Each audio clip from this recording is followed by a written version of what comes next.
Mystic Fist .374. Apart from the one at the border of Shushui country and Songshi country, and the one at Qingfu Square, Chen Pingan either came and went in a hurry or just strolled around without buying anything. Today, he decided to take Pei Qian and the others for a good tour of the ferry. Chen Pingan gave each of the 4 people in the picture scroll a small piece of money and allowed them to buy whatever they wanted. There was a saying of thousands, hundreds, and tens in the mountain. A small piece of money was worth 1,000 taels of silver in the secular dynasty. A small piece of money was worth 100,000 taels of gold and silver. Spiritual weapons and magic treasures were not an extravagant hope, but they could buy some rare items with interesting craftsmanship from the mountain and keep them in their pockets. It was not difficult to take them out for eye candy. After making an appointment with the 4 of them, they would meet at the most famous place at the ferry in 2 hours. Chen Pingan took Pei Qian to walk around and buy things at the ferry. In places like Qingfu Fang, where there were masters, the chances of finding something were very small, and the prices were relatively expensive. Some of the people who did not have a place to stay were the best to try their luck and test their judgment. Most of these people were rogue cultivators who lived in the mountains and lakes. They liked to buy things from the descendants of the old rich families at low prices. Some of them claimed that their ancestors or masters had produced Jindan and Yuanying Earth immortals. These were the ways to sell things, and the buyers did not need to care about these. Chen Pingan had learned a lot from Su Yuanxia, the big-bearded hero, who traveled around the world. Later, Yao Jinji explained that the caged pair actually belonged to this line of business.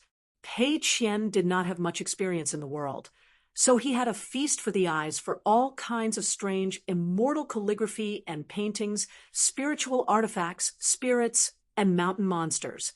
Pei Qian had one good point, which was that he was ridiculed by Zhu Lian as a little taotai. He liked to accept things and did not like to spend money, so he could not tell. Therefore, no matter how much she coveted the things, she would only take a few glances and would never open the small sachet that Madame Gouet gave her. If she really liked it, she would take a few glances and treat it as her own. It was just a temporary store for her. Chen Pingan had never been extravagant.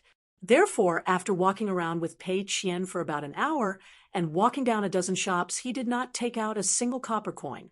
He saw Chen Pingan, who was wearing a white robe and carrying a white scabbard long sword. He followed him for 700 to 800 steps.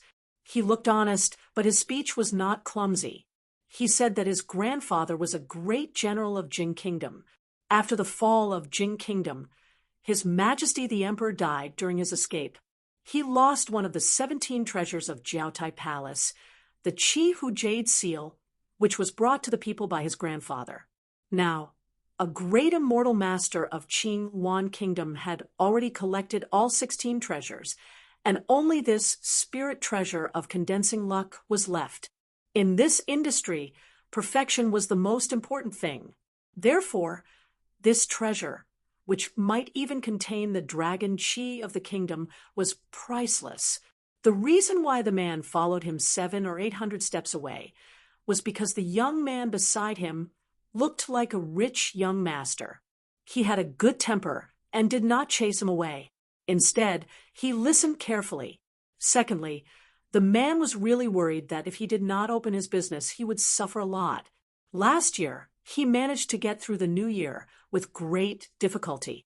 It was related to 3 small sums of money, which was enough to buy him several lives. Mystic Fist, he had lived a miserable new year in fear. According to the rules, after the first month of this year, if no one took the bait, he would really be in trouble. Every country had its laws, and every trade had its rules. People could really die. In order to sell some things to survive, the man could be said to be unscrupulous. As a third realm Qi cultivator, not only did he shamelessly follow the young master all the way, he even took the initiative to introduce the scenery of the ferry to the young master. The immortal ferry on the border of Qingyuan country was called Wasp Tail Ferry. It originated from when the ferry was first built. It was once a small town in the marketplace. In history, there was a jade immortal who started from nothing here. With the identity of a mountain and lake cultivator, he relied on great perseverance and great luck to ascend to the upper 5 realms. All kinds of immortal deeds were spread across half the continent. He was extremely famous among all the rogue cultivators in the Aquarius continent. This person's ancestral home was located in an alley called Wasp Tail Alley. It was also coincidentally located at the end of the alley. Later on, this ferry was named Wasp Tail Ferry because the ferry was located at the border of 3 countries in order to fight over the ownership of this alley and this ancestral home. Qingwan country's Tang family and the 2 neighboring countries used pen and knife to fight countless battles on paper and on the battlefield. However, the 3 sides had a tacit understanding that the battles would not affect the ferry. For this reason, Lakeview Academy specially sent a gentleman and a sage to mediate this matter several times. Under the strong recommendation of the man, the ferry had a unique wine brewed by immortals in the world. A snowflake cost a small pot. The high officials and dignitaries of Qingwan country liked to use it to show off their wealth. That young master really bought a pot of well wine from a street corner shop and asked for 2 white bowls from the shopkeeper. After sitting down, he actually smiled and gestured for the man to sit down and drink with him. The man originally wanted to stand on the side and act pitiful. Maybe the young master would feel pity for him and buy his tattered belongings. However, the wine in his stomach was really causing trouble. He sat down and drank the wine. As he drank, he complained that he couldn't control his mouth. He thought that if he drank too much wine, it would most likely spoil this deal. For a moment, all sorts of feelings welled up in his heart, and he could only treat it as a bowl of wine. Chun Pingon clinked his bowl with the man's and asked with a smile, since this imperial jade seal is valuable, and there is an immortal master waiting for it to complete the 17 treasures of Jing country, why not just come and sell it directly? The man had already prepared a plan to deal with this kind of problem. He smiled bitterly and said that old immortal master's cultivation level is very high, but I'm afraid that he won't be alive to spend the money. The man's voice was low, and he vaguely said half of it. Chun Pingon nodded. This explanation made sense. The immortals on the mountain were said to be cultivating, but this Dao had 800 side doors and 3,000 heterodox paths. Therefore, there were also ascendant realm cultivators like Du Mao on the mountain. Even earlier, wasn't there Lu Jimao, the immortal of the river severing from the book Slip Lake?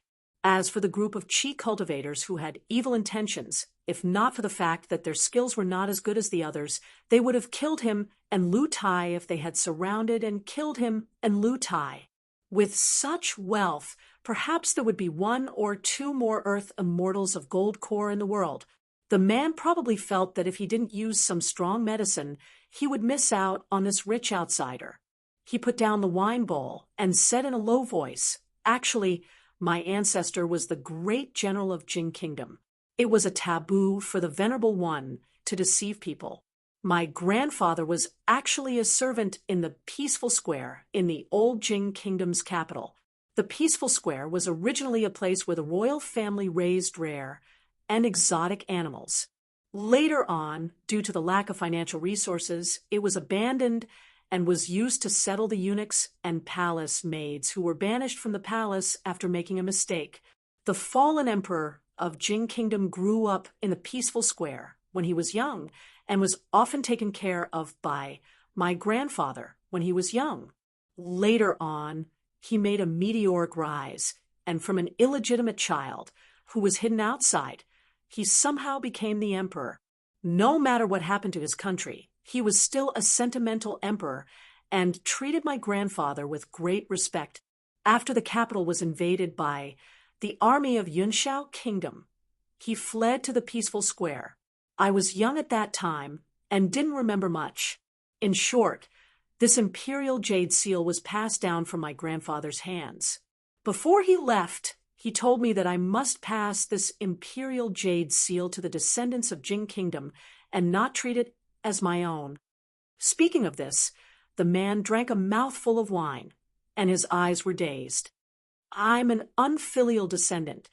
I've let down my grandfather's last words, and also let down the crown prince of the Jing Kingdom, who changed his surname to Cultivate in the Mountains. The man's lips trembled, and there were tears in his eyes. Young master, please do a good deed, and buy this precious jade seal. In the future, I can buy wine and pretend to be drunk. I don't have to look at it every day and feel guilty until I die. Chun Pingon poured another bowl of amber wine for the man. He shook his head and said, I can treat you to the wine, but I won't buy the item. The man was still unwilling to give up. Young master, don't you want to take a look at it? I believe you can tell if it's real or fake. When the time comes, even if young master haggles the price, I won't regret it. Chun Pingon still shook his head. I don't have good fortune. So forget it. Find a buyer who knows the goods and is fated. Don't waste your time on me. Pei Qian just wanted to speak, but he glanced at Chun Pingon and immediately shut up. The man drank the second bowl of wine, apologized, and thanked him. Then he stood up and left in a daze. Pei Qian whispered, It's quite pitiful. Chun Pingon drank the wine. It's true that he's pitiful, but the item might not be real. Pei Qian wondered, How do you know if you haven't seen it? What if it's real? Anyway, we're not in a hurry. Chun Pingon patiently explained, What if if it really falls on our heads? Of course, this is the best result. Then let's talk about the worst result. Pei Qian was confused. Chun Pingon narrowed his eyes for a moment, but soon returned to normal. He planned to avoid trouble and pretend that he did not know him. Unexpectedly, the man saw Chun Pingon and quickly walked in front of Chun Pingon. He stretched out a finger and pointed. He probably vaguely recognized Chun Pingon, but could not remember his name. For a moment, he looked somewhat anxious. Whether it was a blessing or a curse, he could not avoid it. Chun Pingon could only smile and greet him. He said in the language of the Aquarius continent, We met at the entrance of that small town. At that time, I was inside with the gatekeeper, and you were standing outside the gate. Your memory is really good. After so long, you can still recognize me. The tall and sturdy young man smiled and nodded. He was somewhat happy. Yes, it's you. Other than the gatekeeper, you are the first person I saw from the small town. I did not expect to see you here. At first, I did not dare to recognize you. You have changed too much. You said that I have a good memory, but I feel that you are not bad. You are even better than me. Seeing that Chun Pingon was carrying 2 jugs of well wine, the young man with stubble on his chin laughed. You have made a loss by buying this well wine. The real and authentic well wine is brewed from the 3 oldest wells.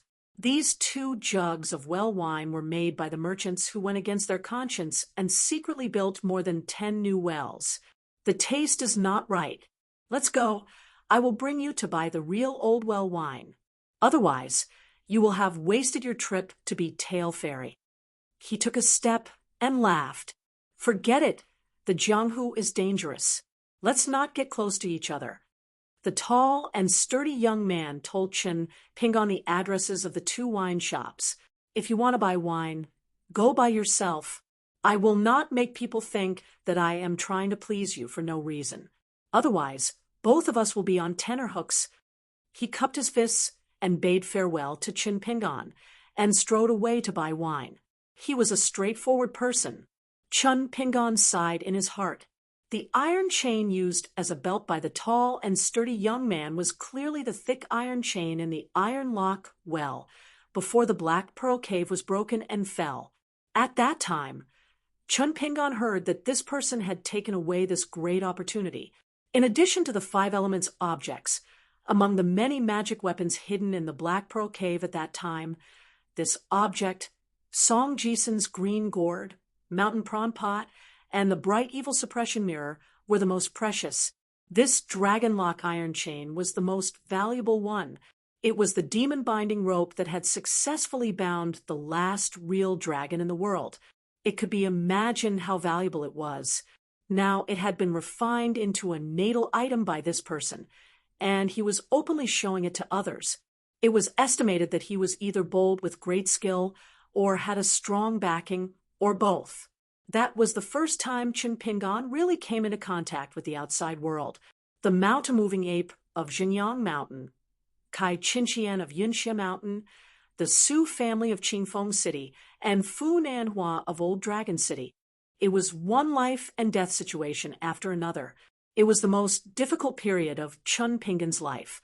That kind of helplessness was even greater than when Qin Pingan faced the Yuaning stage Old Dragon in the Flood Dragon Ditch and Ascendant Realm Du Mao in Old Dragon City in the years to come. It was just like Lu Baixiang confided in the small courtyard that time. On the road of life, as long as you can meet a flower in the barren land, everything will be different. Qin Pingan met a good girl. When she smiled, Qin Pingan felt like he was the richest girl in the world. How could he not like her? How could he not be willing to put her in his heart? The last time Old Dragon City drank with fan air on the roof of the medicine shop, Qin Pingan said, "The girl I like, she is already the most beautiful, but she is even more beautiful than the most beautiful. When I look at her and she pretends not to know, she turns her face sideways and her eyelashes tremble slightly." The story of quarrying stone at that time, Fan Air was a little confused and asked him, "How much do you like that girl?" Qin Pingan was a little drunk at that time, but he was holding the blade-strengthening gourd and laughing foolishly. When Qin Pingan followed the route to find the real Old Well wine, the burly young man didn't want to bump into the young man who left Liju Cave Heaven again to avoid arousing suspicion, so he deliberately chose a different wine shop.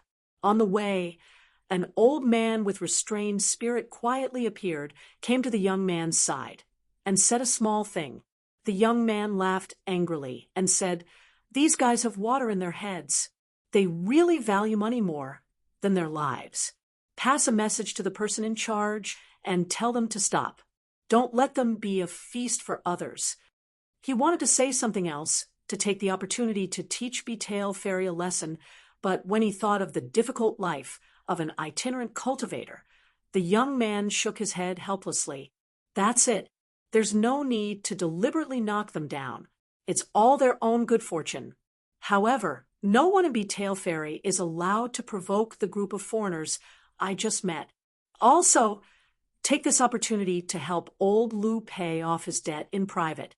According to the rules, it's a small sum of money. After that, find a chance to scare old Lu again and tell him not to be a gambler anymore. His current wealth is enough for him to live comfortably for the rest of his life. The old man carefully asked if Lu Gonzi can't control himself in the future, will he gamble again? The burly young man said, "Then he has only himself to blame. I can help him once, but not forever." The old man wanted to say something but stopped. The burly young man shook his head and said, "Although that imperial jade seal is genuine, ordinary Qi refinement warriors can't touch it. Master said before that we shouldn't underestimate the remnant luck of a fallen country. There are great blessings and misfortunes in it. After all, the Jiang family of Jing country still has a crown prince who is cultivating in the mountains. As for that guy who is bent on collecting the full set of Jing country's 17 treasures, he's on the path of dragon-supporting technique. He's suitable, but we can't. If we can't control our greed, we'll be the same kind of people as old Lu. We might even be worse. It's unreasonable for us Qi refinement warriors to cultivate immortality. If we continue to gamble with the heavens, we'll be tired of living." The old man obeyed the order and left. This old retainer who lived in seclusion at Betail Fairy was the golden core cultivator who saw Qin Pingan's aura at first glance. The burly young man sighed along the way until he bought a pot of wine and drank the mellow and authentic immortal brew. Only then did his mood become better. When he was young, he was chosen by a wandering master who passed by the sea. He told the family that he had an excellent foundation and was accepted as a disciple. His parents happily agreed because at first the elders in the family were certain that he was not suitable for cultivation. He was regarded as a good-for-nothing by his peers who matured early in the family and was treated with disdain. After that, he left the family at a young age and brought Beatail Ferry to his master. He lived in the shabby alley at the tail of the Beatail Ferry. In the past few years, his cultivation had risen rapidly, and he had also seized many opportunities. However, the young man did not have any thoughts of returning home in glory and being proud of the high and strict family. He only wanted to secretly return home, meet his parents, and repay the kindness of raising him. However, the young man had always been grateful to his elder sister, who was born in the direct line of descent of the family's head branch. He would repay the kindness of a drop of water with a gushing spring. The people on the mountain liked to talk about it, but they would not take it seriously in their hearts. However, he was willing to take it seriously. Therefore, even if his master was very distressed, he still insisted on giving the little thing that he inadvertently caught as one of her dowry. It was said that the whole family was in an uproar at that time. They could not believe it. As a person, he did not owe money and did not feel guilty. He felt that this was quite good. Drinking wine, the proprietress of the tavern was an average-looking woman. She was honest and dutiful, guarding the ancestral craft and the old well. She was not very good at doing business. The business of cornucopia, which should have made a lot of money every day, was turned into a small business for her. Over the years, he had seen with his own eyes that the gentle-natured big sister next door had married and become a married woman. Year after year, she sold wine. She would still blush and be embarrassed when she met with frivolous drinkers. However, wrinkles gradually grew on the corners of her eyes. The burly young man was glad that he had met his master.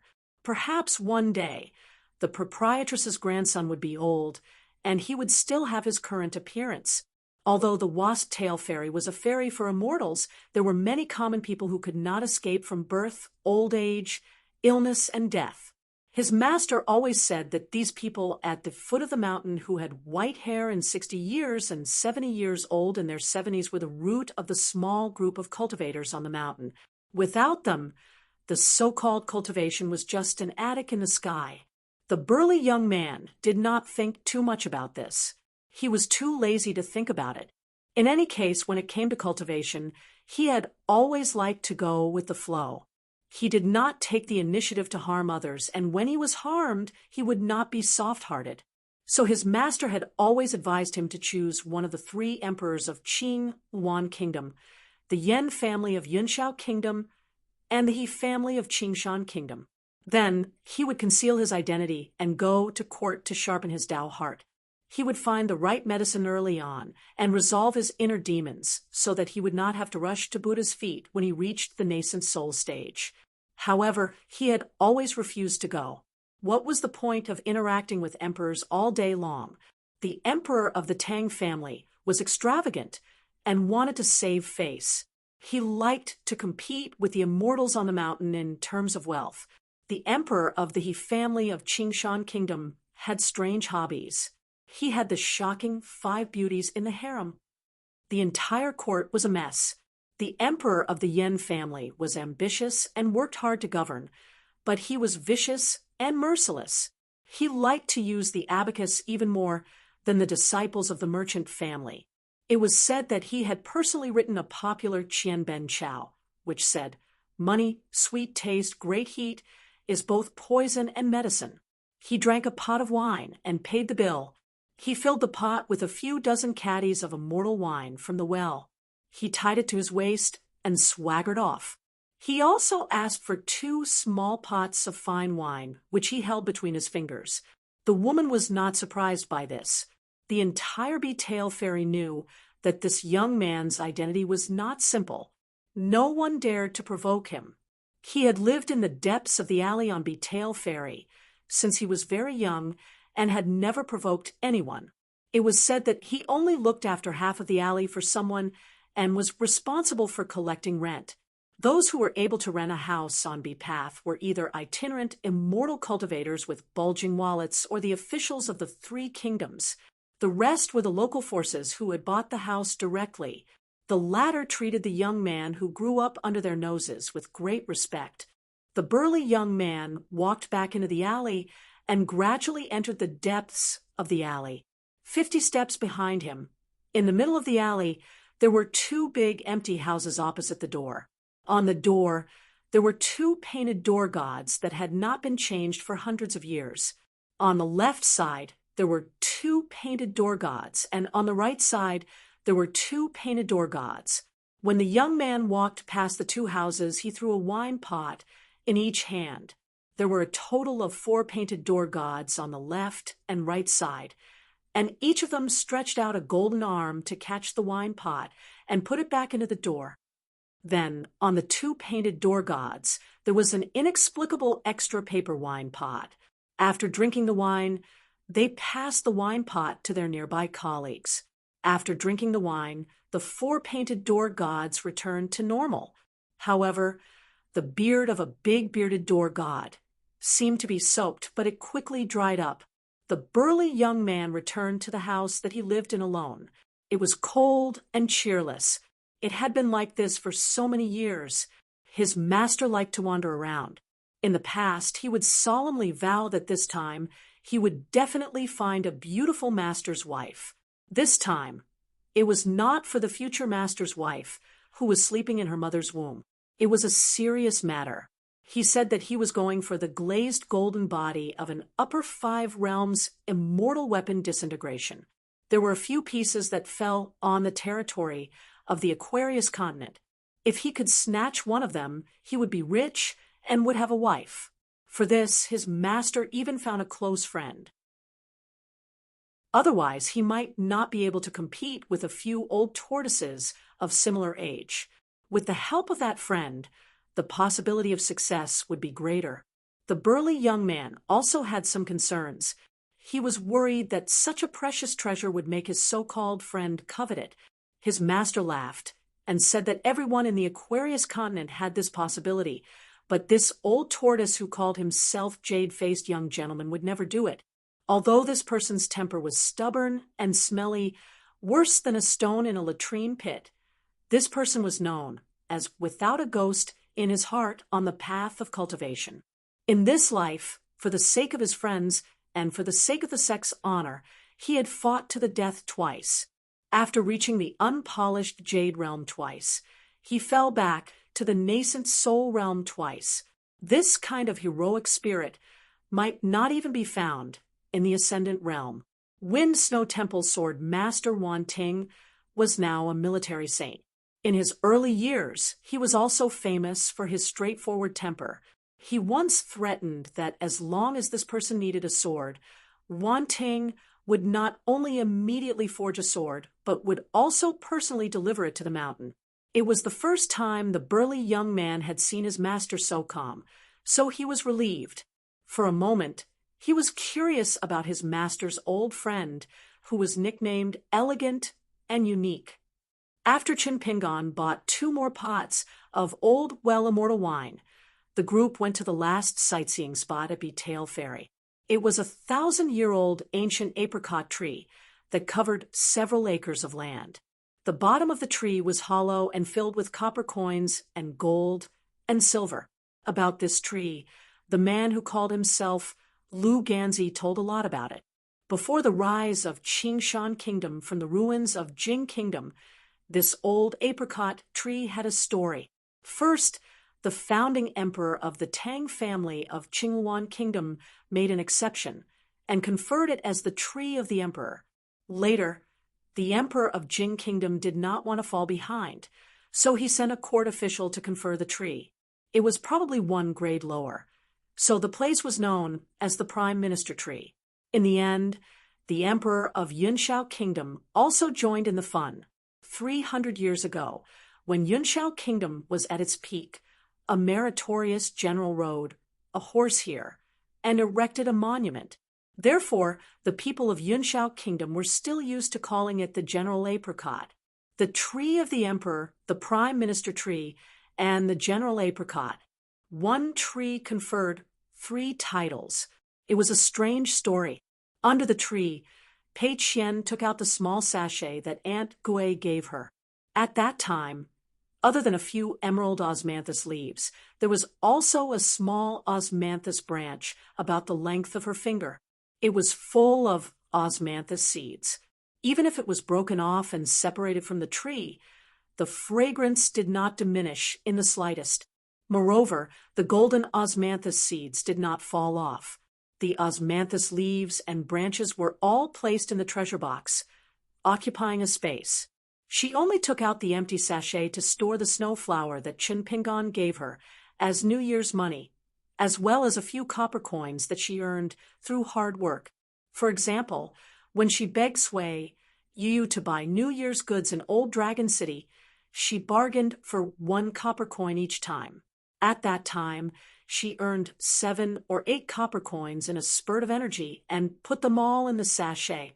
Because Chun Pingan said that the sachet was not an ordinary item, Pei Qian did not dare to casually tie it around her waist. Usually, she only dared to put it in her sleeve pocket.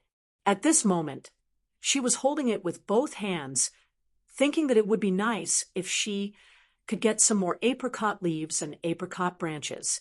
There were not many tourists around the 1,000-year-old apricot tree.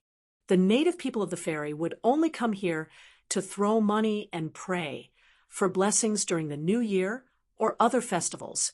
Most of the passengers on the Beat-Tail ferry were merchants who were familiar with this place. They did not believe in such things and were not willing to spend money. Therefore, at this moment, there was only Chun Pingan and his group, along with a few groups of children who were playing with each other. Further away, a few children were flying kites on the high branches of the apricot tree. There were a few kites that unfortunately had their strings broken. Chun Pingan looked at the apricot tree that was faintly flowing with spiritual aura and was about to leave. However, he found that the little lotus person had drilled out from the ground and was standing on the hollow abdomen of the apricot tree, which was like a door, sticking her head out and looking around. Soon, another head popped out from the pile of money and looked at the little lotus person. The latter climbed out of the pile of money, straightened her back, and put her hands on her hips. She looked very arrogant, but she could not hide the curiosity and joy in her eyes. The little guy's clothes were luxurious and comical. He wore a cute, pocket-sized bright yellow dragon robe. There was an ivory jade tablet and a mahogany scabbard on his waist. Pei Qian pulled Chun Pingan's sleeve. Chun Pingan thought for a moment and took out a piece of snow and gave it to Pei Qian. He said with a smile, "Go. Remember to talk nicely to this little immortal. Don't offend her." Pei Qian ran over and squatted at the small door. After about the time it took to burn a stick of incense, Pei Qian returned with a full load. Chun Pingan did not know whether to laugh or cry. Without saying anything, he rewarded her with a chestnut. However, this time, the little lotus person unexpectedly stood on Pei Qian's side for the first time. She was dancing with joy and babbling. Pei Qian felt a little guilty. She turned around obediently and wanted to return the piece of grass in her hand. The G of soil, as well as the pink sapling, was returned to the apricot tree spirit. What a pity! She had even taken out 2 snowflakes to spend. This transaction could be considered a loss. The little lotus person was relatively stupid and did not know how to speak. The little thing dressed in fancy clothes was much smarter. It spoke the language of the Aquarius continent more fluently than Pei Qian. The little thing chattered with the little lotus person for a long time. At that time, Pei Qian did not understand. Then, the little lotus person knocked on Pei Qian's boots and pointed at the piece of snow in Pei Qian's hand. Pei Qian began to bargain with the apricot tree spirit. At the same time, Pei Qian also boasted to it that the spiritual qi in her home was much more abundant than here. It was as thick as water, and she could drink until she was full with just 1 mouthful. In the end, The silly little thing coyly made a small sapling on the ground in front of Pei Qian. It told Pei Qian to bring it back to its hometown and find a place to plant it. It must not mistreat it, and must let it drink the water-like spiritual qi every day. Pei Qian agreed verbally and patted her chest loudly, but in fact she was already prepared to eat chestnuts until she was full. After Qin Pingan understood what happened, he took the soil and sapling from Pei Qian's hand and walked to the roots of the tree and squatted down. The little thing, dressed in a dragon robe, hanging a jade tablet, and carrying a saber, stood in the pile of money. Its eyes were full of vigilance. After a series of questions, Chun Pingan knew the truth. It turned out that it was about to enter the 5 middle states, but there was not enough anima chi here. To be precise, it did not dare to absorb too much anima chi. After all, there were a lot of chi trainers here, and it was a fairy port for immortals. The reason why it could take root and practice here was because it relied on 3 so-called titles that were not so legitimate. In fact, the imperial court of the 3 kingdoms did not care too much about it, not to mention the power behind this fairy. The weakening of anima chi had always been the most taboo thing on the mountain of immortals. For example, Du Mao forcibly occupied the anima contained in the small cave of Wudong, although he was more selfish and wanted to ascend to another place. In fact, once he succeeded in ascending according to the rules set by the vast world ritual sage, the Tongya sect could rely on merits, and the school academy would protect the word sect for at least 1,000 years. It was undeniable that this was an important reason why Du Mao wanted to take the risk of ascending. Otherwise, he could just hide in the cave of Wudong. After Du Mao's failure in ascending, almost all the disciples of the Tongya sect changed from being in awe and love of the ancestor of resurgence to being extremely resentful of Du Mao. It was not an exaggeration to say that it was unforgettable. They regarded him as the eternal sinner of the Tongya sect. What the hell ancestor of resurgence? He was the defeated ancestor who squandered the foundation of his ancestors. As for Du Mao's original intention of throwing himself into another big cage to find a way out for the Tongya sect, very few people thought about this. The purple-robed sword practitioner, the lord of the Tongya sect, and the old cultivator in the raw jade realm, who was in charge of the archives of the Hall of Patriarchs, did not deliberately suppress, guide, and ease the anger of the people in the sect for some reason. Du Mao's lineage, such as the direct descendant Du Yen, not only lost the treatment of a Yuanying retainer, but also was questioned. The Du family's property was almost turned upside down to the sect to fill the vacancy. It was either one or the other, black or white. It was the two ends of a ruler, especially when it was related to one's own interests. It seemed that this was human nature. Chun Pingan hoped that in the future, if one day he really opened his own sect, he would rather that from the beginning. No one would think that he, Chun Pingan, was a flawless moral saint. In the end, if there was really an irreversible change, no one would think that he was an unforgivable evil person. Even if the people's hearts were scattered, he should strive for a good separation and try to achieve a good beginning and a good ending. The poison concubine of time, Chun Pingan, squatted on the ground and lowered his head to look at the ancient apricot spirit. He asked with a smile, "Didn't you discuss with the immortal masters here at B's Tail Ferry to be a consecrated guest or something like that? After finding one of the 5 peaks and signing a mountain pledge contract, they should be happy to see one more king of the middle 5 peaks who can't run away." The little fellow sat on the top of Chien Mountain with a worried face and said in a childish voice, "I also want to, but those stinky guys trust me, but I don't trust them. This is a troublesome place. B's Tail Ferry is adjacent to the 3 countries of Qingwan, Qingshan, and Yunshao. The few forces at the ferry are intertwined, and no one is willing to submit to anyone. For money, they would secretly beat each other's brains out for no reason. For the mountain pledge contract, which of the 5 peaks do you think I should choose? Even if I foolishly choose one, won't the other 2 hate me to death? Maybe one day they will secretly find someone to chop my body into pieces and burn it as firewood. Although now the incense is bleak and I have to eat 3 meals, but at least I won't die. Don't you chi cultivators say that a bad life is better than a good death? Well, there's also that saying that a dead Taoist is better than a dead Taoist. Chun Pingon pretended that he didn't hear the last sentence. He deeply agreed with the little fellow's worries. As an apricot spirit who had no one to rely on, if he wanted to break through the realm, he would need to sign a mountain pledge with the chi cultivators. But Bee's Tail Fairy was located at the border of the 3 regions and was not under the jurisdiction of any country. So this was really a big trouble. If Bee's Tail Fairy was a dominant force, it would be fine. Chun Pingon wanted to help, but could not. The little fellow said pitifully, I heard from the little black girl that Immortal Master lives in a place like a paradise and absorbs aura like the mortals drinking water. Why don't you help me and bring this little sapling back? Once it grows, it can also help Immortal Master to stabilize the aura of the mountains and rivers. This is a mutually beneficial thing for both of us. Ordinary chi cultivators, not mentioning the merchants who only care about money, just the farmers and the Yao family who wouldn't treat this as a blessing from the heavens. Immortal Master who is passing by, you must cherish it well. Chun Pingon put the soil and the sapling on the ground and smiled. Do you want to say if you don't take what is given by the heavens, you will be punished instead?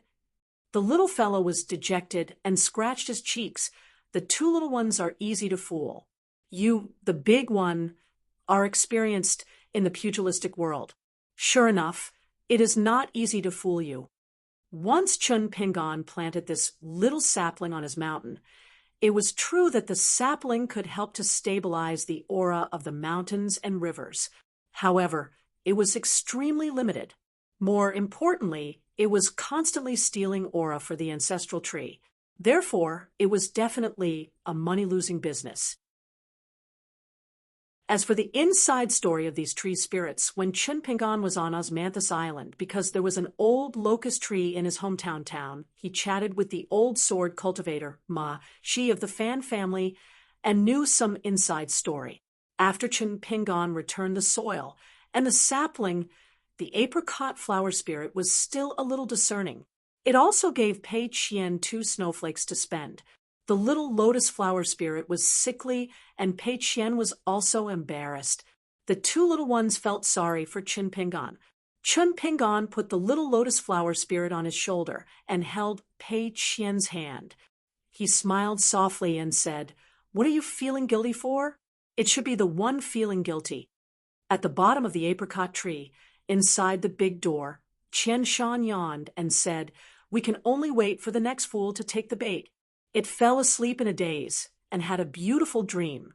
It actually dreamt that it was on a constantly growing and towering mountain, growing into a towering tree.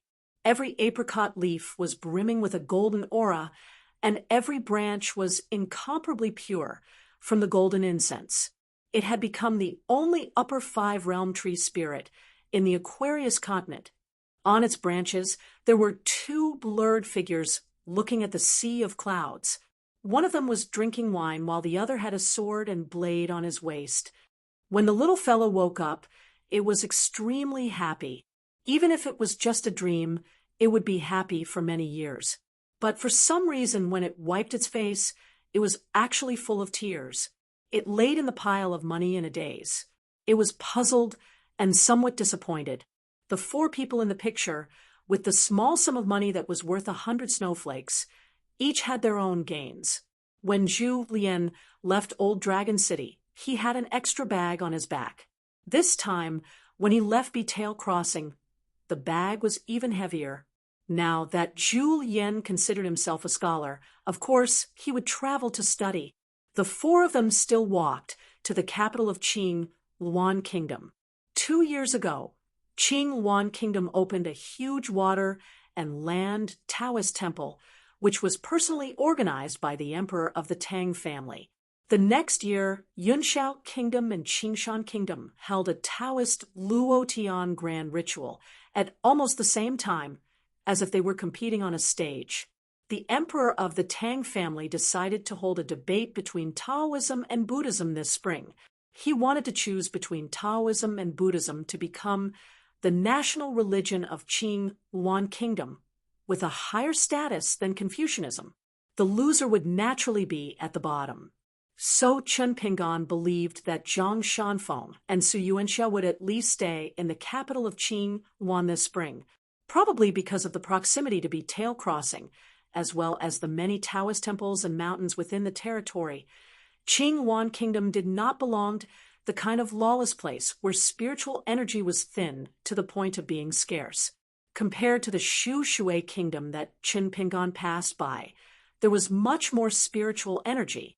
At that time, he was a pure martial artist and did not have a deep feeling, only a rough feeling. Now that he had refined the water character seal as his natal item, he could slowly absorb spiritual energy. Comparing the two, he discovered the mystery. In the central part of the Aquarius continent, among the countries that Chen Ping'an had been to, the Tsai Kingdom had slightly more spiritual energy. As for the Tsai Kingdom, Chen Ping'an now had the talisman in his fengsuan item. There was also a white-boned beautiful ghost that had signed a contract with him. It was just that Chen Ping'an did not like her. After Osmanthus Island, he did not let her leave the strange talisman that was the place where she lived. However, when he reached Luo Po Mountain in the future, he could let her out. With a mountain god overlooking the surrounding mountains and rivers, he believed that to the female ghost, it would also be intimidating. The orthodox mountain and river god of the Dali dynasty, it was not something that any dynasty in the Aquarius continent could compare to. God Dali, it could naturally be one level higher. Now, in the future, half of the Aquarius continent would already be in the hands of the Song clan. They only lacked the approval of a certain Confucian school in the central region. So, in the future, God Dali and the god of the Aquarius continent, there would not be much difference. When leaving the border of Tail Crossing, he found that travelers from outside to inside, regardless of whether they were qi cultivators or martial artists, had to hold a yellow talisman that was sold at the gate. When they entered, a rippling door would appear for them to pass through. The talisman was similar to the customs pass of the secular dynasty. This was something new. It was Chen Ping'an's first time seeing this. The other crossings did not have this toll. Leaving Tail Crossing, they did not need the customs pass talisman. After walking out of the gate, Chen Ping'an asked the gatekeeper of a fifth realm qi cultivator sincerely for advice. That person saw that Chen Ping'an's temperament was not ordinary and that he walked out of Tail Crossing, so he smiled and explained to Chen Ping'an. It turned out that Tail Crossing had a mountain and river array that was jointly created by the school of Yin Yang and Mechanism Masters. Golden Core Earth Immortals could directly walk in, but those below the Golden Core needed a customs pass talisman that was worth 5 snow coins. Yes, once they forced their way in, they would alarm the patrolmen of Tail Crossing. As for the talisman, it was a side branch of the barrier-breaking talisman, and also a request talisman for Tail Crossing. They sent an immortal master to create it for this array. When Chen Ping'an asked why other crossings did not need the talisman, when they were clearing the way, the qi cultivator smiled playfully, stepped on the ground, and asked whose territory this was. The direction of this gate led to the territory of Qing Yuan Kingdom. Chen Ping'an naturally replied that it was the Tang family of Qing Yuan. Without waiting for the qi cultivator to elaborate, Chen Ping'an suddenly realized that the emperor of the Tang family was really good at making money. The capital of Qing Yuan Kingdom was more than 1,600 miles away from Tail Crossing, and there were still more than 2 months before the debate between Buddhism and Taoism that began in the rainy season. Therefore, there was no harm in walking there. After that, along the way, they saw many Taoist temples of various sizes. The group did not believe in Buddhism and Taoism, but they generally went to the temples because of its reputation. Chen Ping'an and Pei Qian respectfully offered 3 incense sticks as a courtesy to the gods. Wei Xian did not believe in this and generally did not go in, but just waited at the door. Zhu Lian also did not believe in this and only accompanied Qin Pingan and Pei Qian to walk around. Lu Baixiang only entered the temple to offer incense and was very pious. Sui Yu entered the temple to offer incense and was also very sincere. Qin Pingan reminded Pei Qian that it was okay to offer incense, but not to make a wish casually. Moreover, he could not kowtow and make a wish when he saw the bodhisattvas and deities in the temple. However, he also told Pei Qian that if one day he had a feeling and really wanted to make a wish, then he had to be serious and remember the content of the wish, as well as which temple and deity he was offering incense and kowtowing to. Once the wish was fulfilled, no matter how far it was in the future, he had to come back to fulfill the wish. Seeing Qin Pingan's solemn expression, Pei Qian was so scared that she did not dare to make a wish, and only offered incense. Otherwise, when she thought of rushing from Longquan County to Qing Luan Country to fulfill the wish, she felt that if she did not die of exhaustion, her intestines would turn green with regret, and she would cry half to death on the way. Moreover, when she went in to kowtow and offer incense, Qin Pingan also had a rule. He said that the money for offering incense could not be borrowed from others and must be paid by Pei Qian herself. Fortunately, along the way, Qin Pingan had asked Pei Qian to run errands several times. The skinny little girl received quite a few silver taels. After changing them into copper coins, it was enough for her to offer incense at the temple. Pei Qian did not feel that Qin Pingan was stingy with these few copper coins. She increasingly felt that Qin Pingan was much more generous to her, his first disciple, than to Old Wei and the other three. This made Pei Qian very happy. During the awakening of hibernation, in the wilderness of a small county in Qing Luan Country, even though they were more than 100 li away, Qin Pingan and the others could still feel the earth trembling and the mountains shaking. In the distance, dust flew up, covering the sky and the sun. There was a huge monster with a vague outline, as if it was in great pain, roaring towards the sky. For a moment, countless birds in the forest flapped their wings and flew away. Qin Pingan thought for a while, then let Wei Xian and Sui Yu rush over first to see if there were any innocent people harmed. Right now, his injuries had not completely healed, and he also had to weigh the compatibility between the lake of spiritual energy and the pure Jinqi. Although his martial arts realm was still at the bottleneck of the 5th level, his true strength was only at the level of the 4th level. Wei Xian held the sweet Du Jia Shi. Sui Yu carried the sword of infatuation on his back. Both of them were good at both offense and defense. Even if they were in danger, it would not be difficult for them to escape unscathed. Qin Pingan didn't deliberately hasten his pace.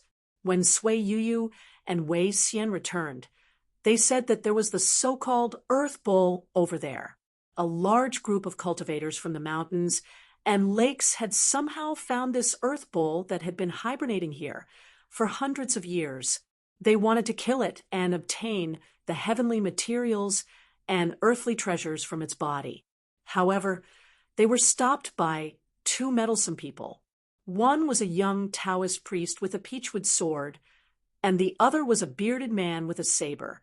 The 2 sides did not come to an agreement and started to fight. There was a great disparity in strength between the 2 sides. Besieging and killing one side was inevitable. There was even a Jin Dan cultivator personally presiding over the situation. Qin Pingan patted the sword-cultivating gourd and jumped up high. Flying swords 1 and 15 flew out of the gourd. Qin Pingan stepped on the flying sword step by step and hurried away like an immortal riding the wind. The 4 people in the painting looked at each other. Pei Qian held the mountain walking stick and looked left and right. What's going on? Sui Yu flashed away. Zhu Lian laughed heartily and followed closely behind. Another fight to fight. This feels great. Wei Xian carried Pei Qian on his back. Lu Baixiang followed silently. It was a little strange. Why did Chun Pingan forget himself like this? Was there an acquaintance over there? But Chun Pingan came from Liju Cave and lived in Mud Bottle Alley. Even if he was an acquaintance, shouldn't he be the 9th realm warrior, Zheng Dafeng? The 10th realm great master Lier, the sword was Chao Shi, and the Lord of Heaven Xiesher? Chun Pingan's hometown was full of crouching tigers and hidden dragons. It was a little unreasonable. Even if an old monster of the Ascendant Realm suddenly appeared one day, Lu Baixiang and the other 4 people in the painting would not be too shocked. However, if a small character in the middle 5 realms suddenly appeared and said that he was Chun Pingan's friend, the 4 of them would not be used to it. Even if Chun Pingan had 2 flying swords to help him, he was still injured after all. His pure genuine chi was somewhat hindered, so his speed was still about the same as Sui Yu's group on the ground. In a huge call with countless broken stones, a yellow earth bull that was seriously injured and had to show its true form was lying in a pool of blood. In front of it stood the embarrassed young Taoist priest and the bearded swordsman. The 2 of them stood back to back, surrounded by more than 20 chi cultivators like wolves. Under the watchful eyes of the crowd, a young man dressed in white came. It was unknown whether he rode the wind or the sword. He floated in the air like a real immortal. The immortal master in white fell quickly and landed on the ground. After taking 5 or 6 steps lightly, he walked to the front of the 2 people and raised his palms to them with a smile. The young Taoist priest and the bearded swordsman were stunned and could not believe it. The young Taoist priest rubbed his eyes, and then a smile appeared in his clear eyes. The young Taoist priest and the bearded swordsman each stretched out a palm and hit the young immortal master's palm heavily. There was no more depression on their faces. The 2 of them were in high spirits and were very happy.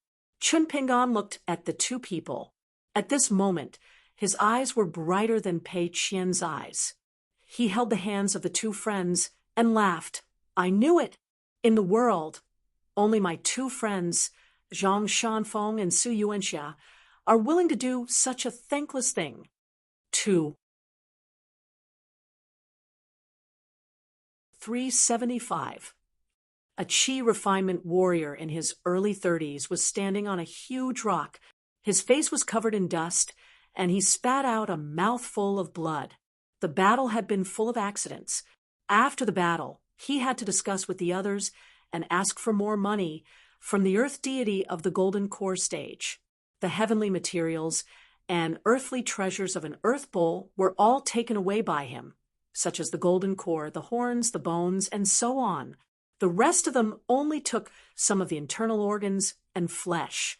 In the end, they had to fight 2 more battles.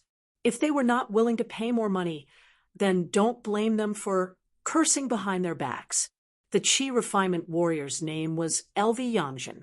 He was born in the countryside and had been a woodcutter for generations. Now, he was a cultivator of the mountains and lakes without a fixed residence. Last year, he had just crossed the first threshold and became a chi refinement warrior of the cave-dwelling stage. Although he was at the bottom of the 5 middle levels, becoming a cultivator of the cave-dwelling stage was like reaching the sky in a single step for an itinerant cultivator.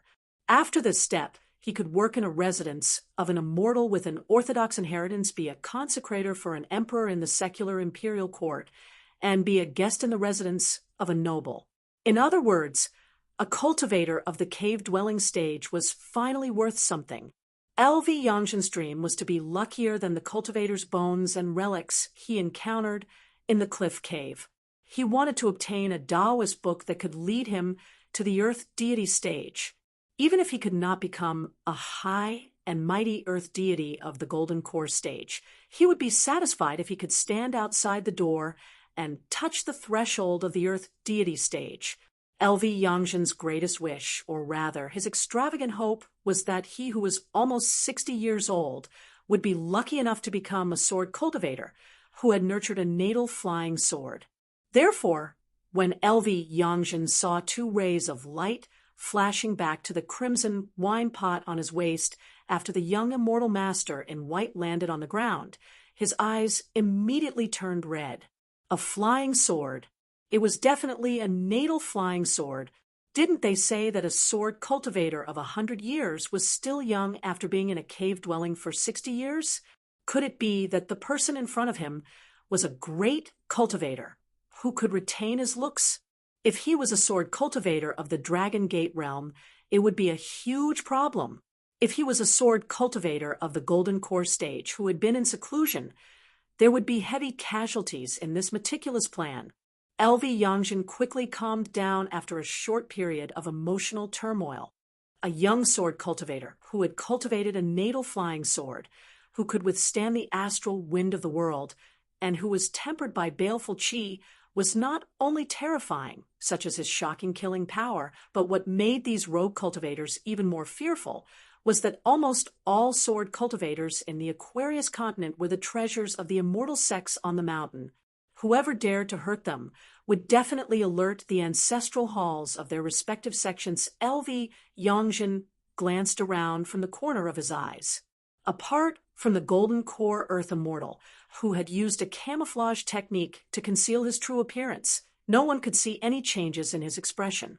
The rest of the unaffiliated cultivators who were exactly the same as Lu Yangjin had the same mentality as Lu Yangjin, except that some of them were even more timid and knew how to act according to the situation. They had already put away their weapons to show their friendliness to the sword cultivator, in case the uninvited guest picked up a soft persimmon and killed them with one strike as a demonstration. There were also some who were not afraid of being stuffed to death. They hid their burning gazes, but some of the little tricks that LV Yangjin figured out revealed his true thoughts. He would deal with them together with the Earth Bull and make a shocking deal, which was enough to make everyone on the scene rich overnight. At most, they would stay away from the Qingyuan kingdom. They were rogue cultivators who were regarded as wild dogs by the immortals on the mountain. They were originally rootless duckweeds. Besides, even if the sky fell, there were still tall people to hold it up. Therefore, LV Yangjin and the others subconsciously glanced at the Golden Core Earth Immortal a few times. The origin of this master was unknown. Half a year ago, he had roped them in and roughly explained that there was a great monster of the Earth Bull species in this place. It had been hiding in a broken dragon vein with a long history for more than 200 years. It had accumulated the cultivation of the Dragon Gate realm, which was equivalent to that of a Qi cultivator. Once it broke through to the Golden Core realm and formed its gold core, the Qingyuan kingdom would inevitably usher in a world-shaking tragedy. At that time, there would be countless casualties in the several counties and cities within a radius of 1,000 li. Therefore, it had to be suppressed and killed before it formed its gold core, so as to prevent it from bringing disaster to the country. LV Yangjin and the other two unaffiliated cultivators who had temporarily formed a group to travel and search for treasures would have laughed out loud after hearing this righteous reason, if they were not afraid of this person's cultivation of the Golden Core realm. The reason why he had temporarily formed an alliance with the other two and traveled together to Qingyuan and Qingshan was because one of the siblings was a rare earthly cultivator. At this moment, the brother and sister had already quietly drawn closer to him. This time, LV Yangjin and the female cultivator had contributed greatly to being able to get a share of the Golden Core cultivator's dish.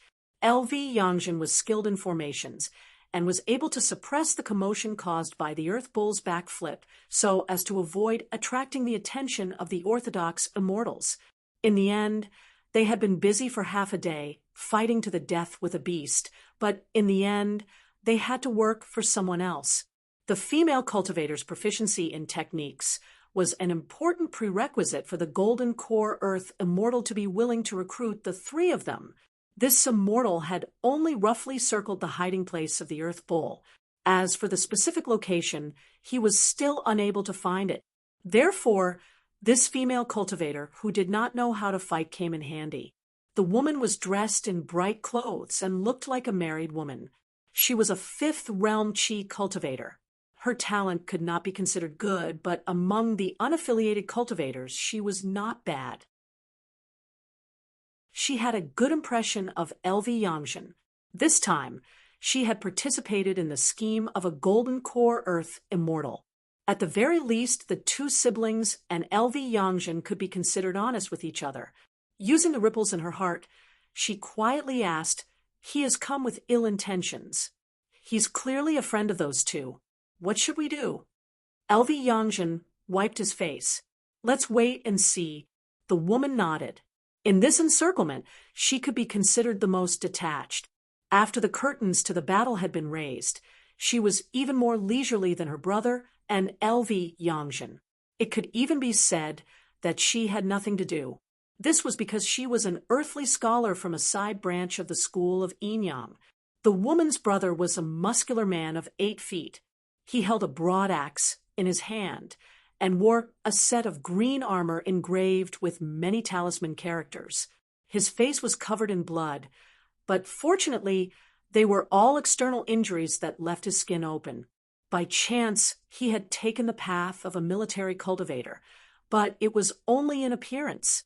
He had only obtained a lost secret manual from a third-rate immortal that refined the body and consolidated the spirit, coupled with the fact that he had spent all his wealth in his early years to purchase this set of spiritual armor.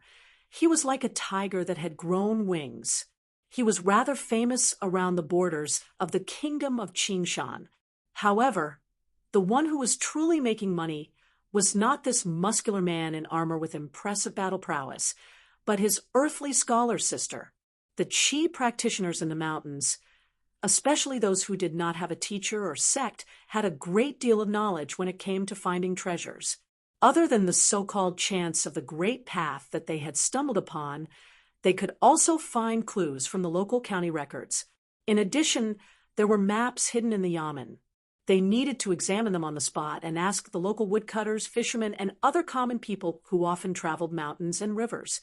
Only then could they find a chance to make a fortune. This required the help of magistrates and earthly scholars to open up the mountains and ask for directions. Magistrates were rumored to be able to see the face of the world clearly. They could use the stars to divine the fate of people and the fate of countries. Earthly scholars were skilled at finding dragon points. They were particularly sensitive to the minute changes in spiritual qi. Once they found it, they would have to pass through a hurdle. The heavenly treasures of the world were often closely guarded by ghosts and spirits. This had always been the most fatal obstacle for the earthly cultivators. Independent cultivators often traveled alone. They were not like those mountain sects with immortal dwellings. Once they found a location like this, they could move out in full force. If they really could not, they would find 1 or 2 immortals with whom they were friends, so it was very rare for them to fail. Once the independent cultivators were certain that they could not obtain the treasures by themselves, they could only find a partner. As for why they did not find the immortal sects on the mountain, wouldn't the chances of success be higher? Firstly, the benefits were too small. They were clearly the first to discover the heavenly treasures and ancient treasures, but they could easily end up with leftovers. Furthermore, there was an even more tragic ending, which was to be secretly killed by the immortal dwellings. One had to know that independent cultivators had always been despised and hated by orthodox immortal masters. They were lonely souls and wild ghosts among the Qi cultivators, vermin of the spiritual Qi of heaven and earth, unscrupulous cultivators of the evil path. Why did the Jade Raw Realm Cultivator Senior in the history of Betail Fairy have such a high reputation and reputation among the independent cultivators of the Aquarius continent? It was because this senior had once spoken out the hearts of thousands of independent cultivators. "I just want to stand and eat my fill." The names were recorded. One was in the sect's ancestral hall, and the other was in a certain imperial court near the mountain gate. This kind of Qi cultivator was known as the immortal master of records. If they were not listed, they would be considered as independent cultivators. The imperial court and local officials did not like this kind of independent cultivators. They were fickle and easily caused trouble. They were erratic and often had to clean up their messes.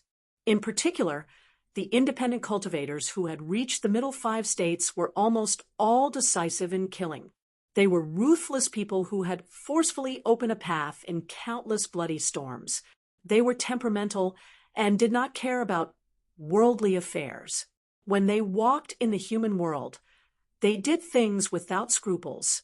However, it was certainly an exaggeration to say that all the independent cultivators were desperados who did not care about human life at all. It was just that the immortals on the mountain, the imperial court, and the righteous sects in the Jianghu were all so exaggerated. Therefore, year after year, the independent cultivators were like rats crossing the street. The independent cultivators who had some strength would ask for an identity from a certain imperial court or get an identity that was very fake in a certain sect on the mountain. They would travel in the mountains under the name of the Immortal Master of Records, LV Yangzhen's group of 3, because one of them was a formation master who was not good at attacking, one of them was a military cultivator who focused on defense, and one of them was a land warrior who did not even have the strength to truss a chicken. They were quite steady. However, there was another group of 7 or 8 people. When they looked at the young immortal master, besides the implicit judgment of judging the situation, there was also a trace of ruthlessness in their eyes. Most of the people in this group were familiar with each other. They were unfamiliar chi trainers in the territory near the Qinghuan kingdom. Most of them took advantage of the excitement of the water and land Taoist field and the heavenly grand ritual to try their luck. This time, they contributed a lot to the encirclement of the Earth Bull monster. There were military cultivators who were good at close combat, unorthodox Taoists who were proficient in talisman puppets, ghost cultivators who used a soul-summoning banner, and a strong man whose natal item was actually 3 wrought tan tokens, a tulip token, and an iron talisman shield. He was responsible for defending his companions who could not dodge in time. There was an old sword cultivator who was still in the 5th state. After leaving the aperture acupoint, his flying sword condensed into a substance. It was completely black, more than 2 feet long, wrapped in wind and thunder, and had a strong smell of blood. Because he had not entered the cave-dwelling realm and really opened up a mansion, his Reiki was not enough to support the flying sword for too long. Usually, he would return to his natal aperture acupoint to be nourished after a successful attack. He would spend a lot of money to replenish the Reiki of his aperture acupoint and wait for the next attack. Half of the fatal wounds on the yellow earth bull were caused by the flying sword of this old sword cultivator. The leader of this group was an old man in a black robe. His mount was a huge black fox with 5 tails. The old man turned his head and looked at the Jindan cultivator, who was hiding his head and tail. His meaning was very simple. You are the guy who used the Reiki to exchange for the treasures of the Earth Bull monster. Previously, everyone had put in a lot of effort and did what should be done. Now, a sword cultivator with unknown origins came to cause trouble. You have the final say on whether to fight or to retreat. If you want to fight to the death and provoke this young sword cultivator, the reward will not be the small amount of money before. If you want to retreat, anyway, you have already paid the deposit before, so the 2 sides went their separate ways. The Jindan cultivator, who was hovering in the air with the wind, did not use telepathy to inform the 20 or so individual cultivators. The earth immortal whose face was covered by the mist of mountains and rivers looked at the white-robed young man and directly said, "Do you really want to cut off people's path to wealth? I can promise you that as long as you are willing to withdraw from the call and not interfere in this matter, I will take 10% of the treasures that should belong to me from this yellow earth bowl and convert it into Reiki.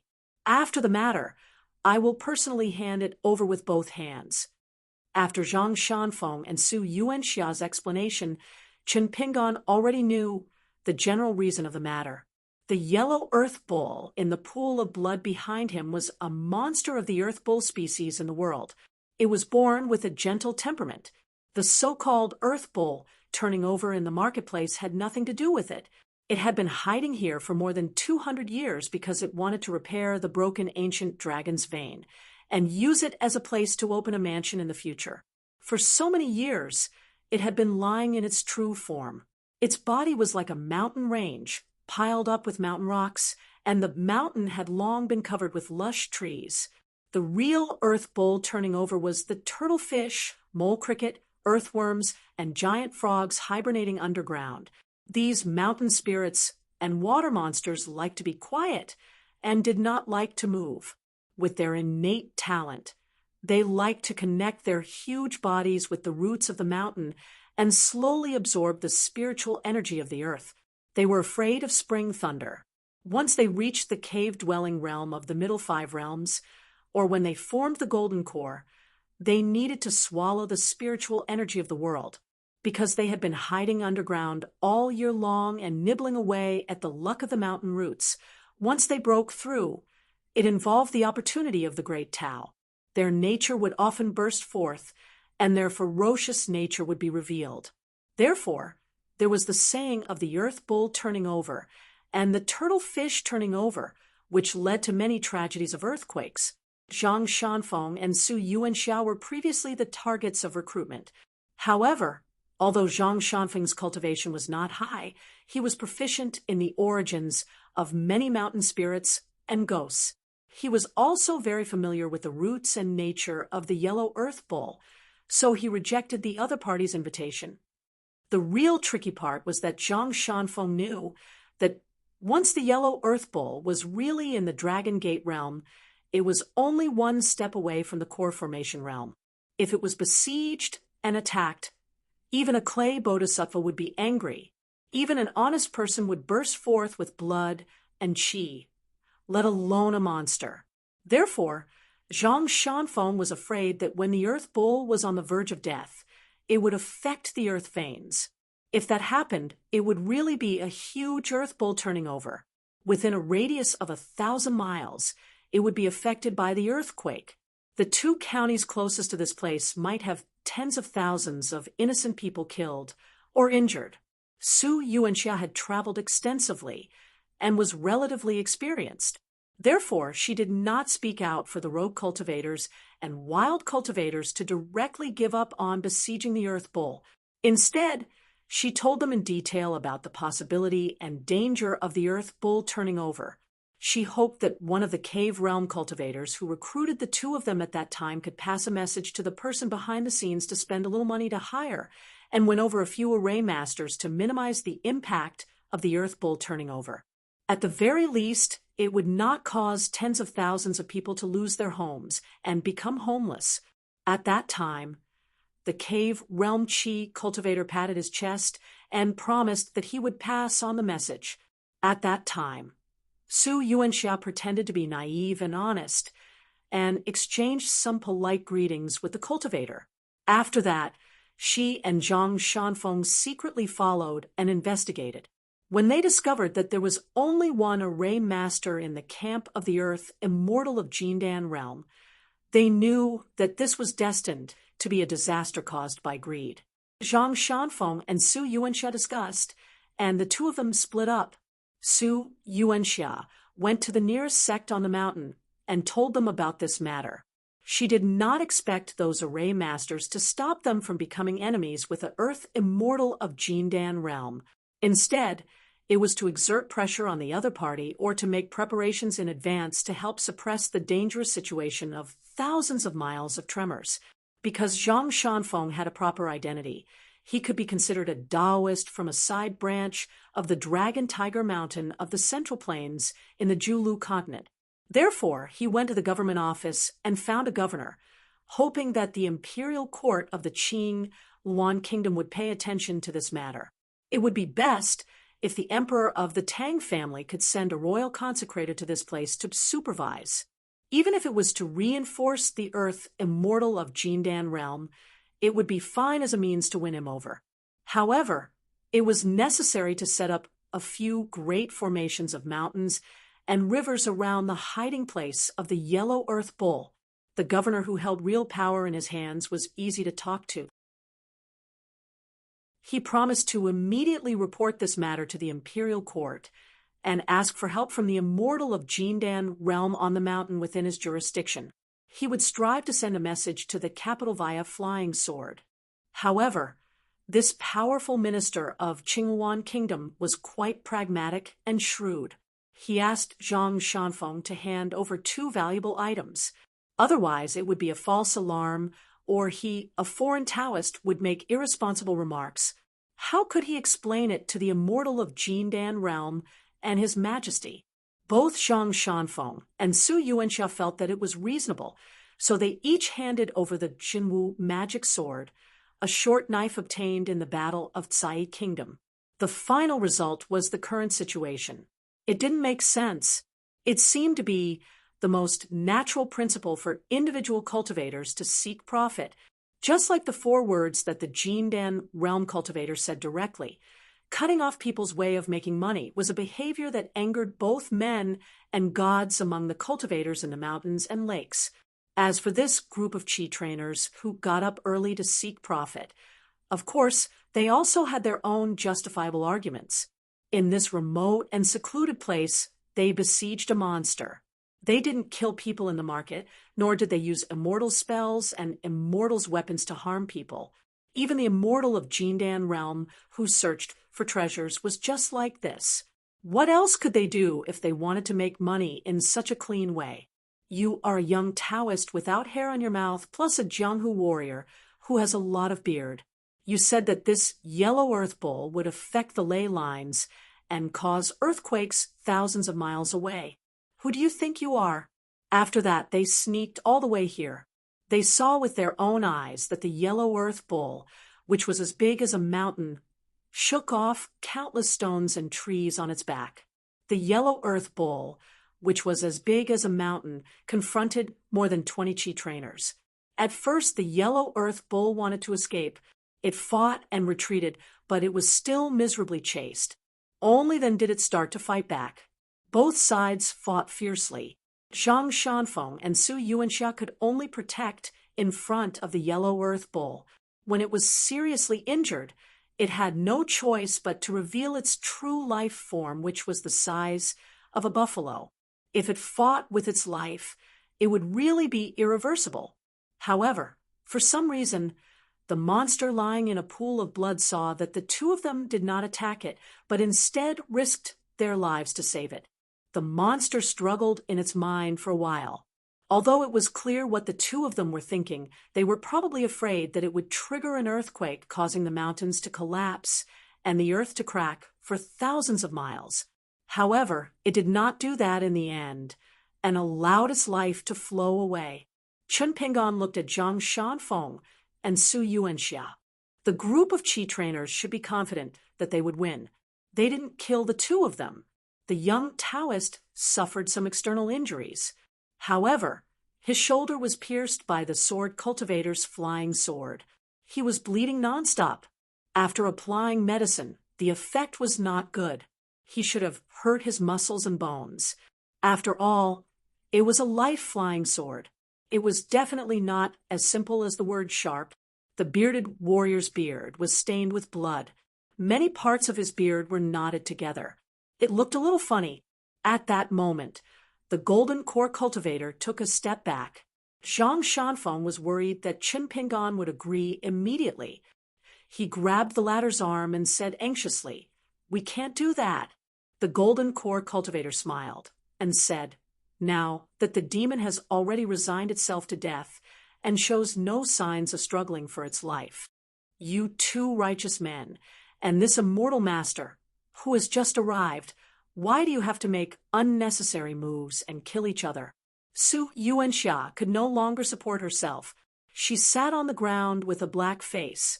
She supported herself with her saber and wiped her beard with the other. "That's the logic.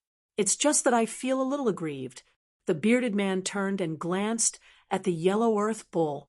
"I feel that I've let it down." Zhang Shanfeng sighed and kept his peachwood sword behind his back. He released his hand that was holding Chen Ping'an's arm and said helplessly, "It seems like that's the only way." However, it was a questioning tone.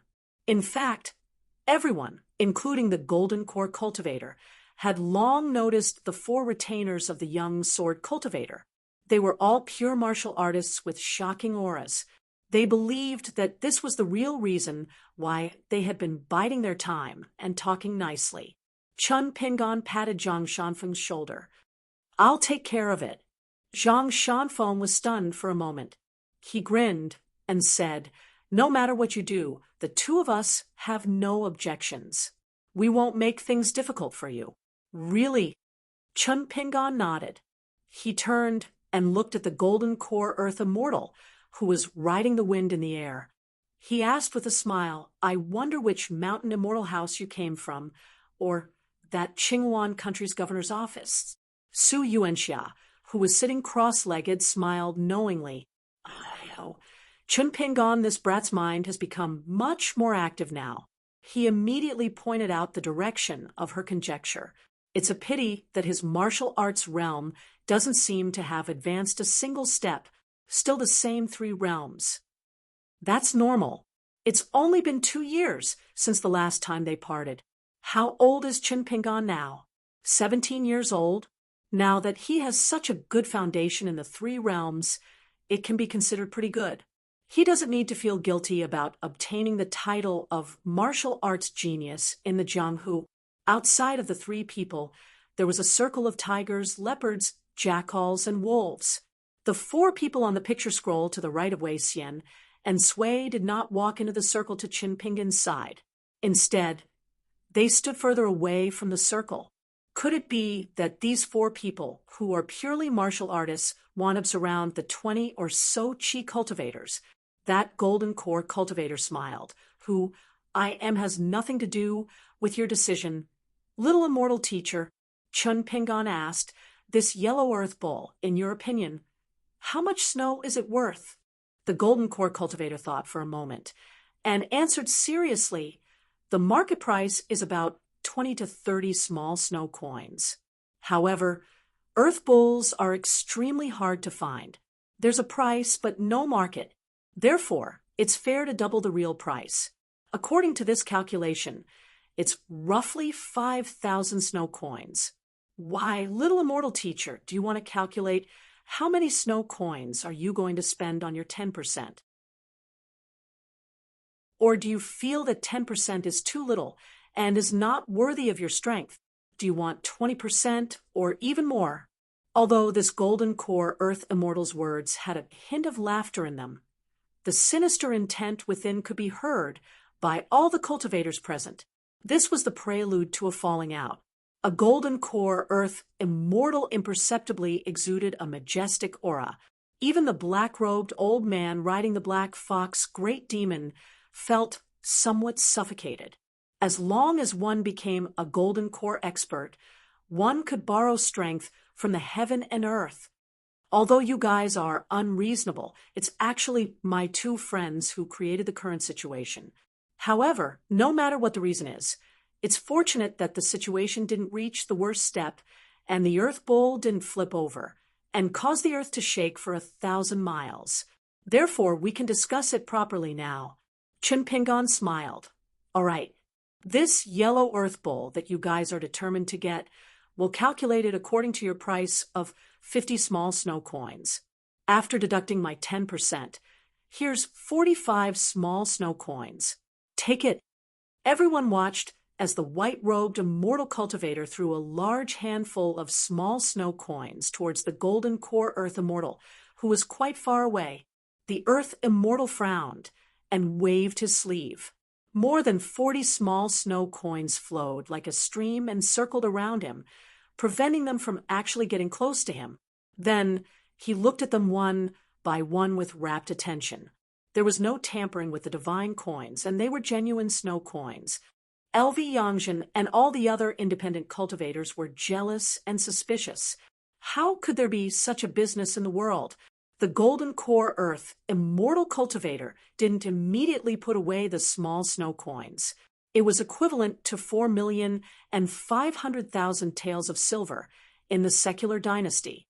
Not to mention the Qingwan kingdom, which was known for its wealth in the southeast of the Aquarius continent. Just the Qing Shan kingdom How much did the imperial court's annual tax revenue amount? Therefore, this was a huge fortune. Even an Earth Immortal like him didn't think it was a dispensable income. The Earth Immortal continued to observe the slowly flowing divine coins as he asked, "May I ask this young master, where is your home of immortals?" Chun Pingon smiled and said, "I asked you where you came from before, but you didn't answer me either." The golden core Earth Immortal smiled and said, "Then may I ask, young master, why did you spend money to buy this yellow Earth Bull?" "Senior, you don't have to worry about this." Chun Pingon thought for a while and threw another 5 small snow coins to the Earth Immortal. "Senior, please distribute these 5 to the other immortal masters. Take it as my apology for being late, but first served." In this way, the mountain and lake cultivators' eyesight improved a lot. After all, the extra 5 pieces of small summer money were equivalent to taking it for free. There were more than 20 Chi refinement warriors, and there were actually 4 mountains of different sizes. LV Yangzhen and the other 2 were on the smallest mountain, while the group of people led by the old man in the black robe, riding on the fox, was on the largest mountain. They were the most outstanding in terms of both numbers and strength. Therefore, they might be able to take away 2 of the 5 pieces of small summer money. The golden core Earth Immortal smiled and said, "Young master, you're really bold and wealthy. You can give away the small snow coins as if they were snow. Even I am ashamed of my inferiority." As soon as he said that, some of the wild cultivators began to have thoughts again. Indeed, the Earth Immortal's words were too harsh. Wild cultivators like them had their heads tied to their belts and risked their lives to earn money. How many small snow coins could they earn in a year? Now that I've said the good words and done the good deed, it's time for me to talk about something more practical. Chun Pingon looked around and said indifferently, "Money doesn't just fall from the sky. I do have some small snow coins with me. If you're interested, you can take them with your own abilities. But if you can't take them away, then I'll take your lives."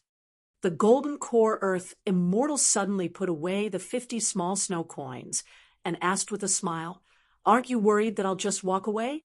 I can't carry a yellow Earth Bull and parade it through the streets. But with 50 small snow coins, I can come and go as I please." The golden core Earth Immortal asked again, "Aren't you afraid that I'll buy your lives with the 50 small snow coins I've already got?" Everyone, including me, earned twice the amount of money. "Why not?" Chun Pingon stretched out a hand. "Just walk and buy as much as you want, as long as you're happy. I've been annoyed with you for a long time. Please run away or commit murder so that I can kill you." The golden core Earth Immortal was silent, as if he was weighing the pros and cons. All the wild cultivators were waiting for the golden core Earth Immortal's decision. At this moment, the severely injured yellow Earth Bull spoke in human language and looked at the back of the snow-white robe. "Immortal Master, why do you have to do this?" Chun Pingon did not turn around. He reached out to hold the blade-strengthening gourd at his waist and said softly, "I think you're more human than most people. It's that simple. From now on, I hope you can continue to cultivate well. In the future, there will be another kind golden core Earth Immortal." 6.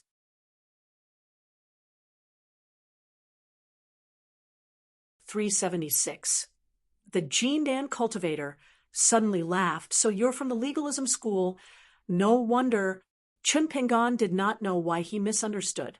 The Earth Immortal, who should be familiar with the world of Qinghuan, smiled and said, "Then it's time to learn from each other."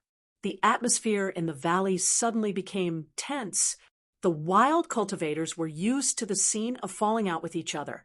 People die for wealth and birds die for food. Who would not be willing to earn an extra 50 small coins? If they could earn clean money, of course they would earn it. When had they ever earned dirty money? For those itinerant cultivators who were recruited by the imperial court, or those who asked for the title of Reverend of Immortal Fuji, The stepping stone to help them ask for the amulet was most likely to do some shady business first, such as helping the imperial court to assassinate the generals and ministers of the enemy states, or helping immortal Fuji to solve the grudges and vendettas that were not suitable for him to do personally. The Earth Immortal looked around leisurely, as if he was inspecting the battlefield. Chun Pingon asked, "Do you know that once a bull chooses to turn over, it will affect the earth veins and bring disaster to tens of thousands of people?" The Earth Immortal hesitated for a moment, but still nodded and said, "Frankly, at my level, of course, I know this." The wild cultivators were not too surprised about this. Only the formation master Lu Yongjin frowned, but he hid it very well. Chun Pingon asked again, "Then can you control the earthquake?" The Earth Immortal did not give an answer directly, but smiled and said, "This is not easy. Either, according to your friend, by burning money, we can set up a large-scale array to stabilize the earth veins and reduce the earthquake, or we need a chi cultivator to have a natural spiritual treasure similar to the pearl and refine it into a natal item to stabilize the earth veins." Seeing that Chun Pingon did not ask any more questions, the Earth Immortal looked at Chun Pingon carefully again.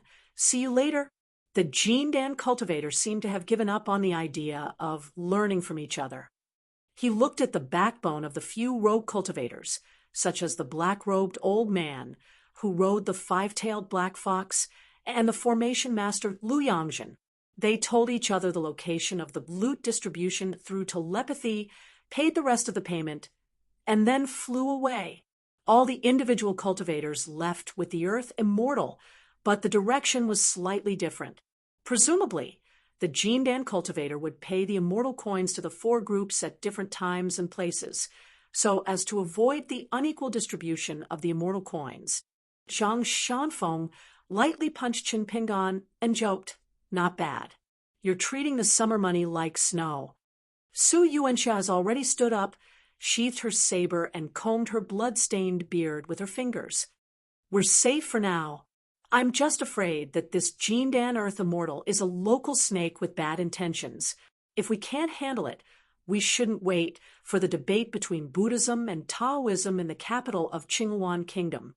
We should leave as soon as possible." Zhang Shanfeng hesitated. "Chun Pingon, lent me the True Force sword. And that dagger of yours.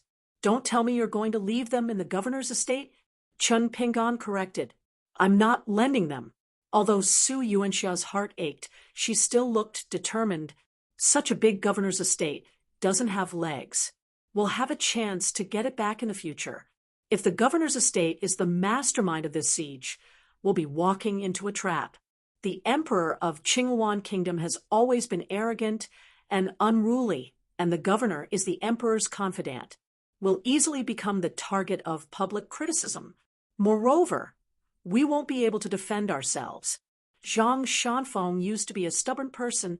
Otherwise, he wouldn't have abandoned Confucianism and become a Taoist priest in the mountains. This time, he traveled south from the North Continent and traveled to the Aquarius continent. He had seen a lot and gained a lot. After listening to Su Yuanxia's explanation, he no longer insisted on his opinion. Chun Pingon pondered for a long time before he came up with a reasonable explanation.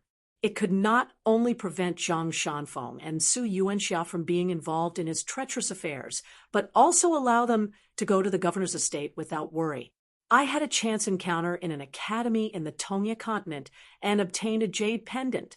It can be used to save our lives at a critical moment. Although Qinghuan Kingdom is filled with all kinds of people and we can't let our guard down, but with that jade pendant, it's equivalent to the Academy's gentleman's presence. Ordinary Jindan and Yuanian cultivators wouldn't dare to kill us. Therefore, it shouldn't be a problem for us to take back the True Force sword and the dagger." Treating people with sincerity was indeed important. However, if one were to put people in danger because of this and encounter a calamity similar to Chun Pingon's encounter with Du Mao, then it wouldn't be sincerity. It would be heartless and ignorant of worldly affairs. Pei Qian and the other four people had already approached. They were very curious about the identity of the young Taoist priest and the bearded ranger. It seemed that they weren't from Chinpingan's hometown, but were friends that he met on his travels. The four of them could see that the young Taoist priest was only a chi cultivator of an ordinary realm, while the bearded swordsman was a martial artist of the fifth realm with a decent foundation. Was that all? Pei Qian had been secretly sizing up the two people. At this moment, she was holding a walking stick in her hand, and the bamboo blade and sword made by Chen Pingan were hanging from her waist. She stood beside Chen Pingan and smiled. "Hello, Taoist brother. Hello, Uncle Swordsman. I'm Pei Qian, my master's first disciple." Su Yuanxia laughed heartily. She had gained seniority for nothing. Although Zhang Shanfeng's shoulder had been pierced by the sword cultivator's life-bound flying sword, his face was still somewhat pale after applying the wound medicine. However, seeing the skinny girl who claimed to be Chinpingan's first disciple, the young Taoist priest's lips curled up. He smiled and greeted the little girl. "Hello, Pei Qian. How old are you?" Pei Qian smiled and said, "I'm only 7 years old. That's why I'm only this tall." Chen Pingan gave her a chestnut. Pei Qian, who was willing to suffer for her pride, immediately said with a sad face, "I'm actually 11 years old." Chen Pingan turned around and squatted down. He turned to look at Su Yuanxia. "You're so heavily injured. What should we do?" Su Yuanxia and Zhang Shanfeng squatted down together. The bearded man stroked his beard and muttered, "Let's not talk about that sneaky earth, immortal Jindan.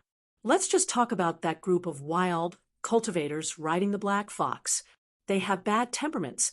If we leave Earth Ox alone, we'll die sooner or later. What you said earlier was true.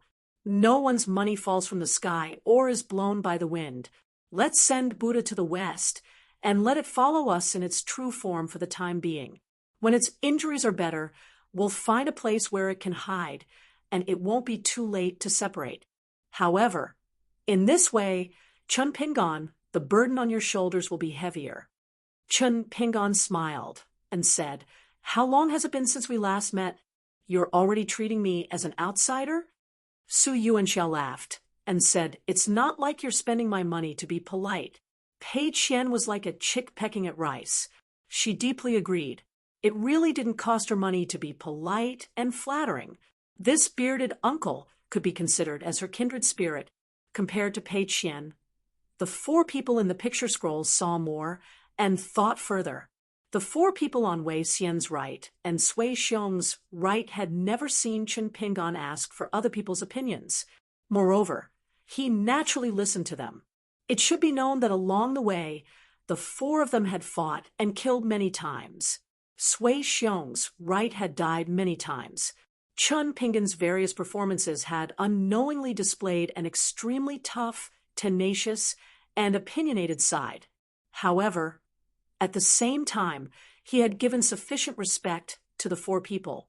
Even Wei Xian had to admit that the so-called overlord's potential that he had flattered Chen Pingan was actually not a big exaggeration. If it was during the chaotic times of the Lotus Blossom blessed land, perhaps Chen Pingan would be his opponent on the battlefield. Chen Pingan looked at the yellow earth ox and said, "Can you appear in human form? If I remember correctly, after reaching the sea-viewing realm or the Dragon Gate realm, you should be able to transform into human form, right? I have a bottle of healing pills. If you consume it in human form, the effect will be even better." Before leaving Old Dragon City, Madame Gouet had sent someone to bring a treasure chest made of cinnamon wood. There were 12 bottles of pills inside. She did not spend a lot of money. Every bottle was needed by an Earth immortal. Instead, it was the most cost-effective for each step of the middle 5 realms. After hearing Chen Pingan's question, the Dragon Gate realm monster that had injured its Tao foundation shook its head. Zhang Shanfeng explained, compared to ordinary mountain spirits and water monsters, it is more special. Just like a water dragon, the purer the 5 elements, the harder it is to transform into human form.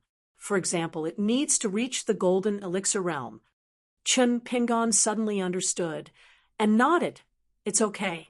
This time, when we go to the Governor General's manor, we will try our best to avoid the big cities and choose the scenic paths. Zhang Shanfeng smiled and said, "We are familiar with this. In these 2 years, we have visited many places in Qingwan and Qingshan Kingdom." After Chen Pingon took out a pill that was suitable for qi cultivators of the Dragon Gate realm, the yellow earth ox could already struggle to get up after consuming it for half an hour.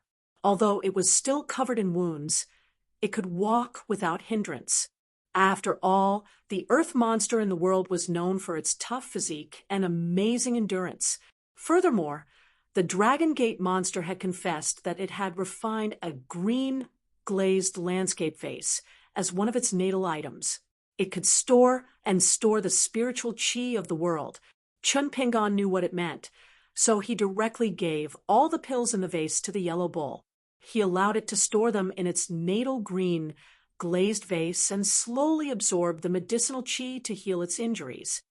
After the yellow earth ox stepped on the ground, its eyes were actually filled with tears as it stared at the young man in a snow-white robe in front of it. "Immortal Master Gao Feng, how do you repay me?" it said guiltily and uneasily. "I have been cultivating here for more than 200 years. I only took a fancy to the dragon vein here. Previously, I obtained 2 spirit weapons and dharma treasures by chance and have already refined them into my natal items. Other than that, I did not plunder any other treasures of heaven and earth. Immortal Master has saved my life and even continued my Tao." Pei Qian sighed. It was all my fault. How come he had just left Old Dragon City, and he had already become a loser? At Betail Ferry, it almost lost 2 snowflakes. At this call, it was even more of a loss. Chen Pingon said with a smile, "It's okay. If you really want to, after your injuries have healed and formed your golden core, you can travel around as a human. In the future, you can go to my hometown. The scenery there is beautiful and the spiritual qi is abundant. You are welcome to be a guest." When Chen Pingon said this, Su Yuanxia said with deep meaning, "Why wait until you form your golden core? After your injuries have healed, you can go directly to your hometown. Maybe you can form your golden core there. With the saint overseeing the destiny, you don't have to worry about the earth ox turning over." The yellow earth ox's eyes were confused and seemed to be puzzled. Chen Pingon carefully considered whether this was feasible or not. Su Yuanxia already said with a smile, "No hurry. We can still walk a long distance. Let's see if your temperament is right before making a decision. If your temperament is not right, it's better to leave a good impression. If we are fated to meet again in the future, it's better than being together all the time and then having a bad relationship. A good relationship would be wasted." Zhang Shanfeng said in agreement, "It's feasible." Chen Pingon had no objection. The group walked slowly and left the valley, heading towards the famous governor's office in Qingwan Kingdom. Chen Pingon, Zhang Shanfeng, and Su Yuanxia talked about some of their travels. The 2 of them also told Chen Pingon about their Jianghu stories after they parted ways at Qingfu Square. The royal family of the Tang family of Qingwan Kingdom had always been titled as kings but not vassals. The princes and princesses all stayed in the capital and had their own mansions. Moreover, these mansions only had the right to live but not ownership. Once they lost their titles, they would be taken back by the imperial clan court. There were 5 governors' offices in Qingwan Kingdom. Other than the 4 borderlands and 4 mansions, there was another one in the central region. It had great power and was in charge of transportation, salt, and iron, as well as many other vital affairs of the country. Ordinary monarchs were afraid of the danger of having a powerful official in their hands and the worry of having a separate government. In the hundreds of years of Qingwan Kingdom's history, the country was prosperous and the people were at peace. Moreover, It had always been a performance that outsiders couldn't understand, even if they cracked their heads. Could it be that none of the high officials of the border, who were far away from the emperor, had ever had any ambition? Each and every one of them was conscientious in their duties and worked hard for the emperor of the Tang family until they died. No matter what, the Qingyuan kingdom located in the southeast of the Aquarius continent was like a paradise, a pure land. Especially after the war in the central region was in full swing, it caused many scholars to move south and abandon the north. The three countries of Qingyuan, Qingshan, and Yunxiao absorbed tens of thousands of descendants of powerful families who moved south. Among them, the Qingyuan kingdom had the most people. Of the current 5 governors of Qingyuan kingdom, the 4 closest to the border all relied on their military exploits on the battlefield or their status as relatives. Only the governor's office in the middle had always been surnamed Wei. The current owner relied on the inheritance of his ancestors and passed it down from generation to generation. Moreover, for the past 300 years, the family's bloodline had always been supported by a single seedling. It seemed to be on the verge of collapse, but it just didn't fall. It had been an iron crop governor for over 300 years. The current governor Wei, the one who had asked Zhang Shanfeng and Su Yuanxiao for the Jinwu sword and dagger, after the inheritance was passed down, he no longer traveled around the mountains and rivers. Instead, he lived in seclusion. However, relying on the various deeds and rumors from his early years, his reputation in the 3 countries of Qingyuan was not small. He was skilled in Qingci, cursive writing, annotation of Buddhist scriptures, and painting of Buddha statues. Especially the latter. There was a saying that it was unparalleled for a time. It was difficult to obtain it. Regarding this Governor Wei, who was in the prime of his life, his reputation in the scholarly and literary circles was extremely good. He was praised as having a graceful bearing, a candid and honest person, solemn as the wind at the foot of a pine tree, among the noble ladies and young ladies of the capital. There were even more favorable comments. It was rumored that when this governor was traveling, he had entered the mountains with several good friends to visit immortals. He was mistaken by a woodcutter as a banished immortal and kowtowed to him, exclaiming that he was an immortal. This time, the capital of Qingyuan Kingdom was holding a large-scale debate between Buddhism and Taoism. Governor Wei would head to the capital to be responsible for the safety of the capital. He was allowed to bring 6,000 elite soldiers up north to be stationed in important areas around the capital. From this, it could be seen how much the emperor of the Tang family relied on and trusted him. It was to the point that there were some groundless rumors in the Jianghu saying that the ruler and official were homosexual. It should be known that for this debate between Buddhism and Taoism, the 2 rulers of Yunxiao country and the He family of Qingshan country would both come to the capital of Qingyuan Kingdom. Furthermore, for Governor Wei to bring soldiers up north was something that the 2 rulers of other countries did not regret. This was even more strange. On this day, a tall and sturdy young man came to visit the governor's manor. He did not disturb any outsiders.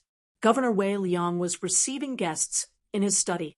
Wei Liang was only 30 years old and had a handsome appearance.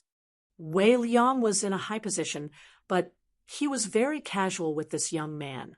It was not a slightly distant politeness, nor was it a deliberate warmth. The tall and sturdy young man was clearly an old acquaintance of this governor. He did not sit across from Wei Liang. Instead, he stood under the bookshelf, flipping through things. Wei Liang smiled. "Zhang Yun, it seems that the family favors you and is willing to hand this matter over to you. This way, it will save me a lot of trouble. When the time comes, I will be in the light, and you will be in the dark. I trust that this debate between Buddhism and Taoism at the end of spring will not cause too much of a disturbance." The tall and sturdy young man was the one who lived at the end of the small alley at the Bee-Tail Ferry. He had probably left half of his hometown and used a camouflage technique on the metal chain belt that he had refined into his natal item to avoid attracting attention in the city. The young man called Jiang Yun casually flipped through a book. There were many side notes, densely packed. Furthermore, there was a mixture of black ink and red ink. Clearly, Governor Wei Liang had read this book more than once. Jiang Yun turned his head. "Old Wei, you must not let your guard down. Your emperor has made such a big mess. Right now, the situation is very complicated. Other than me, there seems to be other people hiding in the family, and their cultivation is definitely not low." Wei Liang smiled but did not speak. Jiang Yun was somewhat helpless. A tiny Qinghuan kingdom dares to hold a debate between Buddhism and Taoism, and purposely make such a big scene. The emperor of the Tang family does not understand the danger of the conflict between the three religions. But do you not understand? Our Yunlin Jiang family, how did we migrate to the Aquarius continent? This time when I left the Bee-Tail Ferry, I purposely picked some lively places along the way. It is not an exaggeration to say that the streets are now filled with Qi refinement warriors, not to mention your capital. Are you really not afraid? Wei Liang placed a wooden box on the table. After opening it, a cold light filled the room. He took out a literary knife from the wooden box and smiled. "Because of your master, you will have sympathy for the uncultivated cultivators. However, I will not be like that. Before the end of spring, as long as it is an itinerant cultivator with a criminal record, regardless of whether he committed a crime within the borders of Qinghuan Kingdom or elsewhere, I will catch him several times. Whether he is dead or alive, I will act according to the rules. Even a rat's feces can spoil a pot of porridge, let alone a nest of rats that have entered the country." Although the literary knife of an elegant scholar was a small item, it was regarded as the weapon of a gentleman. In the wooden box on the table in front of Wei Liang, there were nearly 10 ancestral literary knives, neatly placed. They were roughly divided into two types: the literary knife that had been around for a long time and the paper knife that was used to cut rice paper. The former was also known as the shaving knife. In ancient times, it could only be used to record words on bamboo slips. The small knife that was used to cut bamboo slips was called the literary knife. It was first made of bronze and later made of iron. The various precious materials today were actually more for people to play with and collect. It had already lost its earliest function. At this moment, Wei Liang was holding a knife in each of his hands. It was two paper knives. One was a bamboo yellow paper knife. The scabbard on the table was engraved with the words "made by Zhensong Hall." The other was a white jade 100 refinements, knife carved with dragon patterns and gilded with gold. Jiang Yun put the book back and sighed. His expression was complicated. "So you set up a trap and killed so many uncultivated cultivators in one go. Those who are unjust are doomed to destruction. It took me quite a bit of effort to deal with those immortal masters on the mountain. It's already a blessing that I didn't directly kill these uncultivated cultivators. Of course, I went through so much trouble because of my selfishness as well. However, quite a few of them had already become the eyes and ears of my estate. They'll be quite useful in the future. Look, this is how simple it is to act according to the rules of the world." As he spoke, Wei Liang never raised his head. He stared at the gongguan knife with exquisite patterns before gently tapping it with the bamboo carving knife. The sound was crisp and clear. He closed his eyes and listened to it, enjoying it very much. Although Jiang Yun was on rather good terms with Wei Liang, he was still rather annoyed. "Don't you care if your methods are righteous or evil? Evil methods are still laws." He opened his eyes and changed the topic calmly. He smiled. "Let's not talk about these things that are destined to be a conversation between a chicken and a duck. When I went out this time, I came across a legalist disciple of the same sect as me. He was extremely interesting. His friend even left 2 items in my estate. If you're interested, you can stay for a few more days."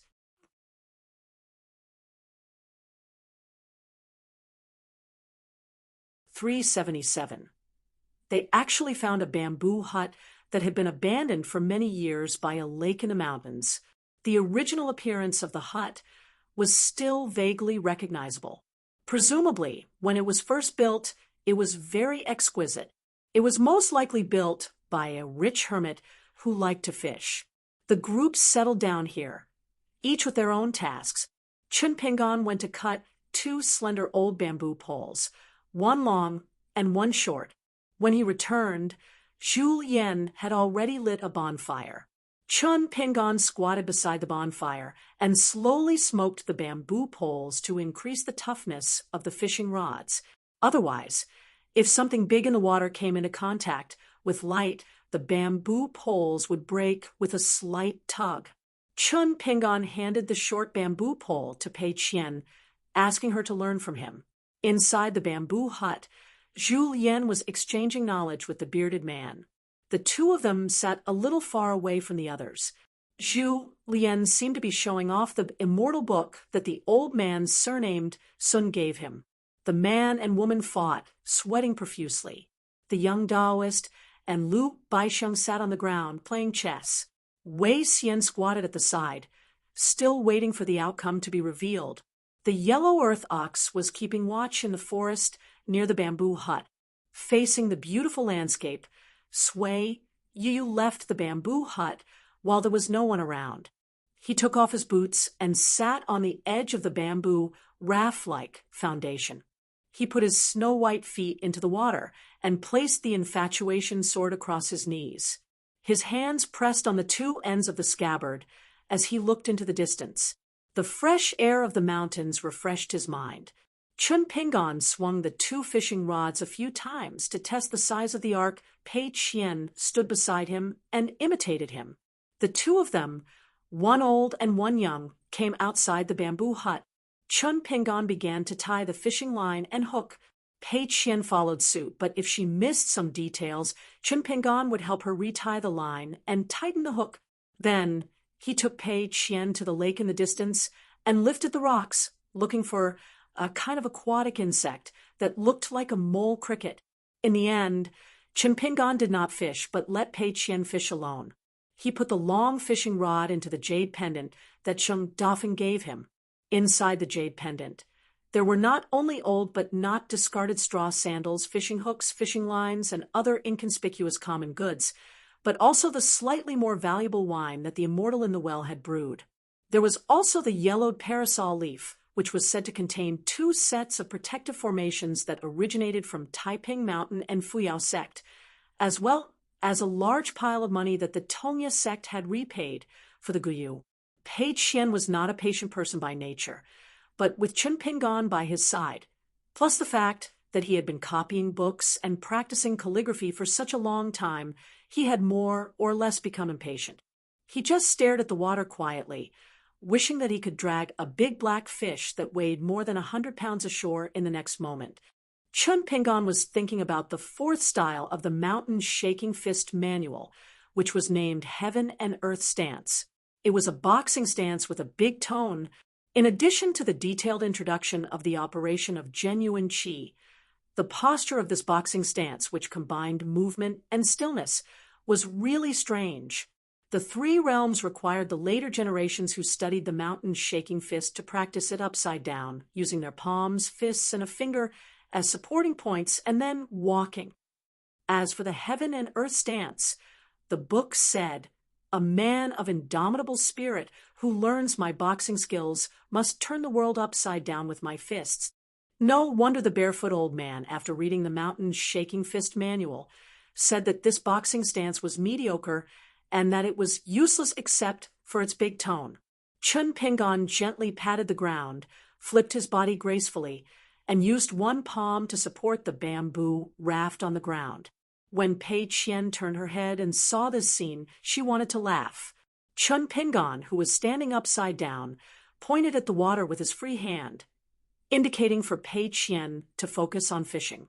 Pei Qian obediently turned her head. Chun Pingan changed his palm into a fist, using his fist to support himself, and then using only one finger to support himself. He slightly raised his body. Using the operation of the mountain shaking fist genuine chi, from beginning to end, there was no difficulty at all. Chun Pingan closed his eyes. Aside from using one finger to support himself, 2 fingers of his other hand were pressed together in front of him. Of the 18 stops of sword chi that Alliance had taught him, he was about to break through the final bottleneck between the 12th and 13th stops. Chun Pingan had originally not been in a hurry. He had only taught Pei Qian the 18 stops in the dusty medicine shop in Old Dragon City. Not long after leaving Tail Ferry, Pei Qian had told Chun Pingan, saying that she had only earned 2 or 3 copper coins. She was a little excited, but didn't think it was anything special. She had already told Chun Pingan that she could freely circulate her genuine chi up to the 12th stop. This made Chun Pingan feel a little helpless. He could only continue to remind Pei Qian to avoid being arrogant and impatient, and to be down to earth. Chun Pingan couldn't help but feel a little anxious, or perhaps worried. If Pei Qian continued to climb the martial path at an astonishing speed, there would be a day when this joking disciple of hers would walk side by side with her master Chun Pingan. In the future, she would walk further and further away. She would climb high alone and look down on the world. A disciple doesn't have to be inferior to their master. This was what Chun Pingan had said to Zheng Dafeng. And the student surpasses the master. This was a classic point in Lord Wensheng's persuasion. Chun Pingan didn't care that Pei Qian's martial path was further and higher than his own. Chun Pingan, however, was worried that he was Pei Qian's teacher and protector. If Pei Qian went astray one day, what would he do? Just like how the flood dragon that threw the snake gallstone at the young flood dragon indifferently said, "If it's an ill-fated relationship, I'll cut it off with my sword." Could Chun Pingan do that? Taking a step back, even if he had such a cold heart, at that time, Pei Qian's martial arts would be so high that Chun Pingan might not be able to catch up to him. How could he cut it off? In the lotus flower-blessed land, under the guidance of the old Taoist of Donghai, they had traveled through thousands of mountains and rivers. Once, as a bystander, they had seen how the friends of gentlemen in the imperial court went from worrying about the country and the people to worrying about the economy and the people. Step by step, the atmosphere became corrupted. Everyone flaunted themselves as gentlemen. Since they were already gentlemen, how could there be any flaws? As long as a person was demoted in the imperial court, they didn't care about right or wrong. In the imperial court, they were filled with righteous indignation and angrily rebuked their political opponents. Everyone comforted their good friend, broke a willow to send him off, raised a glass of wine to comfort him, and lamented that the human heart was not what it used to be. In the distant literary circles of Jianghu, there would be disciples who would lead the way and write all kinds of erotic or groundless unofficial histories for their political opponents. Since Chun Pingan had the idea of establishing a school, he had to put an end to this worse situation. If he couldn't even teach Pei Qian, who was closest to him, well, how could Chun Pingan dare to say that his future school would not be the second Tong Yi school thousands of years later? Would he not be the second Du Mao, learning to be polite and practicing martial arts to strengthen the body? This was Chun Pingan's original intention for Pei Qian. Under normal circumstances, this was like walking with 2 legs, stable and not a problem. But the key was that Pei Qian's martial arts talent was too high and her martial arts luck was too high. One day, as long as she felt that the reason in the book was just a chore to deal with Chun Pingan, and once she felt that it was too annoying and boring to reason with people, she would think that he had boxing skills and a sword at his waist. He followed his heart and didn't care about self-restraint and didn't know how to restrain himself and return to etiquette. In the past, in order to create a Jindan stage great demon who was kind to others, Chun Pingan spent 50 small rain coins without frowning. In the future, if he personally created a 9th stage martial artist, or even a 10th stage martial artist, not to mention 50 small rain coins, even 50 or 500 small rain coins would not help, let alone 50 small rain coins. Chun Pingan stood upside down, closed his eyes, and pondered. Turning over and over, he still couldn't think of an answer that satisfied both sides. Did he really have to personally cut off Pei Qian's martial arts path because of that what if in the future? Previously in the call, facing the mountain and lake wild cultivators who harbored evil intentions but didn't cause a tragedy, Chen Pingan said, "Fortunately, the worst result didn't happen, so the reason can still be talked about again. Otherwise, Chen Pingan wouldn't have to be so roundabout and fight with their own abilities." These were some of the changes Chen Pingan made after he proposed to ask oneself honestly during the battle at the border inn. After the battle at Old Dragon City, he learned about the subsequent changes at the mountain gate of the Tongya sect through Huang Ting. That was because Chen Pingan felt that he should take a small step back. Things differed from place to place and from person to person. He should learn more about this small step and ponder more. Otherwise, the world would use having a clear conscience as an excuse everywhere, and there would be more wrong and wrong. Pei Qian, who was angry at the fish for not giving her face, suddenly touched her slightly painful cheek, only to find that Sui Yuyu was winking at her. Pei Qian followed Sui Yuyu's line of sight and saw Chen Pingan not far away. His brows were tightly furrowed, not quite the same as usual. Sui Yuyu withdrew his finger that was flicking Pei Qian's cheek with water droplets and continued to look into the distance. Pei Qian gently put down the fishing rod and tiptoed to Chen Pingan's side. She squatted there and stared at her master's brows. Could it be that her master realized in hindsight and now began to feel sorry for the 50 small summer coins that had been wasted? Chen Pingan opened his eyes and looked at the black charcoal face that had not yet turned white from the wind and the sun. He asked with a smile, "What's wrong?" Pei Qian thought for a moment. "Master, is there something worrying you? Tell me about it." Chen Pingan slightly exerted force on his wrist and turned his body upside down, returning to his normal standing position. Then he sat down cross-legged, somewhat hesitant. The matter was too far away, and the reason was too great. Wasn't Pei Qian a little too young now? Would his words and emotions be like a heavy boulder that pressed down on her shoulders? Chen Pingan took off the blade's strengthening gourd and drank a mouthful of medicine wine. The cool breeze of the mountains and rivers gently caressed his face, which made Chen Pingan's state of mind slightly relaxed. One who was less than 100 years old often had worries for 1,000 years. After drinking the wine, Chen Pingan smiled and narrowed his eyes, mocking himself in his heart. Was he a bit like a scholar now? He turned his head and said with a smile, "It's related to you. Do you want to hear it?" Pei Qian swallowed her saliva and immediately began to reflect on what mischievous things she had done along the way. She probably already knew that it was not a small matter, so she said with a bitter face, "Can I not hear it? Wait until I'm a little older and can remember more things." "Master, can you tell me more about it?" Chen Pingan touched her little head. "It's not about anything good or bad. It's just some words from my heart. You don't have to worry about being pinched by the chestnut." Without any burden, Pei Qian immediately sat up straight and faced Chen Pingan, who was sitting sideways. Her eyes were smiling. She held the 2 bamboo sabers and swords at her waist and pretended to say, "Master, please speak. I'm all ears." Chen Pingan smiled and turned slightly to sit down. The two of them sat facing each other. He asked if one day your saber art, sword art, and fist art are all better than Master's, and then you encounter something where Master says it's right, but you think it's wrong, what would you do? Pei Qian said without hesitation, "I'll listen to Master. What else can I do?" Chen Pingan smiled. "Think about it carefully."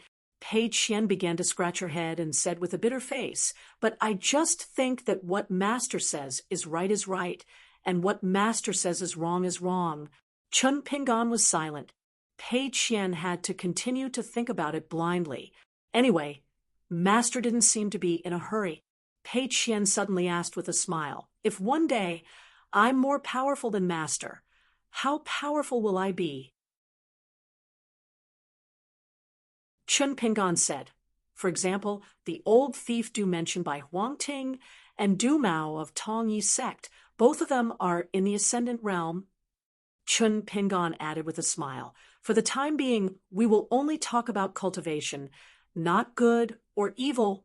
Pei Qian opened her mouth wide and exclaimed, "Oh my God, if you're so powerful, you must have a mountain of gold and silver at home.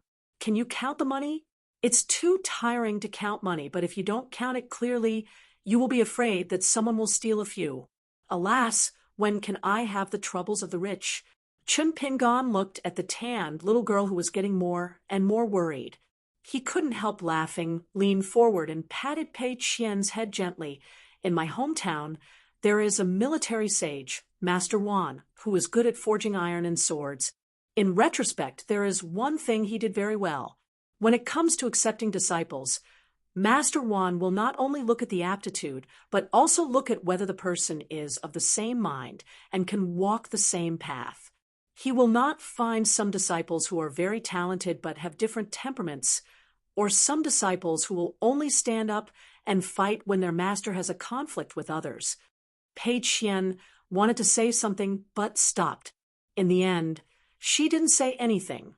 Chun Pingon continued, "Back to the original question, if you have a dispute with Master, what should you do?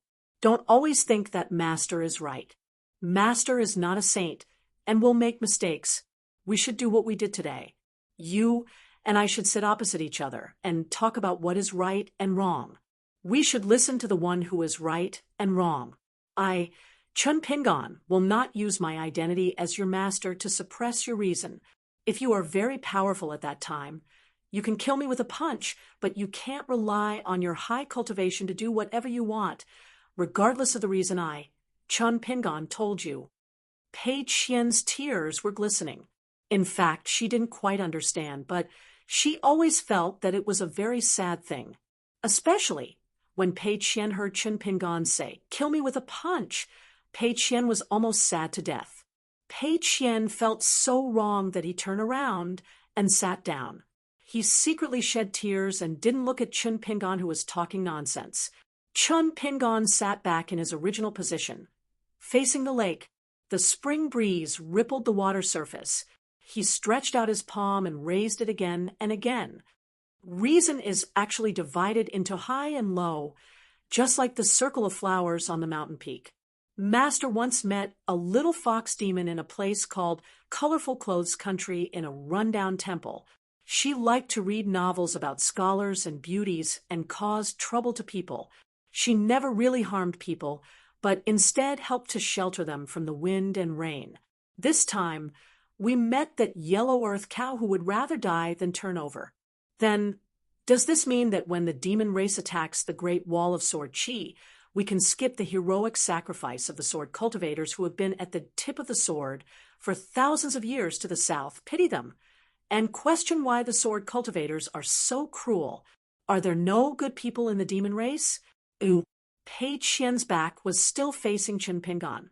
She sniffled and said, "I know this.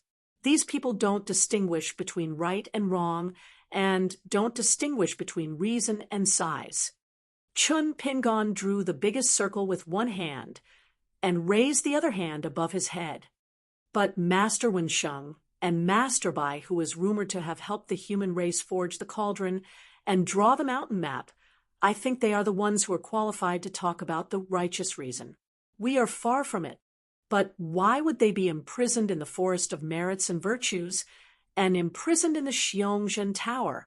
Is it because of this that we feel that reason is useless? Is there no good and evil karma in the world? Pei Qian turned around and sat beside Chun Pingon. She lowered her head and said, "But some bad people live better than good people." Chun Pingon smiled and said, "So in the capital of the Nanyuan Kingdom, the old monk of the Temple of Heart Reflection said that the world will always be in debt to good people." Pei Qian asked softly, "What should we do?" Chun Pingon did not drink the medicine wine in the blade-strengthening gourd.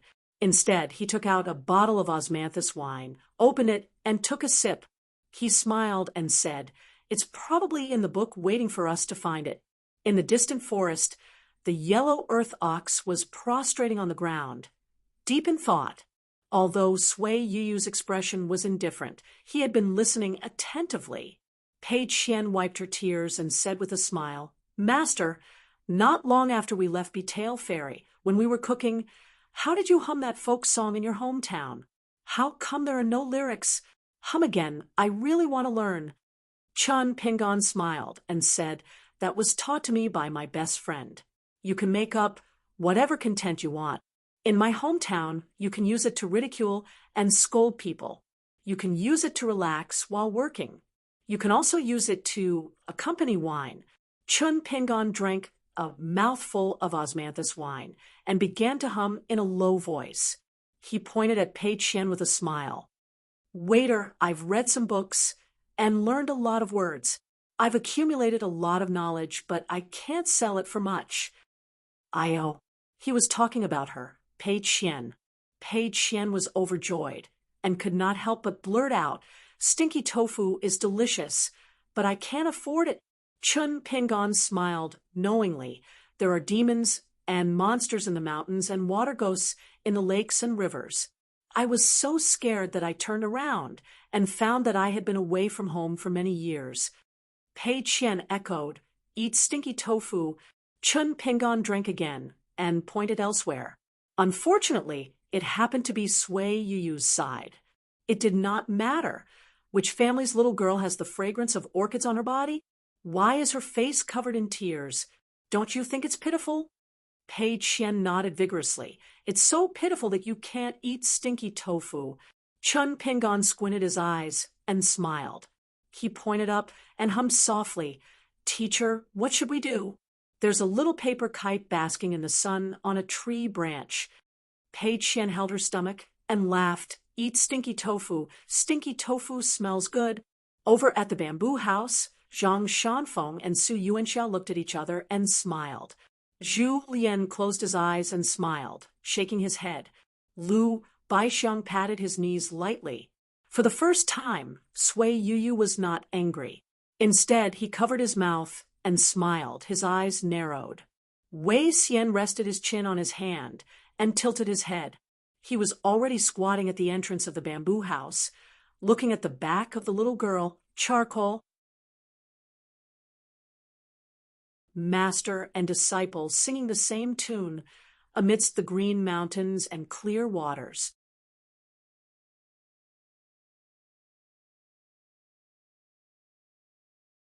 $3.78. 20 days later, Chun Pingon and his group passed by a mountain that was as steep as a woman's eyebrows. After entering the boundary of the earth, they had already met two groups of men and women. One group had a dozen or so people with a noble aura. Most of them were from the government. There were a few retainers and guards, all of whom wore standard long swords. There were men, women, old, and young. The other group had a Jianghu aura. There were a total of 6 people. 4 of them were about 50 years old. Their breathing was steady, and they walked silently. They were undoubtedly the top martial artists of Qingwan Jianghu. The leader was an old man with an aquiline nose. His eyes were sharp. Beside him was a round-faced girl. Although her appearance was not outstanding, she was born with a pair of bright eyes. The 2 groups of people were going up the mountain. Previously, when Chun Pingon met the officials, he took the initiative to ask about the scenery here. After they introduced it, Chun Pingon found out that there was a gold osmanthus temple at the top of Qingyao Mountain. There were immortals cultivating in the temple, but they often closed the door to visitors all year round. Last winter, the temple sent word from the woodcutter that they were going to accept 9 disciples, as long as they were under 16 years old. Their background was not important. Therefore, recently there were no less than 300 people, each of them young men and women from their families, pouring into Qingyao Mountain in an endless stream. Chun Pingon was thinking about the Jinwu sword and short sword that were still in the governor's office, so he did not want to join in the fun. Zhang Shanfeng and Su Yuanxia had traveled extensively these past 2 years, especially after seeing Qingwan Jianghu's Taoist temple and Qingshan Jianghu's Luotian grand ritual. They were not very interested in the opening of a mountain to accept disciples. As for whether the gold osmanthus temple's Taoist priests were real immortals or fake masters, the group did not care too much. In the Aquarius continent, an earth immortal of Jindan was already an unattainable existence. After all, there were many hidden dragons and crouching tigers like the Dali dynasty. Even in the vast world, there were not many. As the Song clan's cavalry stepped not far to the north of Lakeview Academy, apart from the official name given by the academy, Dali had, in reality, taken over half of the state. The calls for Dali to be regarded as the 10th great dynasty grew louder and louder. When they met the second group of people, the shock in the round-faced girl's eyes never stopped. There was a young man in a white robe who carried a bamboo chest on his back and a vermilion wine pot on his waist. There was a little girl with charcoal riding on the back of a yellow ox. There was a beautiful woman with a bamboo blade and a bamboo sword hanging from her waist. There was also a young Taoist priest and a big bearded swordsman. It was really a strange traveling group. Could it be that this was the mountain and lake wild cultivator that Grandpa had mentioned before? Fortunately, although the black-clothed old man didn't look like a simple person, he was still willing to abide by some old rules as a veteran of the Jianghu. He quickly stopped the girl's unbridled gaze. Not only that, he also nodded to Chen Pingan in greeting, probably as an apology on behalf of the younger generation. Chen Pingan cupped his fists and smiled in return. In the Jianghu, most people would meet by chance like this. However, two groups of people who should have been strangers were reunited by a sudden rainstorm. The rare storm made the mountain path particularly muddy and difficult to walk on. The spring cold was already bone-chilling. The mountain wind whistled past, and the rain was extremely gloomy and cold. Pei Qian was directly hit by the soybean-sized raindrops, causing his face to burn with pain. Soon, his lips turned pale, and his whole body trembled. This was Pei Qian's physique after practicing martial arts. If it had been before, it was estimated that this short period of wind and rain would have been enough to make Pei Qian sick. Chen Pingan had Zhu Lian scout the way to see if there was a place to take shelter from the rain. The hunchbacked old man's body was like an ape's, twisting and turning among the trees and rocks. He quickly returned and said that there was a naturally formed large rock cave not far ahead. Immediately, a group of people had settled down there and started a fire to warm themselves. Chen Pingan carried Pei Qian on his back and held up the Tong Yi umbrella from the Lotus Blossom Happiness. He also took out a straw raincoat, trying to reduce the impact of the wind and rain on Pei Qian as much as possible. Zhang Shanfeng almost couldn't open his eyes. Walking beside Chen Pingan, he loudly reminded, "There's something wrong with this rain." Chen Pingan nodded and took out a piece of yellow paper talisman made of relatively ordinary material. It was the lowest ranking young energy light lighting talisman in the true alchemy works. Chen Pingan would use this talisman to open the way in mountains, rivers, dilapidated temples, and unmarked graves to check the density of yin qi in the water and soil. Chen Pingan twisted the talisman with 2 fingers and gently shook it. After pouring his genuine qi into it, it was instantly ignited. Fortunately, the lighting talisman at his fingertips did not burn quickly. It was much slower than the time when he broke into the city god temple of Tsai Kingdom alone. Out of caution, Chen Pingan did not extinguish the lighting talisman. He used it to open the way in case there was a trap ahead.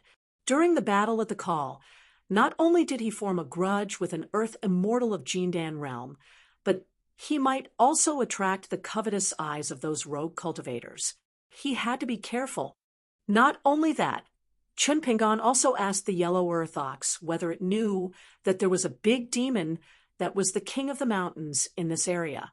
Although the yellow earth ox had not transformed into a human form, it could speak human language and shook its head.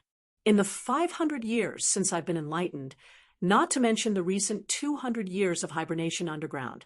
I've never heard of any mountain spirits or ghosts causing trouble in the Qingwan kingdom. However, 300 years ago, in a Buddhist temple 300 miles away from here, I saw a scene where a monk was talking about Buddhism and the scene of osmanthus seeds falling like rain. It was very magical.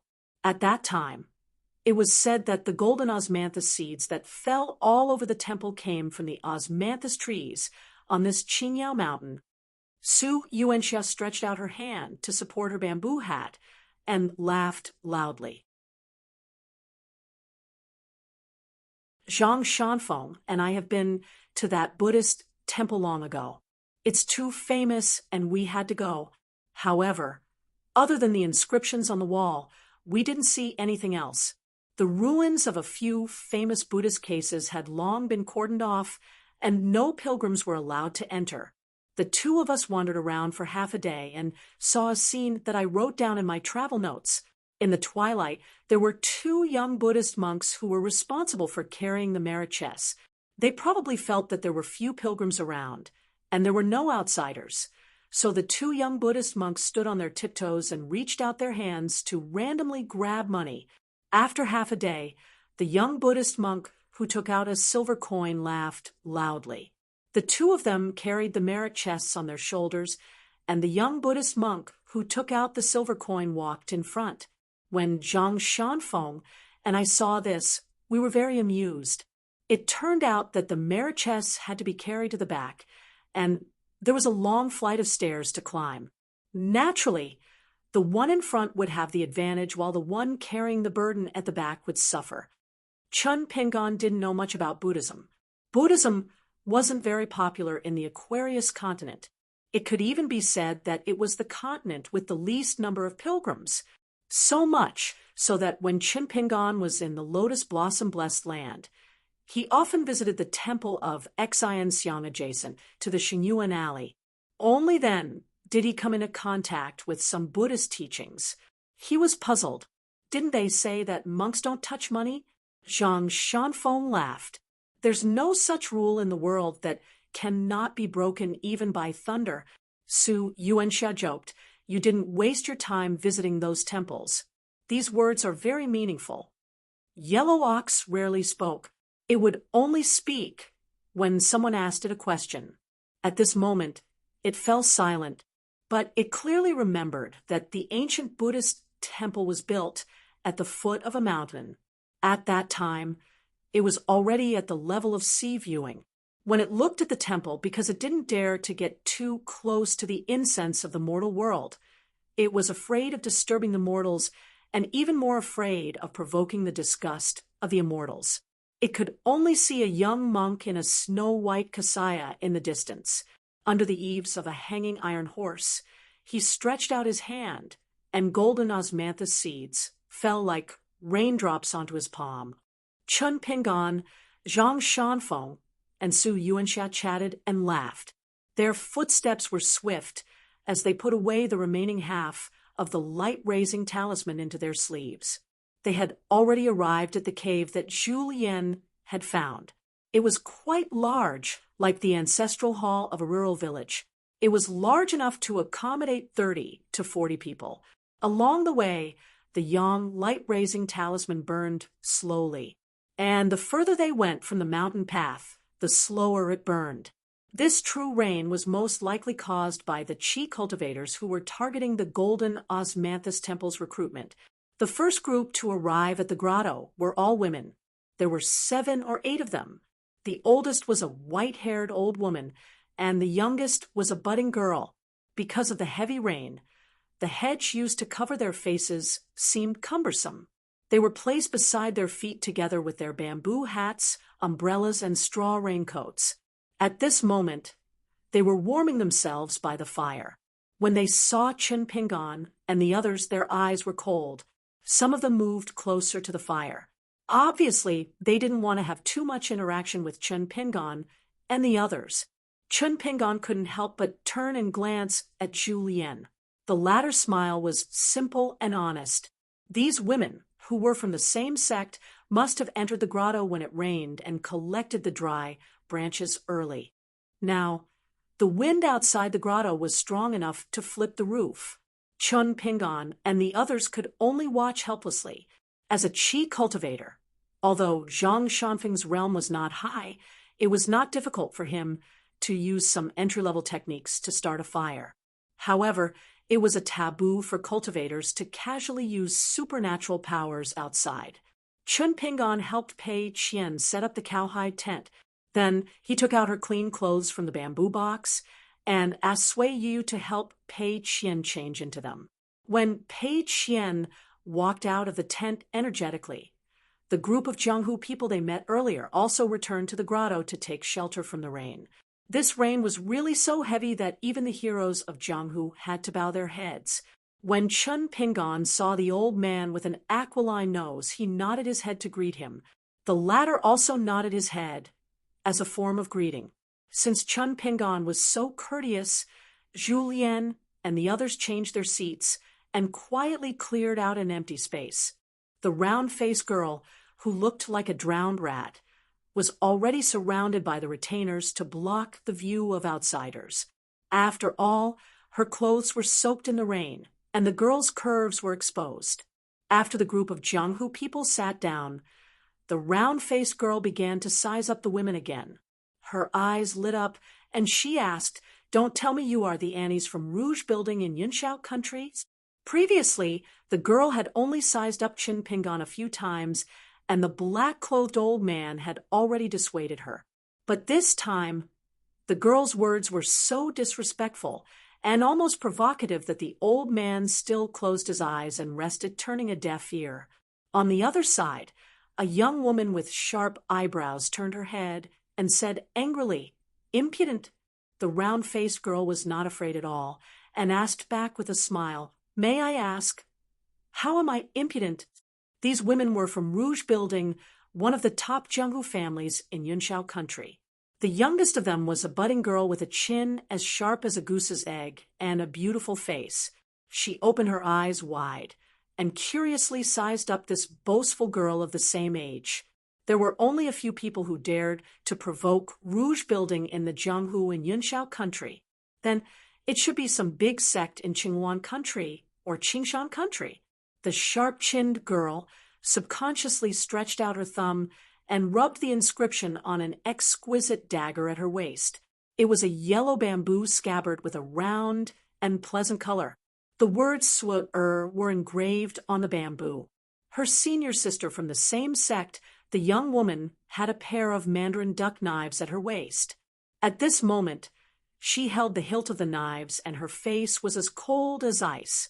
She said in a low voice, "Then let's exchange blows and see how strong I am." Exchanging blows was a relatively elegant way for people in the Wulin to learn from each other. It was more civilized and less likely to see blood. Because as long as the loser saw blood, it was still an unfair victory. It was not something to be proud of. The round-faced girl made a face at the woman. "What kind of heroine are you to bully a junior, just because you are older and have learned martial arts for decades?" The young woman was very angry. She was not even 30 years old. What did she mean by learned martial arts for decades? The white-haired old woman was graceful and graceful. She said to the woman beside her softly, "Why are you angry with a junior? If you don't cultivate your qi well, your martial arts achievements won't be high." The young woman obviously respected the old woman very much. She immediately lowered her head and said, "I will remember." Not far away, the round-faced girl smiled charmingly. Only an old woman like you knows etiquette. In fact, it was still a compliment that was not pleasant to hear. Chun Pingon stayed out of it. He only felt that the round-faced girl's ability to poke a knife into other people's hearts was not small. The old woman did not care about this kind of offense. She shifted her line of sight and looked at the old man with the aquiline nose. "Are you the leader of the great swamp gang, Zhu Lao?" The old man in black opened his eyes and said with a smile, "I haven't gone out for nearly 30 years. Unexpectedly, there are still people who know my name?" The old woman smiled slightly. even after another 30 years, the Jianghu will still remember the name of Zhu Lao. After the old woman revealed his identity, the expressions of the women in the Rouge House changed slightly. The old devil of the Great Swamp Gang, Zhu Fengxian, could be said to be infamous. 30 years ago, he liked to ride a bright red carriage and travel far and wide. He galloped through the martial arts circles of several countries and stained countless people with blood. The number of righteous people who died under his hands, if not 100, was at least 80. Zhu Fengxian also had 8 disciples under his command. They were known as the 8 Kings of Hell and were awe-inspiring in Qingyuan country. However, 30 years ago, the Great Swamp Gang suffered heavy losses, and Zhu Fengxian began to cultivate in isolation. Half of the 8 disciples died. Originally, there were 5,000 to 6,000 people in the gang, but most of the birds and beasts left. In the past 30 years, the leader of the Jianghu, who once commanded the heroes in Qingyuan country, fell silent. Just as Zhu Fengxian was about to close his eyes and cultivate his qi, the old woman, who always gave people the impression of being very elegant, suddenly said, "But today is different from the past. Compared to 30 years ago, the Jianghu is much deeper. When you are not in your own territory, you should toast less, kowtow more, and speak less." The round-faced girl suddenly widened her eyes, feeling as if she had heard the funniest joke in the world. She stared at the white-haired old woman, wanting to know if this old woman had gone crazy. Zhu Fengxian said indifferently, "If I remember correctly, your Rouge House has been a second-rate sect in Yunxiao country for more than 200 years since the founding of your grandmaster. You have been living a very cowardly life. Why, in these 30 years, did you girls have someone above you?" Chun Pingan felt a headache coming on. How could he encounter such an inexplicable Jianghu feud when he was just taking shelter from the rain? Previously, Pei Qian had complained that after leaving Betail Ferry and walking for such a long distance, he had only bumped into a yellow earth bull. After that, he had not encountered any demons or ghosts. Pei Qian listened carefully. This was the Jianghu. He would also have to leave in the future. Now he needed to see and learn more. Zhu Lian nodded to himself. Zhu Fengxian's words were indeed interesting. The old woman sneered.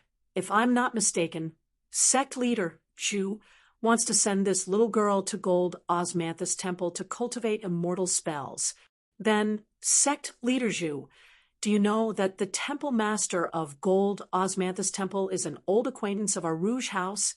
Among the 9 disciples, our Rouge House has already decided on one person. This was even said by the old immortal himself. Therefore, this climb up the mountain is just a formality. In this case, if this sharp-tongued little girl besides sect leader Zhu really has some aptitude for cultivation and the temple master likes her, he will have the opportunity to call our Qingqing senior sister." The oval-faced girl from Rouge House blushed in embarrassment. The round-faced girl looked at her and giggled.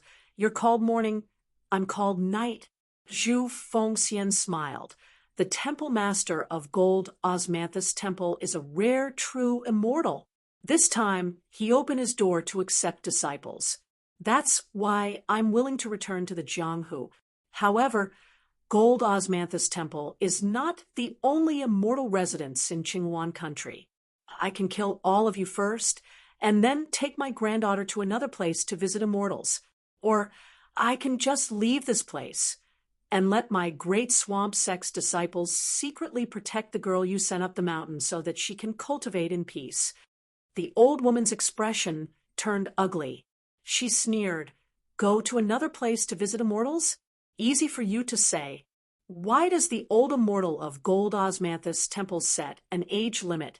You, Zhu Fengxian, don't know? If it's delayed for another 2 or 3 years, your granddaughter won't be able to cultivate to become an immortal. Even if she's allowed to enter an immortal mansion due to the Great Marsh Gang, I reckon she'll only be able to serve others as a servant girl. Immortals are the most ruthless when it comes to cultivation. Do you want me to teach you this principle, Zhu Fengxian?" Zhu Fengxian's expression was gloomy. Even the round-faced girl, who looked naive, had a dark expression. She was not a pure warrior, but a third realm qi cultivator. Although the old woman was blind and could not see this point, the young lady herself was well aware that on the path of cultivation, the younger one was the more years one would be delayed. Even after becoming a qi refinement warrior of the middle 5 realms, one would need to spend decades to make up for it. According to her grandfather Zhu Fengxian and the military counselor of the Great Swamp Sect, she was a once-in-a-century cultivation talent. Unfortunately, the Great Swamp Sect's arsenal only had one secret book of immortals that could help her reach the middle 5 realm. The quality of the book was quite good. However, how to become an immortal who could live in the clouds and drink the dew and ride the wind for thousands of miles, that book came from an immortal family in the history of Qingyuan country, but it was not recorded. It should only be a cultivation method for inner disciples. Only by becoming a direct disciple could one practice the secret arts of the mountain and the inheritance of the ancestral hall. Pei Qian squatted beside Qin Pingan and listened with great interest. She felt that this kind of battle of words was the most interesting. It was more interesting than watching women scratch each other on the streets of the capital of Nanyuan country when she was a child. Qin Pingan was a little worried. Both sides were not easy to deal with. He was afraid that they would fight if they didn't agree with each other. The grotto was so small that there was nowhere to hide. Swords had no eyes. Did he have to remind them now to let the Great Swamp Sect and the Rouge Sect fight outside? Qin Pingan sighed and stood up. He walked straight through the 2 groups of people and walked to the entrance of the grotto. He pinched out the half-lit talisman hidden in his sleeve with 2 fingers and burned it again. A small golden flame, even in such a heavy storm, was still swaying leisurely like the grass in the warm spring breeze. Then Qin Pingan turned his head and smiled. This rain is strange. This unusual evil aura has been continuous since the beginning of the reign. It is very likely that it was done by the qi cultivators hiding in the dark, looking at the situation. The immortals of the Gold Osmanthus Temple have not taken action for the time being. Therefore, you must be careful on the way to the Gold Osmanthus Temple. You can put aside the grudges of the pugilistic world for the time being. After all, the path of cultivation for the 2 ladies is close at hand. It is more important. Once you climb the mountain, you are almost on the path of cultivation. Qin Pingan looked at the 2 ladies and said slowly, "Why should the path of cultivation become narrower and narrower? If you don't see eye to eye with each other, the path is so wide. You can just walk your own path." Zhu Fengxian smiled and nodded. This young master is right. I hope that in the future, you will have the opportunity to visit my Great Swamp Sect. I will definitely prepare a big banquet to welcome you. Although it was just polite words, these words were personally said by the old devil Zhu Fengxian. At least in the pugilistic world of Qingyuan country, it was still worth a lot of gold and silver. The white-haired old woman glanced at the yellow talisman in Qin Pingan's hand and said with a smile, "Our family's Qingqing will definitely remember young master's priceless advice." The oval-faced young lady smiled sweetly at Qin Pingan. The young qi-lit talisman on Qin Pingan's fingertips had already burned out, and the golden flame was extinguished. Qin Pingan rubbed his fingertips and smiled. Someone said that in the pugilistic world, one's fist is not strong enough. As an immortal, one's skill is not strong enough. The round-faced young lady smiled and asked, "May I ask, young master, which expert said that?" Qin Pingan replied, "A friend." The round-faced young lady who called herself one gave him a thumbs up and clicked her tongue. "I'm convinced." The oval-faced young lady named Morning was somewhat curious about the young man's identity. Zhu Fengxian and the old woman from Rouge House looked at each other. They were both experienced in the pugilistic world and didn't need to say anything. The small conflict between them was not worth mentioning compared to the cultivation of their juniors. Even if they held grudges before they successfully ascended the mountain and entered the golden Osmanthus temple, they really had to mind their own business. Even if there was danger on the road, the Great Swamp Sect and Rouge House might have to sincerely cooperate and help each other. Chun Pingan turned his head and looked outside. The heavy rain was still shocking. What season was it in Lotus Blossom-blessed land? Who were the current 10 people of the world there? However, Imperial Tutor Zhong Qiu, Lake Mountain Sect leader Eugenie, and Bird's Eye Peak Lu Fong were definitely among them. I wonder if the houses in that alley have brand new door gods and spring festival couplets pasted on them? Chun Pingan sighed softly. After taking down the bamboo chest, Chun Pingan was only carrying the half-immortal weapon Sword Immortal that the Fu family of Old Dragon City had given him under the guise of Fan Junmao as compensation. Chun Pingan raised his head and looked at the pitch-black sky above the curtain of rain. Back then, he was ignorant. He remembered that there was a guy who wore a bamboo hat and led a donkey. He boasted that his swordsmanship was impenetrable in the heavy rain. Now, even Chun Pingan could do it. He just didn't know when he could become a true sword immortal. With this sword immortal on his back, Chun Pingan temporarily had difficulty even unsheathing it. When he thought of this, he took off the blade's strengthening gourd and drank a big mouthful of wine. However, he forgot that the wine in the gourd wasn't Osmanthus wine or well immortal wine, but the medicinal wine that Fan Junmao had refined. Chun Pingan immediately shuddered. His face flushed red, and he coughed incessantly. He could only cover his mouth with the back of his hand and turn around. With a slightly apologetic expression, he resentfully walked toward Pei Qian. For a moment, he didn't look like an immortal anymore. Bai Shui Temple was located in the south of the central part of Qinghuan. Inside the temple, there was spring water that flowed from the ground like rolling pearls. It was important to brew tea. As a result, scholars from Yunshao and Qingshan would often come here to drink tea from the spring. The Bai Shui Temple's incense was at its peak. Thus, it was on par with the North Mountain Temple in the capital. However, compared to the North Mountain Temple's active monks, the Bai Shui Temple's monks didn't seem to like showing themselves in public. Furthermore, in the past 100 years, there hadn't been a dazzling Zen master. Thus, in this grand debate between Buddhism and Taoism, the North Mountain Temple was in the limelight. On the other hand, the Bai Shui Temple, which had a history of 1,000 years, still didn't have a single monk who announced that they would attend the meeting to decide the order of the 3 religions. Recently, there had been continuous spring rain. Many temples in Qinghuan stood in the misty rain. Today, at dusk, there was a young monk wearing a snow-white cassock walking slowly inside the Bai Shui Temple. The Bai Shui Temple had already closed its doors for almost a month, causing the sincere and kind men and women to suffer. The young monk's face was cold. Along the way, the old monk and the young novice monk greeted him, but the eye-catching young monk in the cassock ignored them. Everyone was used to it. The young monk came to the railing of a small pond with dark green water.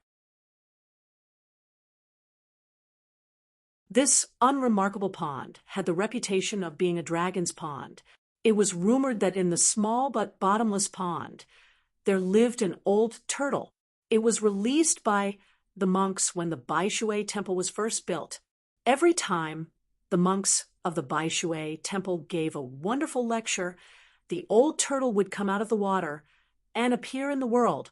Regarding this matter, there were detailed records in the official history of Qinghuan. No one questioned it. The young monk continued to stroll casually. He walked along the long corridor behind the Hall of Great Strength. Step by step, he climbed up. Under the eaves hung a string of delicate bells. When the young monk climbed up the stairs, there were spirits called iron horses under the eaves that were born and lived in the bells. At this moment, they all flew out of the bells. They had a pair of transparent wings and began to shake the wind chimes. The young monk didn't seem to like the quiet and peaceful atmosphere of the ancient temple. He frowned. Those small and exquisite spirits immediately hid back into the bells. The young monk turned his head and looked down at a small square behind the hall of great strength. That was the place where the eminent monk preached. Heavenly maidens scattered flowers in the history of the Baishui temple.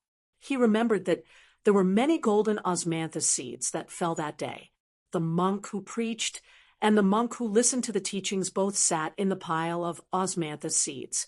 The monk who preached was not used to the fragrance and even sneezed a few times. The monk who listened attentively felt that he understood and thought of many things to say.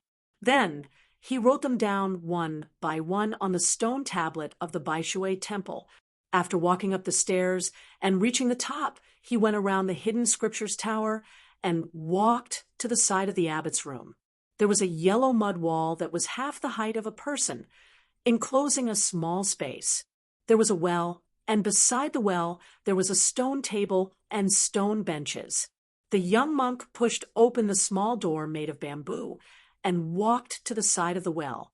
The mouth of the small well had been sealed for many years.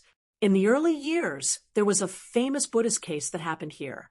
It was said that even the Central Plains had heard of it. This was the reason why the Baishui temple didn't have any eminent monks in the past 100 years, yet it still stood tall. Regarding this case, the Baishui temple had argued for hundreds of years. The various temples of Qing Yuan country had argued, the Buddhists and Taoists had argued, and even the scholars of Buddhism and Taoism had argued over this case. Just based on the various walls of the temple, there were more than 40 eminent monks and scholars from all over the world who had written their opinions on this case. The Baishui temple's hidden scriptures were abundant, and its unique good books were complete. It was the best in Qing Yuan country. However, this young monk who was standing beside the well in a daze hated that place the most. He had never set foot in it even once. The scripture of Li, it was said to be demonic. Buddha's head was covered in feces. He sat on the mouth of the well that was like a round stool after it was sealed. He had a question that he couldn't figure out all these years. He remembered that in the Buddhist scriptures there was a Luohan who became a Buddha in the future. A heavenly demon appeared and threatened him. The Luohan was terrified and went to the Buddha. Then the Buddha gave him a dharma, and the heavenly demon was eliminated. When the young monk read this for the first time, he didn't think too much about it. He only woke up in horror one day and then fell into endless pain. He had an obsession in his heart. Why is it that I, a small monk from a small temple, am confident that I won't lose my composure when I meet a heavenly demon? Why is it that the Luohan who is destined to become a Buddha, the disciple of the Buddha, is terrified and uneasy? What's the difference between this and an ordinary teacher who has never studied Buddhism? Where is the root of wisdom? Where is the Dharma that he learned? Where is the Dharma that the Buddha passed down? How high and how far can the Dharma be passed down by this Luohan who became a Buddha? The young monk was puzzled. He sat alone at the mouth of the well with tears streaming down his face. This young monk, who was suddenly enlightened at a young age, vaguely remembered that he once killed a cat here, cut it in half, and threw it into the well. The young monk had been quiet for so many years, but he worked hard in the Baishui temple. Therefore, his hands and feet were full of calluses. Every winter, his frostbite would crack, and his hands would be full of blood. He patted the mouth of the well that was sealed again and again. His palms gradually became bloody, but he didn't know. The young monk said hoarsely, sobbing. He still patted the mouth of the well with his palms. "Wrong, wrong, you are wrong again. The Dharma is in it. I was wrong too." Zen can't be said, it's wrong to speak, but isn't it also wrong to not speak? We were all wrong. How can we be right?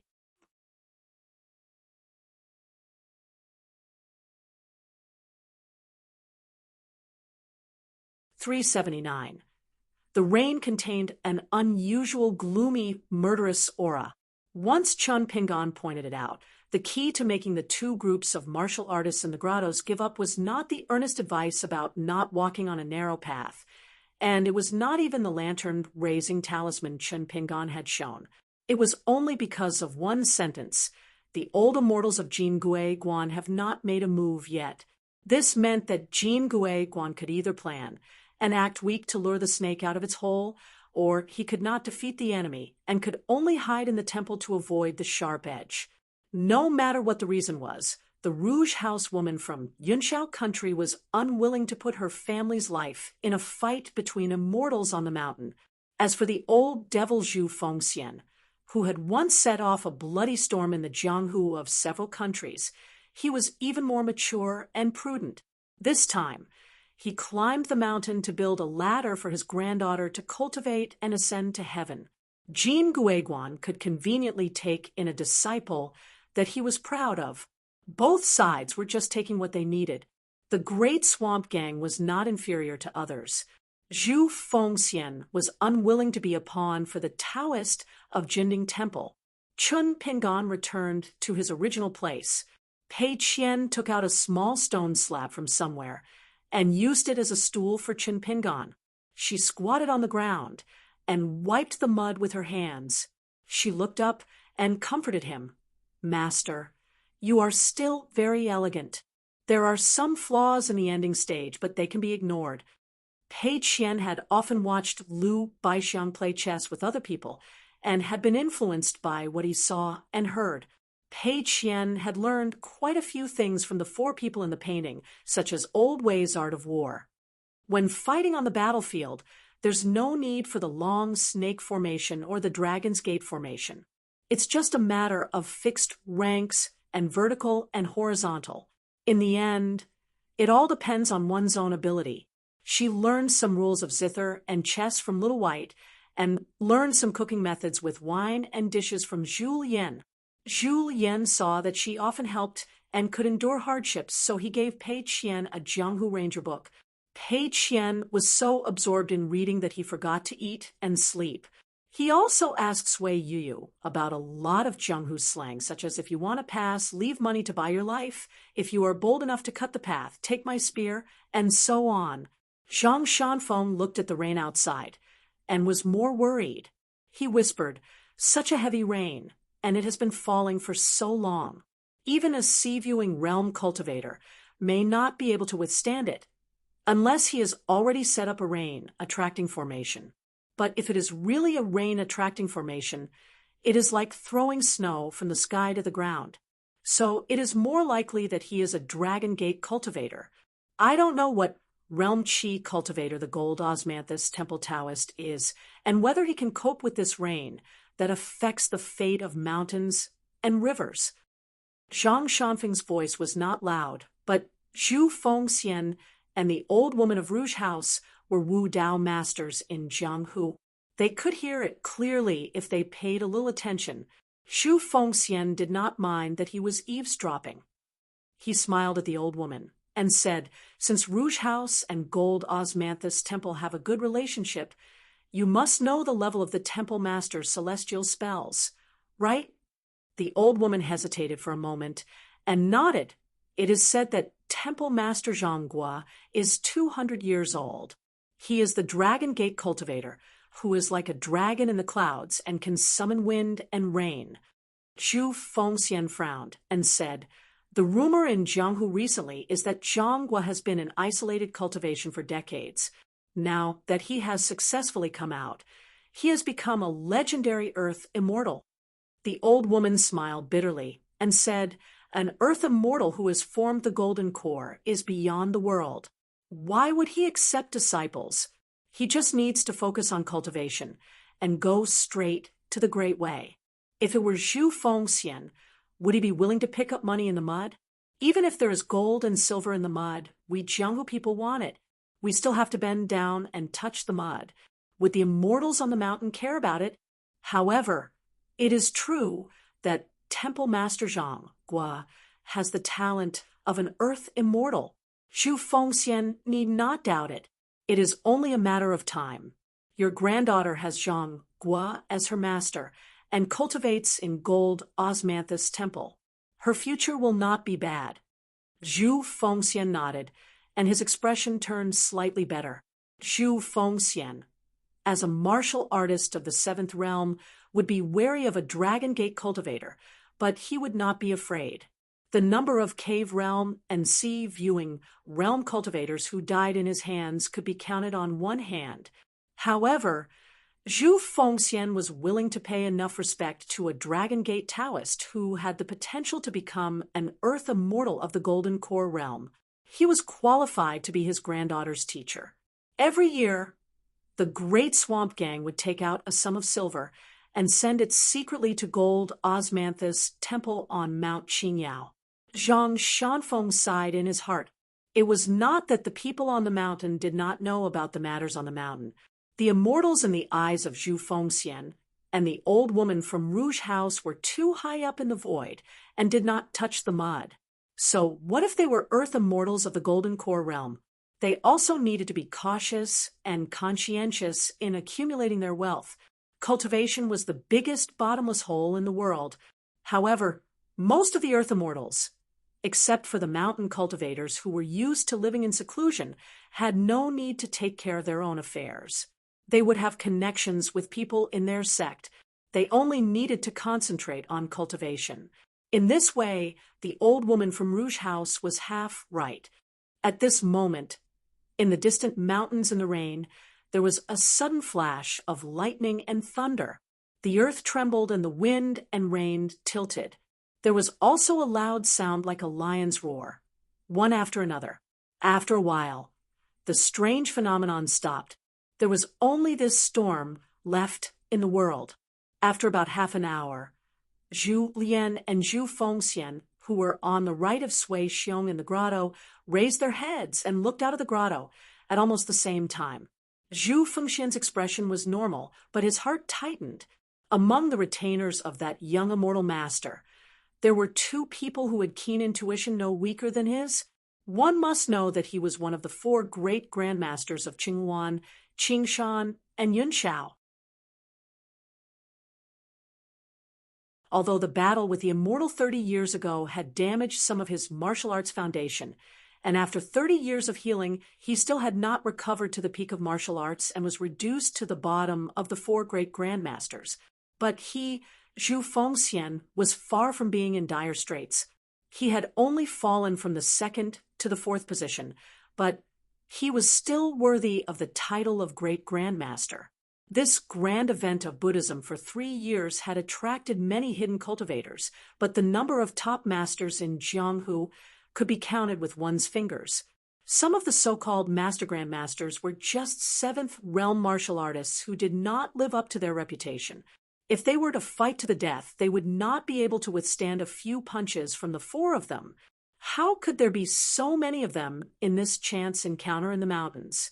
Other than the beautiful woman with a sword, the seemingly amiable hunchback old man, the dignified man with a saber, and the taciturn man, they were all Jianghu masters. This was the only reason why Zhu Fengxian had a whole new level of respect for Qin Pingan from the beginning to the end. Clouds follow dragons, wind follows tigers. If that young immortal master was a snake or a cat, how could he subdue these martial arts masters? The rain gradually lessened. In the curtain of rain, many young Taoist priests and little Taoist children came together. The leader of the group was a Taoist priest from Golden Osmanthus Temple. He had a handsome face and a charming smile. The Taoist priests behind him had umbrellas in addition to their own umbrellas. Only the Taoist priest at the front had nothing else in his hands. After entering the grotto, he put away his umbrellas gracefully, which was different from the noble young masters of aristocratic families. He had a unique charm. He looked at the crowd and smiled. There are demons causing trouble, trying to destroy the landscape of Golden Osmanthus Temple with the dark rain. Don't panic. Our temple master and two close friends who came from afar have already put away their supernatural powers. You can rest assured and follow me up the mountain. No one has escaped. The old woman from Rouge House secretly glanced at the young girl, Qingxing. Her eyes were full of uncontrollable excitement. Previously, when the old woman saw the thunder, she already had some guesses, and was very excited. If it was true, Ching Chung, who had high hopes for her master, would be able to learn martial arts from him. At this moment, hearing that the handsome Taoist priest confirmed that the temple master's close friends helped, the old woman thought of the immortal's face on the portrait that her ancestor treasured. For a moment, all kinds of feelings welled up in her heart. Before her ancestor died, she still asked the young woman and a senior sister to hold the two ends of the portrait scroll and spread it out so that she could see the man in the portrait one last time. This time, they had worked hard to escort Ching Ching up the mountain to cultivate. It was that immortal man who ordered someone to send a message to Rouge House. In more than 100 years, this was the first time he had taken the initiative to speak to Rouge House. Everyone in the sect was overjoyed. The handsome Taoist priest, who had an otherworldly and elegant temperament, smiled and said, "These oil paper umbrellas only have ordinary umbrellas. However, the handles were made by the seniors in our temple using spirit chi and kasha branches. It can withstand demonic wind and demonic rain. No matter if you are crossing the mountains, entering the lakes, or walking alone in the cemetery at night, with our kasha branch umbrellas in hand, you don't have to worry about being harassed by evil spirits. When they encounter these umbrellas, they will naturally retreat far away." The temple master was worried that there would be women and children in your group who have never practiced martial arts. Therefore, she specially sent us down the mountain to deliver the umbrellas. He gave out more than 10 kasha branch umbrellas that were a specialty of the gold Osmanthus temple. A little Taoist boy with rosy lips and white teeth had already met his only peer, Pei Qian. When his martial uncle gave the order to deliver the umbrellas, he immediately ran towards charcoal. The little Taoist boy handed over the kasha branch umbrella in his hand and grinned. Pei Qian didn't care about the lousy umbrella of the gold Osmanthus temple. However, Chun Pingon was right beside her, so she still had to talk about the rules of the temple. She tactfully rejected the little Taoist boy's oil paper umbrella and then thanked the little fellow sincerely. The little Taoist boy was a little worried. He said that this dark rain shouldn't be underestimated. It could easily harm a person's yang qi. Those with weak bodies and those with poor destinies would immediately fall ill. At that time, even medicine wouldn't be of any use. Anyway, these umbrellas were lent to them by their temple. They didn't accept money, so why not take it? Just take it. The kasha branch umbrella handle isn't heavy. Pei Qian hated that she couldn't roll her eyes. Looking at the adorable little Taoist boy explaining to Pei Qian the dangers of this dark rain, Chun Pingon smiled. He rubbed Pei Qian's head and asked her to accept the oil paper umbrella. He then looked towards the handsome Taoist boy. "Sir Taoist, I heard that your temple is opening its doors to accept disciples this time. I wonder if we, as outsiders, can go up the mountain to observe this grand event and disturb you?" The handsome Taoist boy smiled and nodded. "Of course you can. After ascending the mountain, you only need to receive a small booklet and pay attention to some of the Taoist taboos recorded in it." The little Taoist boy immediately turned his head and shouted to the handsome Taoist boy, "Young martial uncle, I've memorized the contents of the booklet by heart. Why don't I explain it to this young master?" The handsome Taoist boy smiled and said, "If the young master is willing to listen to your chatter, then you can accompany him up the mountain." Chun Pingon clasped his fist and thanked the two Taoists of the gold Osmanthus temple. He smiled and said, "Thank you, Taoist boy. Thank you for your trouble." Chun Pingon turned his head and looked towards Su Yuanxia and Zhang Shanfeng. The two nodded lightly, indicating that there was nothing wrong with climbing the mountain and entering the temple. After making up her mind, Su Yuanxia was even more delighted. The gold Osmanthus temple closed its doors all year round and refused to accept guests, causing outsiders to be unable to appreciate its elegance. there was a rumor at the foot of the mountain of Qingyuan country. The source of the golden osmanthus came from the 1,000-year-old osmanthus trees behind the gold osmanthus temple. There was even a wandering immortal who descended and visited the Taoist temple. He pointed at the osmanthus trees and said, "It was planted in this month.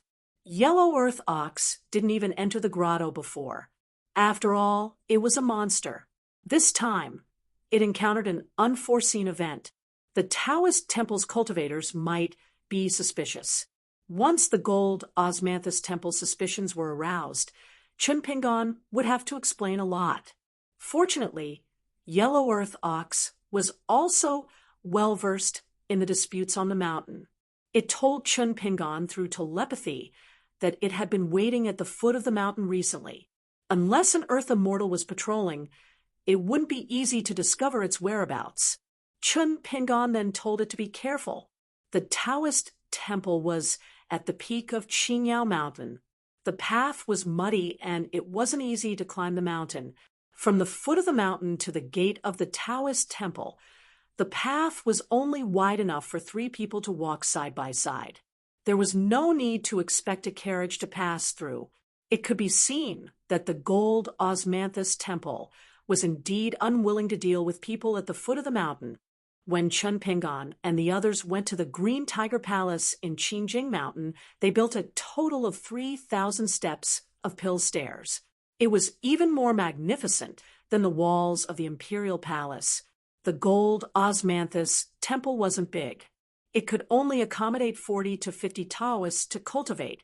Those people who brought their juniors up the mountain had already asked people to build thatched cottages halfway up Qingyao Mountain as a place to stay. The gold osmanthus temple didn't stop them. Some of the quick-witted Jianghu sects from Qingyuan country saw that the gold osmanthus temple was easy to talk to. They simply hired dozens of young men halfway up the mountain and started to build cottages. The scale of the cottages they built wasn't inferior to the inns and restaurants in the marketplace. The golden osmanthus temple was an uncommon forest temple. However, according to what that handsome Taoist said, the temple's property didn't completely belong to the Taoist lineage. Moreover, when the temple master accepted a disciple, he would receive a golden jade certificate issued by the Green Yuan country's imperial court. As long as one entered the temple master's tutelage and wasn't a simple Taoist who lived in the golden osmanthus temple to cultivate, they would be registered as an immortal master. Perhaps this was the reason why the rich and powerful families of Jianghu were willing to bring their juniors here. Only those Taoist palaces would have a total of 18 heads. The gold osmanthus temple only had 40 to 50 people. Naturally, it wasn't that particular. Excluding the temple master, there were only 5 to 6 deacons and treasurers. The handsome Taoist priest Su Borui was the drumhead of the gold osmanthus temple. After all, no matter how small the temple was, the bells and drums were still indispensable. If one were to talk about the largest temple for descendants in the world, it would undoubtedly be the Central Divine Continent's celestial master residence on Mount Longhu. The old immortal of this temple, Zhang Gua, would accept a disciple the day after tomorrow. Zhu Fengxian's great marsh gang, as one of the largest local tyrants of Qingyuan country, had already built a summer palace at the waist of the mountain that cost more than 100,000 taels of silver. It was extremely eye-catching among the numerous buildings. It seemed that Zhu Fengxian had never doubted the selection of his granddaughter. The Rouge building also hired people to build a unique courtyard garden. However, the Taoist priest Su Borui straightforwardly said, "Lu Qingcheng, Zhu Ziying, the 2 of you can follow me into the temple. The gold osmanthus temple has already prepared 2 elegant rooms." Afterwards, Su Borui smiled at Chunpingan and said, "The temple is simple and crude and doesn't treat guests well. Right now, there are only 2 rooms left. If young master is willing to stay alone, you can follow me up the mountain. If you don't want to be separated from your friends and have nowhere else to stay, I can step forward and help young master greet some of Qinghuan country's nobles that you are familiar with to stay for a few days. It's not a big deal, and is instead a good deed to form a relationship. Xu Fengxian laughed loudly and said, Taoist priest Su doesn't need to go through so much trouble. Young master and his group can stay at my place. The old woman from the Rouge building also wanted to invite Qin Pingan and his group. Unfortunately, they were all women and needed to avoid arousing suspicion. It was really inconvenient for them to open their mouths and could only watch as this great good deed was snatched away by those vulgar martial artists from the Great Marsh Gang. After the mountain rain stopped, Qin Pingan asked Su Borui if he could go take a look at the osmanthus tree in the temple today. Su Borui smiled and said that it was fine, but he needed him to lead the way and was not allowed to wander around the temple. Therefore, Qin Pingan took Pei Qian, Zhang Shanfeng, and Su Yuanxia to continue climbing the mountain together. The four people in the painting scroll followed the old devil of Qinghuan country, Xu Fengxian, to his residence. The little Taoist boy liked to get close to Pei Qian and held a large oil paper umbrella in his arms. It couldn't be helped. He was the youngest in the temple, and the rest were all old antiques. When they opened their mouths, they didn't have many teeth left. Otherwise, it would be a serious Taoist priest like his youngest uncle Su Borui. It wasn't easy for the little Taoist boy to meet someone of the same age who could chat with him. Pei Qian was a little impatient. Why did he meet such a chattering little sparrow? Shouldn't the cultivators on the mountain all be blind, mute, or deaf? Lu Qingcheng, the girl from Rouge House, and Zhu Ziying, the granddaughter of Xu Fengxian.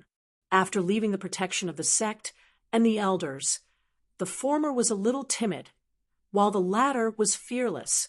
She had been asking the Taoist priest Su Borui to confirm the truth of some rumors about Jin Gui Guan. Su Borui should be a person with a gentle temperament. He answered them one by one without exaggerating or hiding anything. This made Zhu Ziyang feel good about Jin Gui Guan. Lu Qingcheng plucked up her courage and asked the round-faced girl from Great Swamp Gang softly, "So your name isn't Wan?" Zhu Ziyang slapped her forehead. "How can there be such a naive Jianghu person like you?" Zhu Ziyang was already being merciful by not directly saying that the oval-faced girl was stupid. It was very likely that the Sword Immortal was the head of the Aquarius continent's nascent soul in the Wind Thunder Garden, Li Tuanjing, the Great Sword Immortal Li. Unfortunately, after that senior returned to the Taoist temple, he did not have the energy to return to the Wind Thunder Garden to confirm this matter. In the 100 years that followed, this became an unsolved case. Qin Pingan said, "I once saw the Wind Thunder Garden's garden master, Li's sword, through a painting of immortals on a ferry. It was very powerful. Unfortunately, after Garden Master Li resolved his feud with Shenyang Mountain, it was said that he had already died.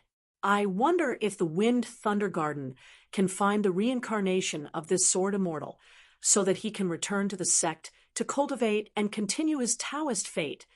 Su Borui said in surprise, the Great Sword Immortal Li had already died. It seemed that the Jin Gui Guan had indeed not paid attention to worldly affairs for the past 100 years. Qin Pingan said with a smile, "That's what I heard. However, as for the truth, the Great Sword Immortal Li's cultivation was exceedingly high. I dare not jump to conclusions. Perhaps he was looking for an opportunity to break through the bottleneck of the pure jade realm." The Wind Thunder Garden's Lu Baqiao was one of Qin Pingan's few friends on the mountain. There was once when Lu Baqiao rode on his sword to chase after Qin Pingan's fairy, for the sake of Fairy Su Jia. The two of them had met once. Therefore, Qin Pingan knew that Lu Baqiao's death was absolutely true. However, as Lu Baqiao's friend, it was naturally not appropriate for him to speak of such a major matter with certainty to outsiders. Knowing the inside story of this matter would be a topic for him to brag about. However, Qin Pingan, who was used to seeing through the details, suddenly realized that when he casually mentioned the pure jade realm, Su Borui's eyes had a subtle change. Chun Pingon then realized that not all Qi refinement warriors knew the name of the upper 5 realms. Some even looked up to the 2 words Earth, immortaled their entire lives. This was just like Hao Zhu. He was certain that the limit of martial arts was the peak of the 9 realms. There was no possibility of going further. However, with Chun Pingon's current state of mind, he was no longer too concerned about such harmless mistakes. In the pugilistic world, one had to settle grudges with pure martial artists. One could also have to climb mountains to enjoy the scenery and interact with Qi refinement warriors. It might not be a good thing to keep a low profile everywhere. Some similar leaks of heavenly secrets might save him a lot of trouble. After seeing the celestial osmanthus trees in the gold osmanthus temple tour came to an end, Su Borui once again sent Chun Pingon and the rest to the mountain gate. He solemnly invited them to attend the ceremony the day after tomorrow. He would help to arrange their seats. Chun Pingon thanked him and went down the mountain. After walking more than 100 steps, Su Yuanxia looked back at the Taoist priest who did not turn around to enter the temple. She was still watching them leave. Su Yuanxia turned back and laughed softly. This Taoist priest Su is a conscientious person. He will definitely do well in the gold osmanthus temple in the future. Chun Pingon nodded and said, "The celestial mansion on the mountain needs a personage who treats people well." Zhang Shanfeng was a little sad. Obviously, he was thinking of his own sect. After wandering outside for a few years, he missed his master's rosacea nose and thunderous snoring. If he had not met Chun Pingon and Su Yuanxia, this celestial master with a different surname from Mount Longhu would have returned to the North Continent.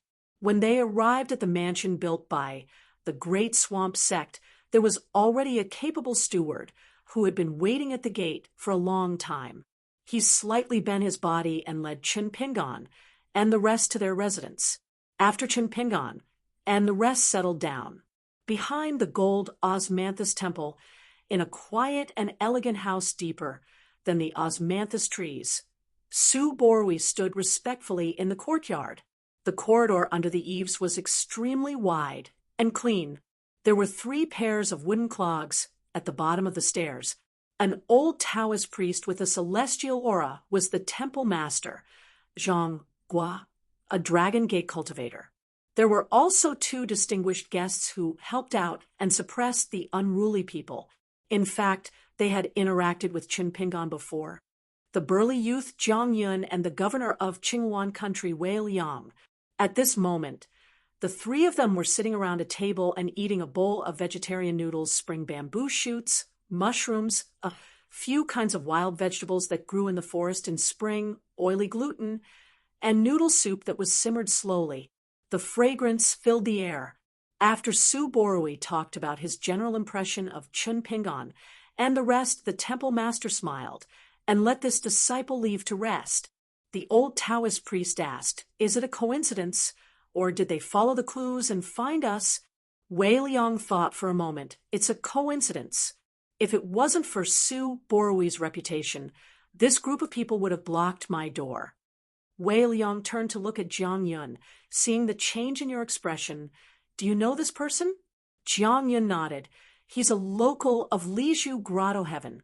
When I first met him, he was just an ordinary person. After all these years, the world has turned upside down. I almost didn't recognize him. He's a good person, but I think he's involved in a lot of things. I didn't dare to talk to him when I met him at Betail Ferry." Wei Liang smiled. "Since he's a local of Lizhu Grotto Heaven, it's not strange." Jiang Yun had no objections. He was an outsider who came here with gold and copper coins in search of opportunities. In fact, he couldn't be compared to a local who was waiting for a good fortune to fall on his head. However, he was one of the luckier ones among the outsiders. He was able to take away the dragon-locking rope and refine it into his natal item. This was a great surprise. Even with his master's cultivation, he was still shocked and overjoyed. He laughed and said that he might have stolen a lot of the luck of the Yunlin Jiang clan to be able to obtain such a great fortune. At that time, he saw the iron chain hanging on the well of Lishu Grotto Heaven. After obtaining it, his master specially asked a friend to help appraise it. The conclusion was that it was at least a precious relic of an immortal realm cultivator. Before all the secret restrictions were unlocked, it was already a genuine half-immortal weapon. It was rumored that the highest grade of this dragon-locking rope was called dragon-slaying rope. Its power was even more exaggerated than the Dragon King basket that could capture an ancient earth immortal flood dragon. As long as a great cultivator threw it out, it could easily bind the flood dragon. With a casual shake, it could directly peel off the skin of the flood dragon on the spot, leaving only its spine and a pearl. However, Lishu Grotto Heaven's greatest opportunity didn't lie in these inanimate objects. However, those 5 little things couldn't be found just by digging 3 feet into the ground. One could only rely on one's life. Jiang Yun didn't even see them once. The old Taoist Zhang Guo put down his chopsticks and patted his stomach. I've abstained from eating for many years. In order to entertain you 2 first-class guests, I've made an exception. It feels pretty good. Zhang Guo squinted his eyes and asked with a smile, Governor Wei, this time Jin Guiguan spent so much effort to open the door and accept disciples. He also purposely revealed the secret of my ancestor, the Gui tree being able to refine a half-immortal weapon so that unruly people could mix in. Only then did he close the door and beat the dogs, helping your Qing Wan kingdom to kill more than 10 foreign cultivators. Didn't the emperor of the Tang family show any appreciation? Wei Liang smiled. Appreciation? Of course. Didn't I just sit here and eat a bowl of vegetarian noodles? Zhang Guo pointed at Wei Liang. The Taoist Grotto Heaven's ancestor was right back then. Stingy. No wonder he passed down the message for Jin Guiguan to have less dealings with your governor's manor. Wei Liang had already put down his chopsticks when there was still half a bowl of vegetarian noodles left. In the end, the bowl was taken away by the burly youth. Wei Liang ignored this and said to Zhang Guo, you should be content. When Jin Guiguan was first built, there weren't many people who invited Li Tuanjing to eat vegetarian noodles here. And this time, you, Zhang Guo, invited young Master Jiang of the Jiang family of Cloud Forest. Even if you brought a bowl of lousy vegetarian noodles to him, would Jiang Yun be willing to pick up his chopsticks? Jiang Yun buried his head in eating noodles and didn't give Wei Liang any face. A pair of chopsticks is enough. Just a few more bowls of vegetarian noodles will do. Zhang Guo laughed loudly and was in a good mood. In his impression, the disciples of the Jiang family of Cloud Forest were all arrogant. This young cultivator called Jiang Yun was different. Since he came together with Wei Liang and had a close relationship, he shouldn't be from a side branch of the Jiang family. This was a bit interesting. Wei Liang hesitated for a moment and said, Zhang Guo, I'll have to trouble you to take care of that little girl from Rouge House in the future. Zhang Guo smiled playfully. The paper knife, sir, on the little girl's waist should be an item you gave to a female patriarch of Rouge House back then, right? Wei Liang sighed. Zhang Guo didn't go overboard. Actually, every cultivator of the middle 5 realms would have some sort of love and hatred in the mortal world. Looking back, it was just a passing cloud. It was up to the cultivator to remember the past. The enmity at the foot of the mountain in the early years would become very complicated when one party became an immortal. Cultivators held grudges. Their grudges were still fresh even after 100 years. Often, there would be some local wealthy families that would inexplicably encounter unexpected disasters. An undeserved disaster would usually be completely eradicated, leaving no one alive. Cultivators were sentimental. Then, Dozens of generations of descendants of a certain person at the foot of the mountain might have been able to quietly enjoy the grace of their ancestors. Perhaps even they themselves didn't know why they could escape from the calamities time and time again. In the unseen world, it was as if there was always a big hand shielding them from the wind and rain. Zhang said. Among them, the one with the best aptitude is the little girl of the Great Marsh sect, Zhu Fengxian's granddaughter. Now, she is already a third realm qi cultivator. She should be the only one with the aptitude of an earth immortal. As for the other 70 people, the highest achievement is only the little girl from Rouge House who has reached the cave-dwelling realm. At most, they have a chance of reaching the sea-viewing realm. Then, excluding Zhu Ziang and Lu Qingcheng, among the remaining 7, I don't think anyone has reached the middle 5 realms. Wei Liang and Jiang Yun said in unison, not necessarily. Zhang eyes brightened. Which one? Wei Liang smiled but didn't say anything. Jiang Yun raised his head and also didn't give an answer. Instead, he changed the topic and asked, that Earth Bull monster, aren't you going to take care of it? Didn't you want to take it under your command a long time ago, so that it can become the northern mountain deity of your Qingwan country? Your mount? Wei Liang shook his head and said, forget it. When it comes to opportunities, we can only go with the flow. A melon that is forcefully picked is not sweet. Actually, the northern mountain deity? You told me a long time ago that this Earth Bull looks docile and harmless, but it has a fierce temper. Which Dragon Gate monster would be willing to be bound to a mountain and serve a mountain deity for the rest of their life, riding on it and entering the divine path? This is the result of never being able to rise again. Once its fierce nature is aroused, it will probably be a disaster for the northern mountain deity. Zhang clicked her tongue and said, if this monster can guard my Qingyao mountain, it will be a mutually beneficial thing. At most, both sides will be on equal footing. Jin Gui Guan will treat it as a guardian of the mountain. Governor Wei, what do you think? Wei Liang still shook his head. His eyes were deep, and he reminded with a smile, you'd better not provoke that Qinpingan. After he left Lizhu Grotto Heaven, it's highly possible that he became a disciple of some legalism expert. You should know the way legalism disciples do things. We treat everyone equally on the mountain and at the foot of the mountain. Zhang said helplessly, got it. The 4 troublesome people on the mountain are bullshit sword cultivators, the Mahis Saber Master, the Daoist Saber Master, and the last one is your most unreasonable legalist disciple. Wei Liang smiled and said, we're unreasonable. Zhang was a little guilty.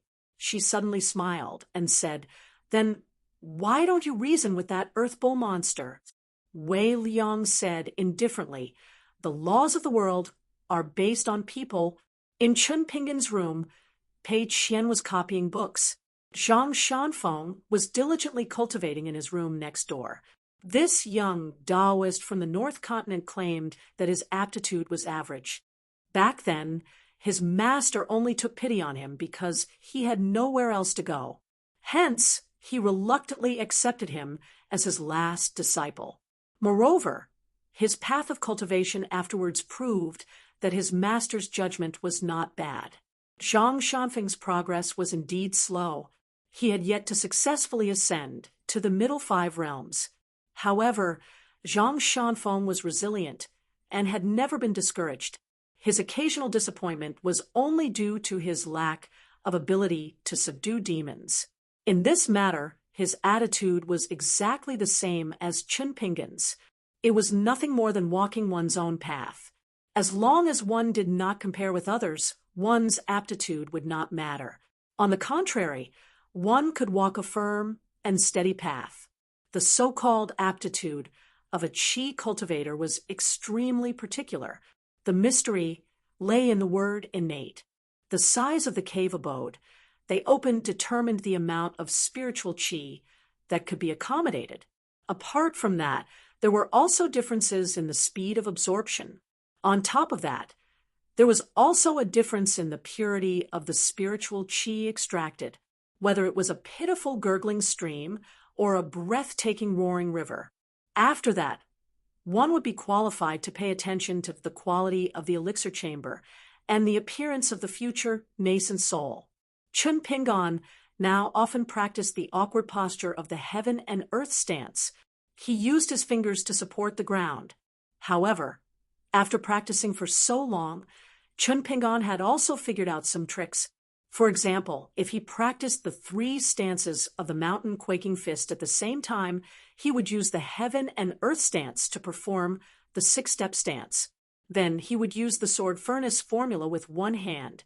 During this period, he would circulate the sword aura for 18 times. It was a completely different world. However, there was a price to pay. Chun Pingan often went astray while walking in the forest where there was no one around. He would leave the path that everyone was walking on and fall into the stream or down the hill. Later, it was Pei Qian who came up with a stupid idea.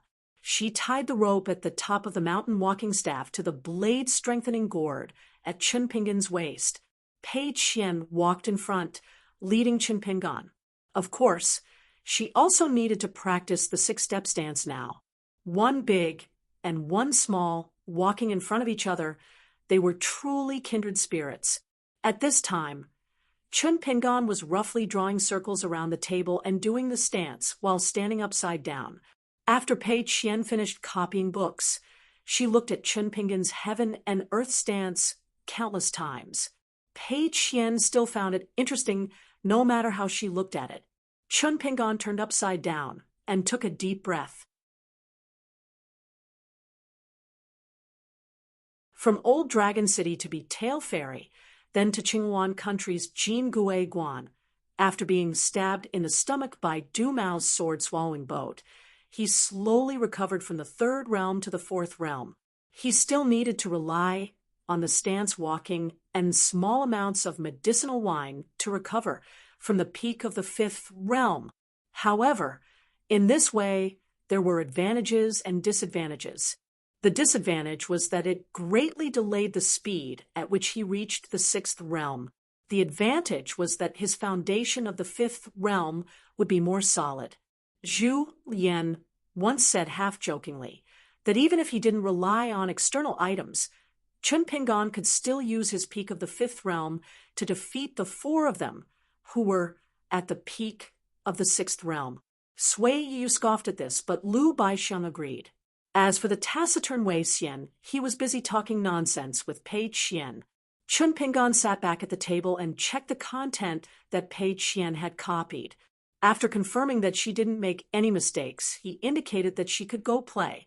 Pei Qian quietly said, "Master, I feel that the osmanthus trees behind the Taoist temple are far inferior to the osmanthus leaves and branches that Aunt Gui gave me. They're far inferior. Why do those Taoist priests still treat them like treasures? They even boasted shamelessly that they're seeds of the moon. If they're the descendants of the osmanthus tree in the moon palace, then our Aunt Gui would be an immortal living on the moon, right?" Chun Pingan's heart moved slightly. He said, "Don't talk about others behind their backs." Pei Qian made an "oh" sound. Chun Pingan suddenly laughed to himself. "I think you're right." Pei Qian smiled brightly. "Master thinks so too." "I knew it." Chun Pingan stopped smiling and reminded, "So the next time you see Aunt Gui, be more polite." Pei Qian nodded. "Of course. I really like Aunt Gui." Chun Pingan joked, "What about that little Taoist boy who lent you an umbrella at the Golden Osmanthus temples?" Pei Qian punched the table and said angrily, "That guy is very annoying.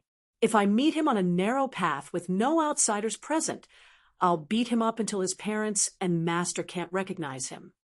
Chun Pingan laughed. "Now, you know it's annoying? Think about it. How did you pester Wei Xian and Lu Baixiang?" Pei Qian opened her eyes wide and thought for a long time. She could only take out her favorite demon suppression pagoda talisman and stick it on her forehead. She sighed. "So, it seems that Old Wei and Little Bai are quite pitiful. Chun Pingon threw a chestnut at her. You just realized? The books say that a gentleman should reflect on himself. You should reflect on yourself. Pei Qian hugged her head and stood up abruptly. She ran to the door and smiled. Master, I'll go tell Old Wei and Little Bai that the next time we go to the market, I'll buy each of them a stick of candied haws or something. After Pei Qian left, Chun Pingon began to think about refining the second natal item. As for the Du Maoyang god Slu, which was equivalent to the immortal golden body, Chun Pingon decided to wait until he reached the Great Sui Kingdom's Cliff Academy and asked Chui Dongshan, who was proficient in this field, before making a decision. Chun Pingon didn't trust the character of this young imperial tutor from the bottom of his heart, but he believed in the knowledge of the former first disciple of the sage of literature. This time, he met Zhang Shanfeng again and asked him a lot of questions about cultivation, especially about refining the natal item. Of course, Zhang Shanfeng told him everything he knew. Although Zhang Shanfeng's cultivation was not high, his vision and insight were not bad. It probably had something to do with the fact that he was born in an orthodox, immortal family. After all, his master was an external Taoist master of Mount Longhu. Although the level of external Taoist masters was very different, a Taoist master who could be recorded in the yellow and purple register of Taoist Master Mansion was not simple. Chun Pingon took out a pot of osmanthus wine, found a wine cup, and drank alone. According to Zhang Shanfeng, even if financial resources and fated chances were not a big problem, it was still not good to have more natal items. It was best to have enough 5 elements. A natal item similar to a yellow earth bowl was necessary to help quickly absorb the spiritual qi of heaven and earth. A natal item used to fight and attack, such as the natal flying sword of a sword cultivator, was the ultimate offensive natal item in the world. A natal item used for defense, achieving the same effect as the golden necklace robe and the military school's armor pill. A natal item similar to the Fengtsuan arsenal, and the sword tomb was close at hand. However, this kind of rare item was almost impossible to come by. A natal item nourished in the natal aperture acupoint would have an innate deterrent force against evil spirits and demons. It could also continuously increase one's yang qi and pass through many unpredictable places of yin qi. Zhang Shanfeng also said that refining a natal item was a double-edged sword. Since it was a natal item, once it was damaged, it would implicate the foundation of Tao and shake. The consequences were unimaginable. Moreover, each natal item needed to occupy an aperture acupoint mansion. Once it was used to make up the number or did not consider the circulation route of spiritual qi, it was easy to have conflicting attributes. It would hinder the cultivation of the qi cultivator, and it was possible to go mad. Zhang Shanfeng finally said that collecting the natal items of 5 elements was the dream of all qi cultivators except for sword cultivators. However, there was no need to deliberately pursue this matter. It was too expensive and it was too important to rely on fated chances.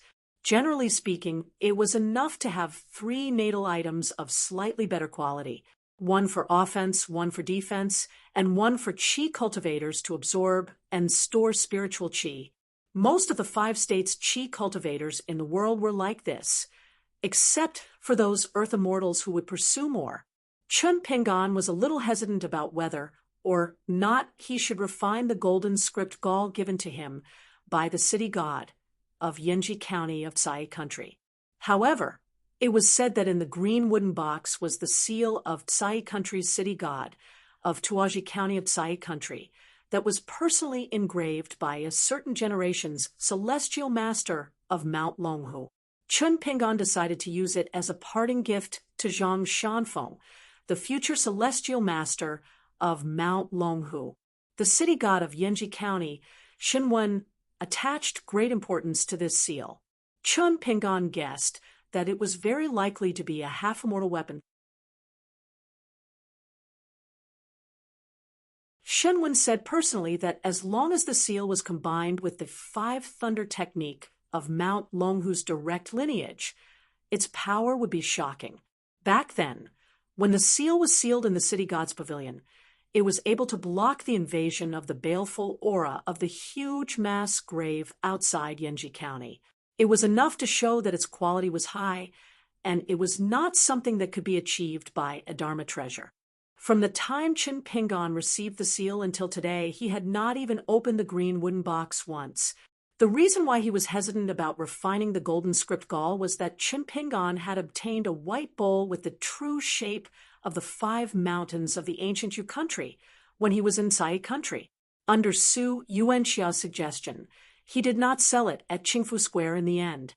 It could create the 5-color soil of the ancient Yu country. Of course, Qin Pingan would not use the white bowl that earned him 5 pieces of snow money every year as his natal item of the 5 elements of earth. Instead, Qin Pingan thought about the momentum of Dali's cavalry heading south. It was like a hot knife through butter. In the north, there was his hometown's cloud-splitting mountain, Wei Pai, and in the south, there seemed to be Fan Juanmao's new southern mountain in Dali.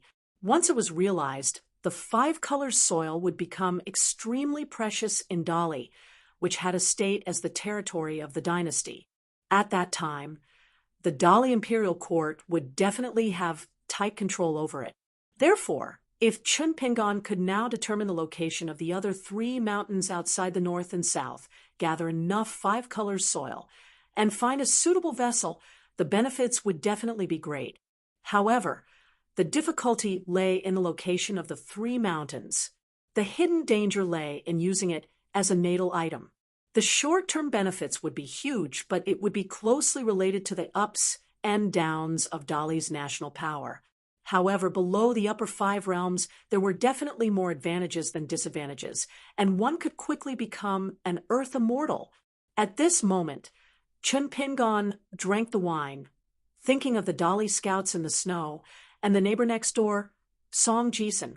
After drinking the last bit of osmanthus, wine in the cup, Qin Pingan finally decided to dispel the idea of refining the 5-color soil.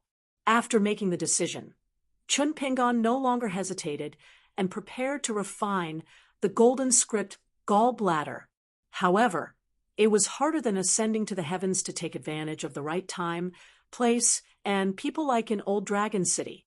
Qin Pingan stood up and went to the window. He leaned on the windowsill, lost in thought. After all, this was not like practicing boxing, where one could persevere over and over again, and one day, one could always complete 1,000,000 punches. Su Yuanxia knocked on the door and entered. Qin Pingan sat back at the table, took another wine cup, and the two drank together. They didn't talk about anything serious. Su Yuanxia talked about his landscape travel book and said that she hoped that one day a bookstore would be willing to publish it and make some money. Qin Pingan took out a few small bamboo slips that recorded what he saw and heard along the way: Osmanthus Island in Old Dragon City, the huge immortal fairies of the mountain and sea turtle, the sea of clouds above the city, the rain master statue of the sect on the sea, the rain master who fell into the sea due to exhaustion near the flood dragon ditch, the sword immortals and the portraits in the Lingji house on the inverted mountain, the horse path of the Great Wall of Sword Qi, the Yaotian Street of the Fuyang sect in Tongya Continent, the sunrise on Xiaoping Peak outside Mirage City. He handed these green bamboo slips with densely engraved characters to Su Yuanxia. Su Yuanxia asked some more details. Next door, the young Taoist priest Zhang Shanfeng was in the house. He stopped his meditation and began to practice boxing slowly. It was not the same as most boxing techniques in the world. It was not suitable for killing enemies and could only be used to practice boxing to nourish the body. However, Zhang Shanfeng felt that it was most suitable for his friend. This set of boxing techniques was created by him, and it was still in its embryonic form. The boxing theory came from his master's drunken words and his own understanding. He just didn't know if Qin Pingan would dislike it and be willing to learn it. In the capital of Qinghuan Kingdom, in the evening, Two Taoists in green robes who came from afar sat at a small table with a lot of grease on it. There was a bamboo tube on the table and a bunch of bamboo chopsticks.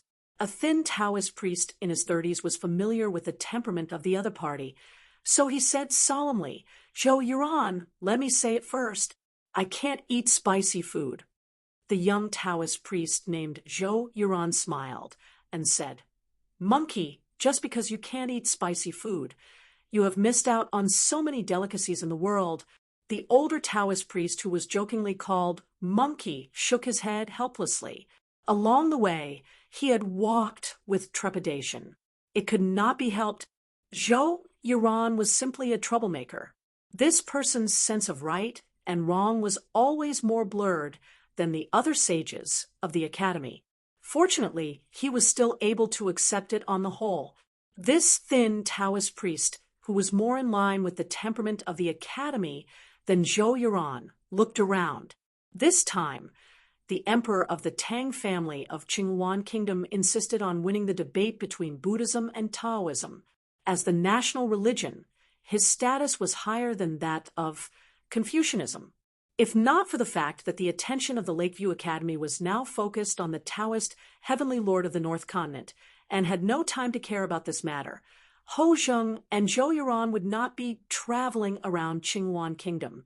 Instead, the two of them would have gone straight to the palace and reprimanded the emperor of the Tang family.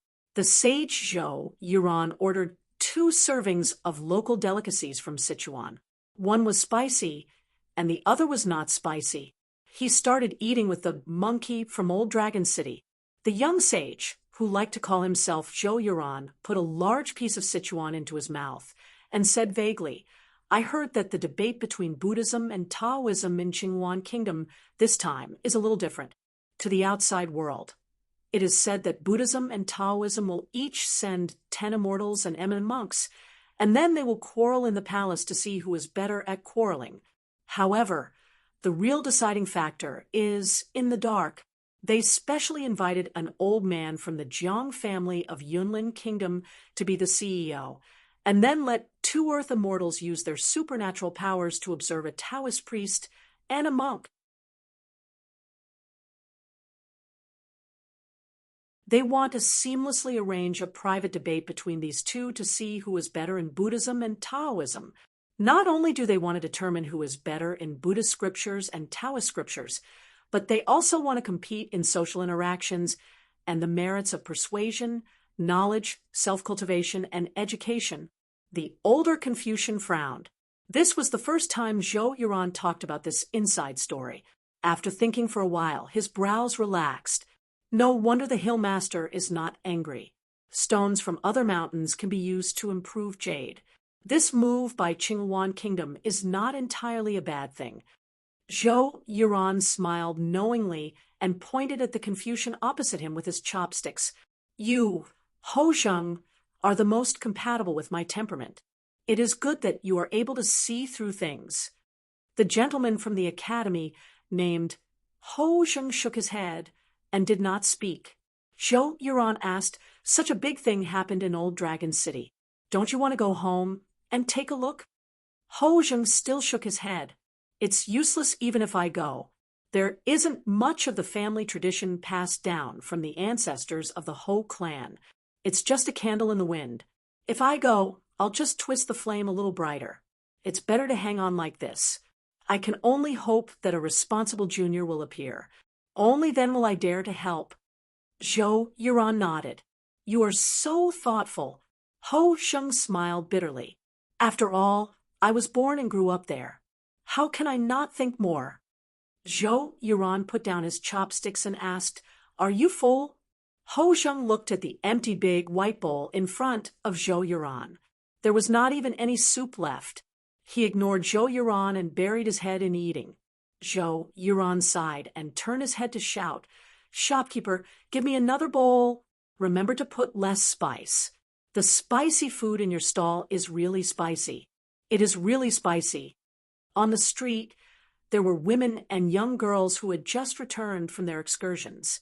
Zhou Yuan sighed and said, "The beauties who have just returned from their spring excursions are slightly sweaty. Coupled with the faint fragrance from the mountains and lakes, they are really beautiful. Ho Zheng turned a deaf ear. Zhou Yuran said again, "Why don't I join in and turn the debate between Buddhism and Taoism of Qingyuan Kingdom into a small battle between the three sects?" Ho Zheng replied very quickly this time. He did not even raise his head and said indifferently, "No." Zhou Yuran slammed his palm on the table. "Shopkeeper, I want more spicy food." When the sages and gentlemen of the academy were sitting opposite each other and eating, there was a small Taoist temple not far from the capital. The temple master was a middle-aged Taoist. He was not famous in Qingyuan Kingdom. If he was only a cultivator, he was not worth mentioning. This temple master was not even a qi cultivator in the middle 5 states, compared to the ancient Taoist temples in Qingyuan Kingdom that were easily thousands or hundreds of years old. This Baiyun temple was only built a little more than 100 years ago. The Fengshui treasured land in the capital had long been divided up by those senior Taoist temples and temples. The Baiyun temple, which was as small as a piece of tofu, had to be close to a noisy market. There were a few old trees in the temple, but these barely presentable trees caused a lot of trouble for the Baiyun temple. The children in the nearby market liked to fly kites and often hung them on the big trees in the temple. Therefore, every now and then, there would be women and men leading their crying children to curse outside the Baiyun temple. After they finished cursing outside the temple, they would rush into the temple and reprimand those cowering little Taoists. They would ask them to climb up the trees and retrieve the broken kites. After retrieving the kites, the children would stop crying and laugh. Most of the adults who delayed the work at hand were still cursing. It was inevitable that they would say that these obstructive trees should be chopped and burned as soon as possible. The haggard middle-aged temple master would actually walk out of the study room every time. He only dared to secretly stand in the distance with a sad face and let his junior brothers or his own disciples block the disaster. Once, his own little Taoist child secretly ran out and flew a kite with the neighborhood children he was familiar with. He accidentally got hung on a tree too. After a long struggle, he really felt sorry for the kite and still forced himself to tell the temple. In the end, he was finally caught by his master and the temple master to vent his anger. He was beaten so badly that his butt almost split open. However, on the same day, the little Taoist child was overjoyed. It turned out that there was a porcelain doll that he had coveted for a long time in his bed. He showed it off to the other Taoist children for a long time. At this moment, it was already dusk. The middle-aged Taoist priest raised his head in the small study room and stared at the words in the book for a long time. His eyes were slightly sore. On the 4 walls of the study room, there were 2 bookshelves that reached the top. In addition to a whole set of Taoist scriptures, there were also many Buddhist scriptures and Confucian classics. The middle-aged Taoist priest had already read them all carefully. Just the small regular script that he wrote based on his reading experience over the years had more than 900,000 words. Other people cultivated for the sake of achieving immortality and breaking free from the prison of heaven and earth. However, the temple master of this small Taoist temple wanted to live for a few more years so that he could read more books. He wanted to read all the books of the sages of the 3 religions and hundreds of schools. Although Chen Pingan and his group were currently living under the roof of the great swamp sect, Zhu Fengxian had never once visited Chen Pingan to get close to him. It was only on the morning of the ceremony that he called Chen Pingan to climb the mountain together and go to the Golden Osmanthus Temple at the peak of the mountain. On the way up the mountain, Zhu Fengxian and Chen walked side by side. The things they talked about were only the local customs of Qingyuan country. When they arrived at the entrance of the Golden Osmanthus Temple, Su Borui welcomed them with a smile. He arranged for Zhu Fengxian and Chen Pingan's group to sit in the front row adjacent to the entrance of the temple. In the end, the temple master, old immortal Zhang, Gua accepted 9 disciples. Zhu Ziang and Lu Qingcheng were among them without any suspense. As for the other 7, 2 of them were siblings from the streets. The remaining 5 were the descendants of the wealthy families of Qinghuan, Qingshan, and Yunshao country,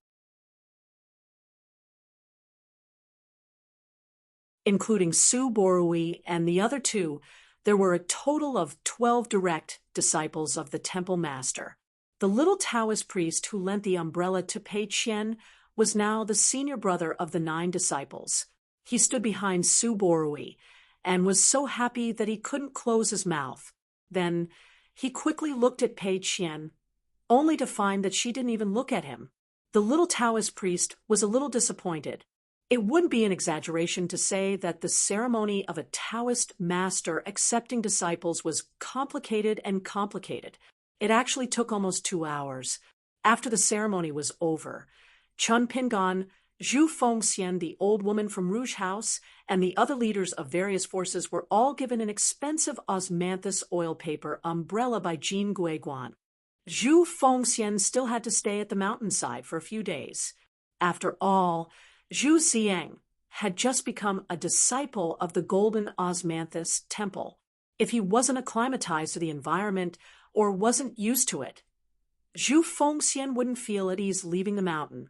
After watching the disciple acceptance ceremony for nothing and receiving an umbrella for nothing, Chun Pingan bid farewell to Zhu Fengxian and the old woman from Rouge Building. Chun Pingan and the others left Mount Qingyao and continued on their way. They followed the secluded and deep mountain forest path toward the Viceroy Manor. The yellow ox joined the group, and Pei Qian sat on its back. The first time Pei Qian asked to ride the yellow ox, she was hit by Chun Pingan. However, the yellow ox didn't refuse and allowed Pei Qian to sit on its back. Compared to the 4 people in the picture scroll of lotus flower-blessed land, Zhang Shanfeng and Su Yuanxia knew more about the mountain, so they were especially surprised. After another 10 days, they passed by a village surrounded by mountains on 3 sides. At dusk, smoke rose in spirals from kitchen chimneys, black roof tiles and white walls, richly ornamented buildings. It was a paradise. Chun Pingan and the rest walked along the mountain path. When they reached the village entrance, they found that they couldn't speak the language. Later on, a teacher from the village school hurried over and communicated with Chun Pingan in the language of the Baoping continent. Coincidentally, Chun Pingan found out that almost everyone in this village had the surname Chun. They had been practicing martial arts for generations, but according to the ancestral rules, no matter how poor the family, their children had to finish 4 years of schooling before they could leave school and become farmers. The patriarch was an old man in his 70s. He was hale and hearty, and he walked as if he was flying. He wore a gray robe and cloth shoes. According to the teacher, the old patriarch was highly respected and had profound martial arts skills within a radius of several hundred miles.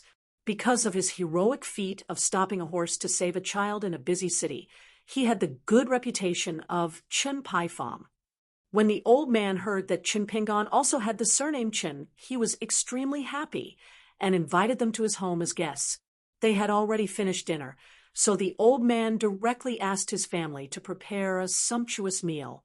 The old man himself picked up a pot of homemade wine and pulled Chun Pingan to drink. Although the old man loved to drink, he didn't like to persuade people to drink at the table.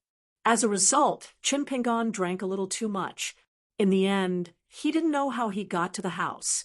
When he woke up in the middle of the night, he found himself lying on an unfamiliar antique bed. He lifted the quilt, put on his boots, pushed open the door, and looked up. The arch was exquisite.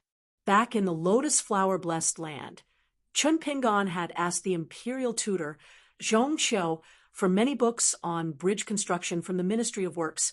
Among them, there was a book called Construction Methods. Chun Pingan read it the most. Not only was it about bridges, but it also introduced buildings, attics, and other buildings. Chun Pingan was also entranced by it. Most of the houses in the village were connected together, so the corridors were often very long. After the brothers separated, They were still adjacent. Chun Pingon walked out of the corridor and walked along the bluestone road until he reached the side of a pond. He stood there for the whole night. In fact, he didn't think much. He was just in a daze. The next day, he was asked to stay by the old patriarch who couldn't refuse his hospitality. Although Pei Qian didn't speak the local dialect, she still played with a large group of people of the same age. That day, when he called Pei Qian for dinner, the group of children were playing eagle-catching chicks. Pei Qian wanted to play with Chun Pingon. Chun Pingon smiled and hooked 2 fingers. He raised his hand and made a gesture of hitting a chestnut. However, he couldn't resist Pei Qian's pestering. Chun Pingon became the old hen protecting the chicks, and Pei Qian became the eagle catching the chicks. Pei Qian couldn't catch the chicks at the tail of Chun Pingon's group. Thus, she swapped places with her peer. In the end, Pei Qian laughed the loudest. A young Taoist priest stood in the distance. He smiled and waved his hand, indicating that he was waiting for the master and disciple to come to the table to eat. Almost all the children dispersed and went home, accompanied by the smoke and the afterglow. There were also elders at the door of their own homes, shouting the names of their children. Chun Pingon held Pei Qian's hand and walked towards Zhang Shanfeng. When the 3 of them walked in the alley, a short old Taoist with a brandied nose suddenly appeared in front of them. He was dressed in a black Taoist robe with a lifelike bright red fire dragon embroidered on his left and right sleeves. Zhang Shanfeng was stunned on the spot. Chun Pingon held his breath and focused, as though he was facing a formidable enemy. Pei Qian only took a few glances before hurriedly turning her head away, not daring to take another look. Zhang Shanfeng quickly walked forward and asked in puzzlement, "Master, why are you here?" The elder glared and said, "If I didn't come to bring you back to the mountain to cultivate, were you going to marry and have children outside? And have children?" Zhang Shanfeng turned his head and smiled helplessly at Chun Pingon. The gist of it was that his master was like that, so there was no need to take it to heart. After the young Taoist priest turned his head, the elder looked at the slightly pale Zhang Shanfeng in a daze. He then looked at his disciple's shoulder that had been pierced by the intrinsic flying sword. He stomped his foot and said angrily, "Who dares to hurt you? Tell me your name, and I will stab his scarecrow." Zhang Shanfeng wiped his face with his palm. Having such a master, he was too ashamed to face Chun Pingon.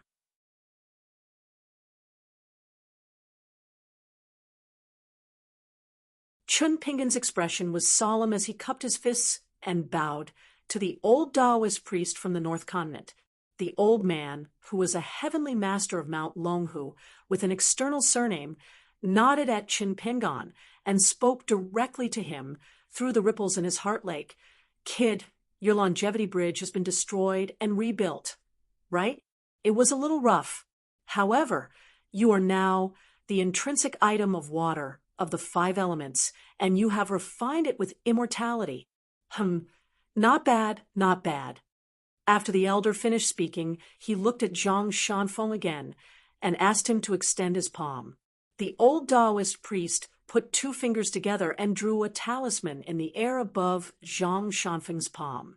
After the talisman was completed, he waved his sleeve, and a golden light flashed.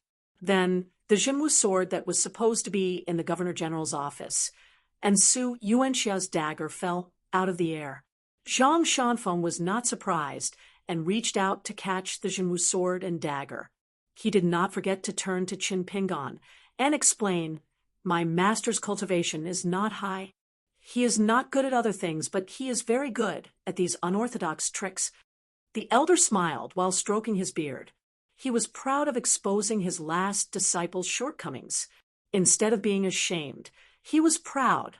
Chun Pingon looked at the young Taoist priest, and then at the old Taoist priest with embroidered fire dragons on his sleeves.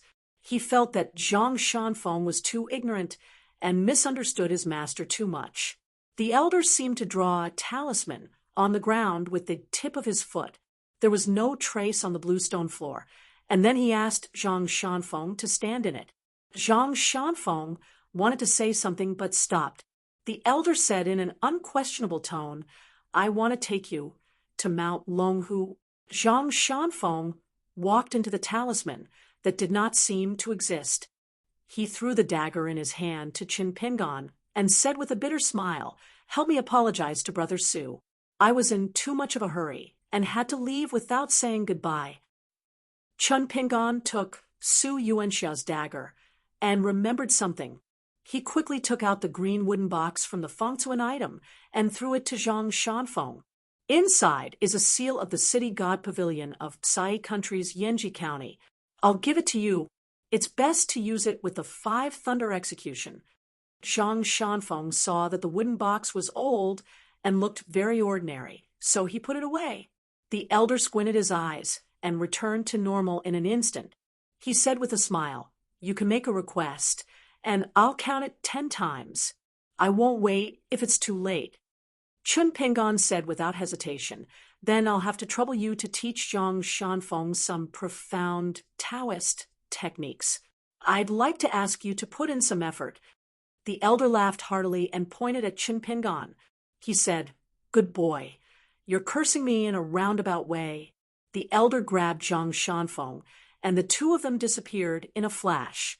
Chun Pingan found that there was no movement in the thin spiritual aura around the alley. Chun Pingan was lost in thought. Pei Qian pulled his sleeve and asked, "What should we do?" Chun Pingan came back to his senses and said with a smile, "Let's go eat."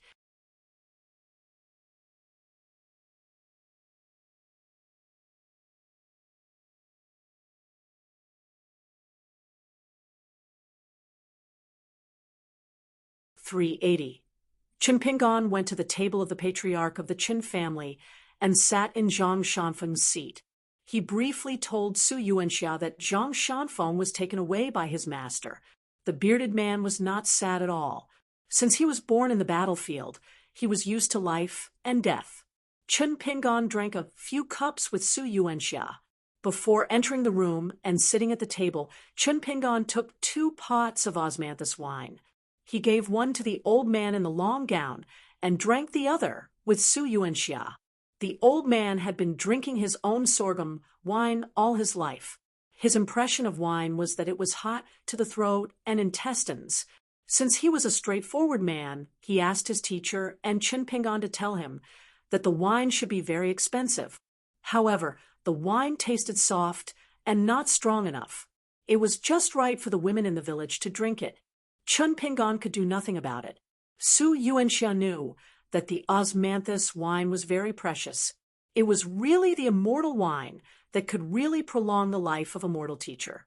This small pot of wine was not enough to buy even all the sorghum wine in the whole village. However, the old man in the long gown said that the wine was unbearable. The bearded man almost choked to death. After the meal, Qin Pingan and Su Yuanxia took a stroll around the quiet village. Su Yuanxia put away the dagger after Qin Pingan gave her some descriptions of Zhang Shanfeng's master. She was very surprised. The Qi refinement warrior's shrinking ground, 2 inches, was originally derived from the Taoists' astral steps.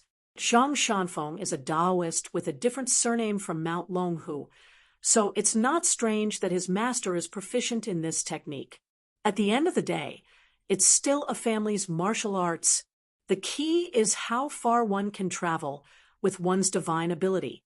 The difference is naturally the difference between a few hundred feet and dozens of miles. Su Yuanxia continued, "That's not all. But what kind of skill can Zhang Shanfeng use to draw the Zhenwu sword and the short knife from thousands of miles away?" Qin Pingan sighed. "I don't know."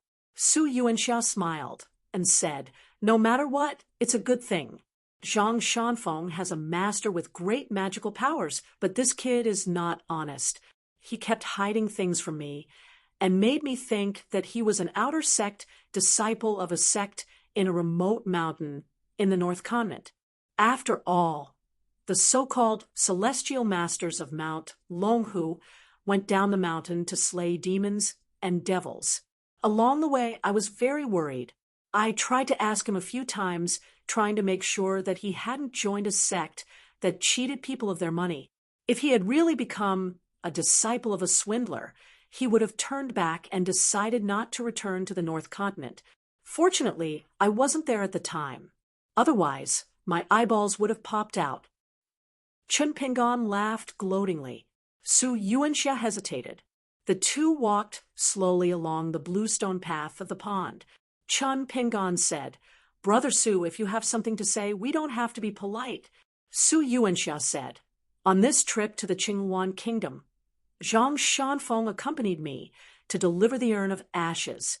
Later, I accompanied him to watch the water and land spiritual assembly and the heavenly grand ritual. Now that Zhang Shanfeng's master has gone to the celestial master's residence in the central divine continent, I'm a little homesick." Chun Pingon smiled and said, "Then go back early." Su Yuanxia stopped and reached out her hand to stroke her beard. "After wandering outside for so many years, I don't know what has happened to my hometown except for the soldiers' pay and the letters sent back regularly." Chun Pingon asked softly, "I'll go with you? If you think that Wei Xian and the others are not suitable, I'll only bring Pei Qian back with you. Let Wei Xian and the others go to the capital of the Qinghuan Kingdom first." Su Yuanxia smiled and waved her hand. "You're not a beautiful girl. Why would I want you to go back with me?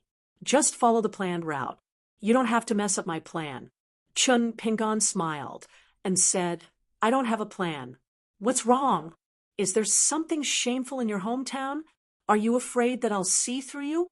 Su Yuanxia sighed and squatted by the pond. She tapped the handle of her dagger on the blue stone and said, "My family is quite well off. In the county, we can barely be considered a local noble family. I had a marriage arrangement in my early years. Before I left my hometown, I stole a glance at the girl. She was quite pretty. Actually, I liked her. At that time, I was ambitious and thought that I would be able to make a name for myself in 3 to 5 years. At that time, I would just marry her in a grand manner. But I didn't expect that I would be out for more than 10 years. Chun Pingon squatted beside Su Yuanxia and comforted him. "Brother Su, you're a real martial artist of the 5 states, and you're familiar with battle formations. In your hometown, it shouldn't be difficult to become a general in the imperial court." Su Yuanxia nodded and said, "It's not difficult."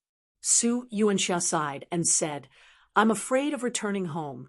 Just thinking about it makes me nervous.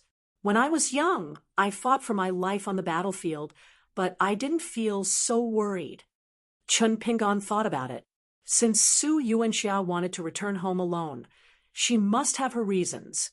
He said softly, "I'm going to Qingxia Island in Book Lake to find a child named Gu Kan. He lived with me in Mud Bottle Alley in my early years. His master is Lu Jimao, the immortal of the River Severing. If everything goes well, I'll go to the Academy of the Great Sui Kingdom and find a few children who also came from my hometown. Brother Su, when you return to your hometown, if you have problems that you can't solve by yourself, don't forget that you still have 2 good friends in Jianghu. Since Zhang Shanfeng is not easy to find now, you can find me, Chun Pingon, but it might be a little troublesome. You'll need to send 2 letters at the same time so that I won't miss them."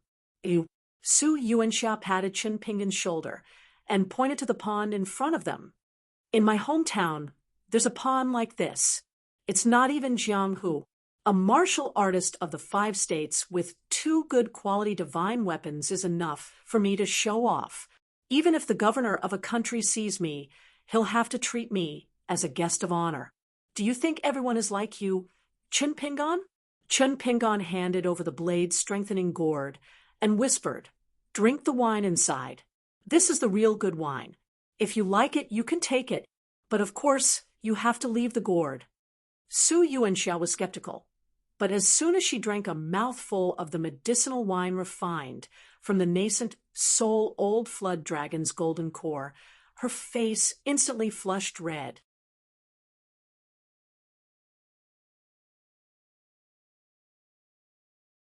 A mouthful of pure, true qi inside her body surged up and down, rushing through her qi mansion, aperture, and acupoints along the way like a huge wave slapping against a stone cliff. Su Yuanxia hurriedly circulated her qi to regulate her breathing. With great difficulty, she finally digested that surge of energy. She burped and spat out a mouthful of turbid air that had been accumulating for a long time, which she had been unable to purify. She wiped her mouth, her eyes shining. Chun Pingan was not in a hurry to take back the blade-strengthening gourd.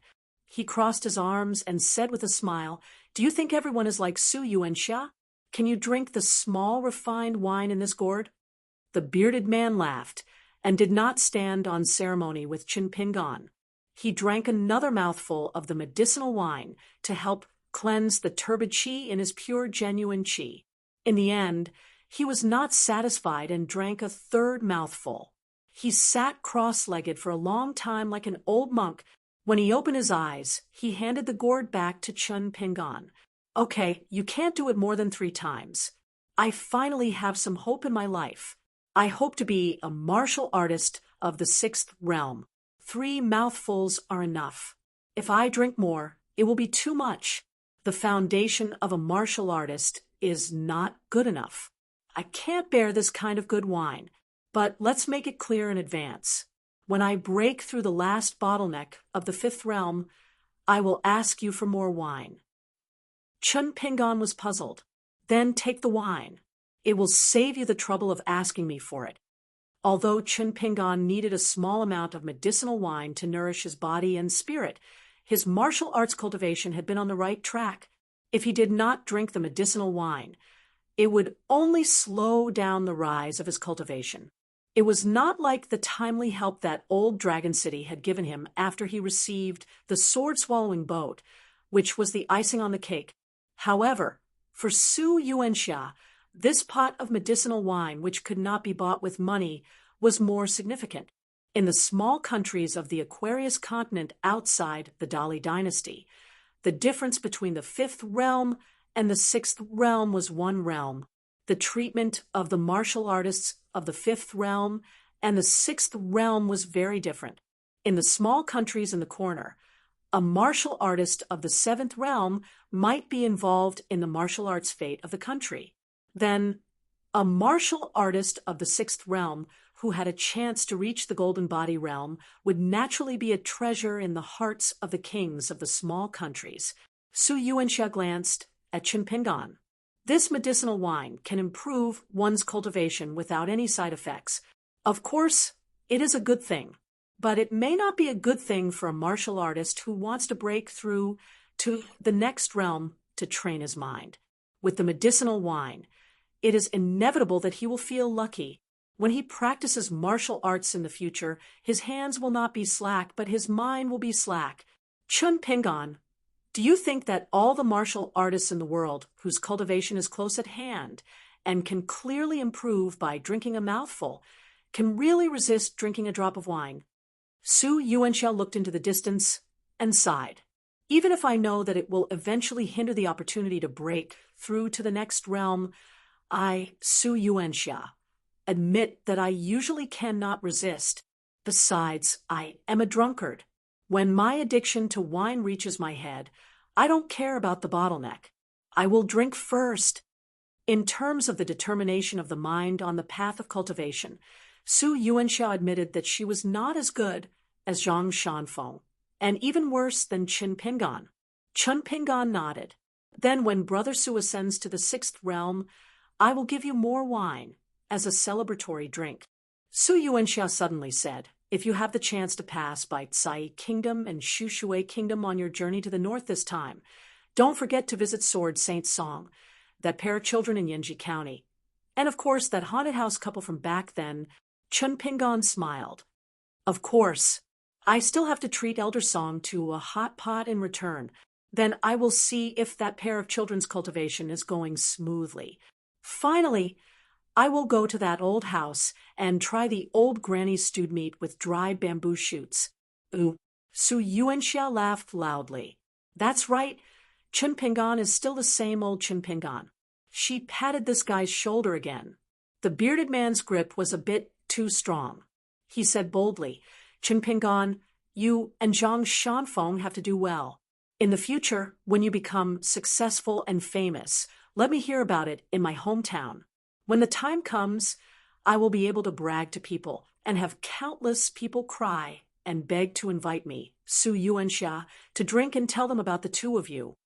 Chen Pingan cupped his fists and joked, Brother Su, I hope to hear your auspicious words. Su Yuanxia stood up. All right, it was fine before.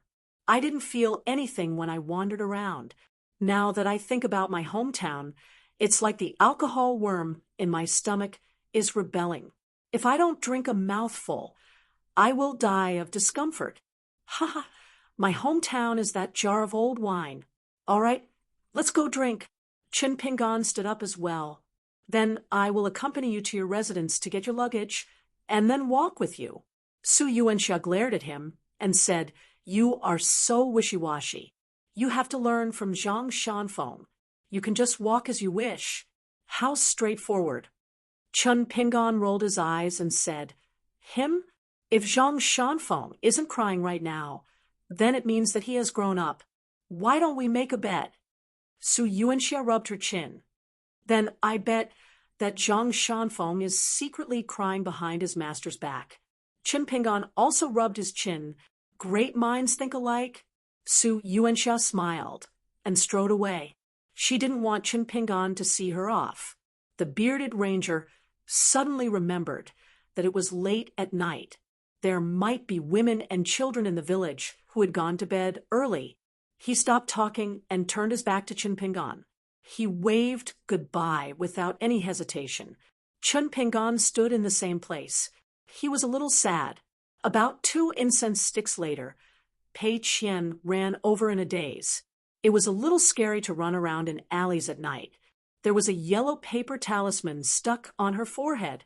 When she found Chen Pingan, she asked curiously, Why did Uncle Big Beard run away? Did he owe master money and can't pay it back? Is he too ashamed to see people, so he ran away in the middle of the night? This made Pei Qian a little annoyed. She stomped her foot and hit her palm with her fist. She said angrily, This poor bearded man is really not loyal. If he can't pay back the debt, he can borrow money from me in private. I won't tell master about this shameful thing. Ooh.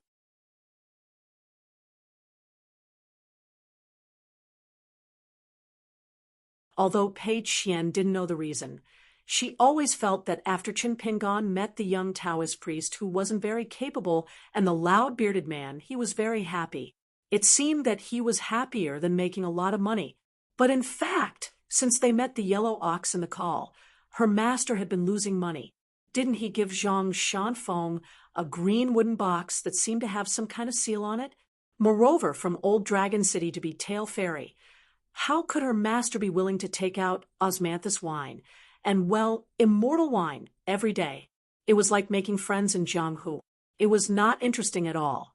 From the beginning to the end, she had been losing money. Chen Pingan smiled and shook his head. Your bearded uncle is just homesick. In the future, we can go find him. When you wander Jianghu by yourself, you can also find him. At that time, you should be able to drink. Remember to bring some good wine. Pei Qian shook her head and said, Jianghu is dangerous. Wine is too expensive. I have decided not to wander Jianghu. Chen Pingan twisted her ear. You're so young, and you're telling me that Jianghu is dangerous? Pei Qian stood on tiptoe and begged for mercy. Old Wei and Uncle Big Beard both said so. I just feel like I'm a hero of Jianghu. I just said it casually. Chen Pingan let go of his hand and smiled. 6 steps, go back, and sleep. Pei Qian's walking stance was now very good. It was just that the sword furnace stance was still not good enough. As for the heaven and earth stance, Pei Qian really wanted to learn it, but she couldn't because she couldn't even hold up the stance. The night passed uneventfully. After Chen Pingan woke up, he didn't go out for a walk, because in half an hour, the martial artists in the village would gather to practice martial arts. Morning and night, year after year, it was unshakable. As long as it was a man, no matter if it was a young man or a young man, it was the same. Even if it was a woman who wanted to participate, there was no taboo. After all, if one didn't have solid martial arts skills, they wouldn't be able to earn a golden signboard. According to what the teacher said, the Chun family's disciples who walked the Jianghu relied on the family head's nickname, Chun Pai Fang. In Qingwan country, this region, they still had a lot of prestige. Yesterday, when Chun Pingan passed by the Chun family's practice field, he didn't watch the practice like he did in lotus flower-blessed land. Instead, he directly left. Not only that, he also told the 4 people in the picture scroll, especially Lu Baixiang and Sui Yu, not to bring weapons around the village. When in Rome, do as the Romans do. This morning, the group gathered together to eat breakfast. After eating, they were about to leave the village. Chun Pingan planned to go to the capital of Qingwan country and see the debate between Buddhism and Taoism that the emperor of the Tang family held before leaving. In Qingwan country, other than the Beatail ferry that bordered the 3 countries, there was also an immortal ferry in the east. It was said that it was slightly bigger than the Beatail ferry. Previously, at the Beatail ferry, they learned that the central region of the Aquarius continent was in chaos. The mountains and the bottom of the mountains were not safe. Many ferries that went there had temporarily stopped. Moreover, there was no ferry on the Book Slip Lake. The 2 ferries near the Book Slip Lake were in an important place in the capital of a country and a sect on a mountain. They were both met with disaster and were trampled by the Dali cavalry. Therefore, Chun Pingan wanted to go to the Eastern Ferry to try his luck. Otherwise, if he wanted to walk to the Book Slip Lake, it was really too far away. When everyone was eating porridge around the table, they all turned their heads to look at the courtyard outside the house. A snow-white figure floated out from the shadows of the corridor. After standing still, that person had a bright smile on his face. It was a young immortal dressed in white. Compared to Chun Pingan, he had more of an immortal aura. Pei Qian looked at the uninvited guest in a daze. He did not know why, but he took out the demon-suppressing pagoda talisman and hurriedly stuck it on his forehead. Chun Pingan put down his chopsticks and sighed. The 4 people in the picture scroll all looked a little puzzled. Apart from his appearance and clothes, they could not see the depth of this person's cultivation level. They could not even tell whether he was an immortal from the mountain or a pure martial artist. But the more it was like this, the more uncertain the 4 people felt. Chun Pingan stood up and stopped near the threshold. He asked, "Why are you here?" The white-clothed youth's eyes were brimming with tears, his lips trembling. It was very touching. He cried and rushed towards Chun Pingan, as if he wanted to hug Chun Pingan and complain about the pain of parting. "Student came too late to save you, teacher, and let you suffer so much injustice. Disciple Cui Dongshan will not be able to redeem himself even if he dies 100 times. Chun Pingan directly kicked the disgusting disciple back. Pei Qian stared with his eyes wide open. Where did this guy come from? Did he want to snatch teacher from him? The white-clothed youth spun countless times in the air, his sleeves fluttering. He was as beautiful as a white cloud that was pushed away by an immortal one.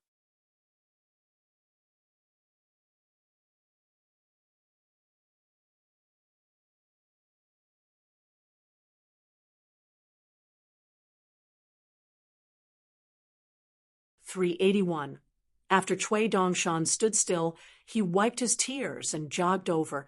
"Teacher, you've traveled more than 1,000,000 miles. You've worked hard. It's been too hard. I can't accompany you and ease your worries." Damn it, damn it. Lu Baixiang understood. He remembered that Chun Pingan said that he had an anonymous disciple who was studying at the Cliff Academy in the Great Sui Kingdom. He knew how to play chess and could exchange pointers with him if there was a chance. Chun Pingan turned and sat back on the bench. Pei Qian, whose forehead was still pasted with the yellow paper talisman, hesitated for a moment before leaving his seat and sitting next to Chun Pingan. Chui Dongshan strode over the threshold but did not sit next to Qin Pingan. He first went to the kitchen to find a pair of chopsticks and finally sat on the bench with Lu Baixiang. Chui Dongshan was just about to pick up a piece of fermented bean curd for porridge when he suddenly put down his chopsticks. "My heart hurts so much that I don't have any chopsticks left," Qin Pingan asked directly. "Did you follow the contents of the letter I sent to Li Baoping and come here? But why did you come to Qinghuan Kingdom? I was going to Cliff Academy to find you anyway. Is it because of this debate between Buddhism and Taoism?" Chui Dongshan laughed. "Chickens pecking at each other for food. What's there to see?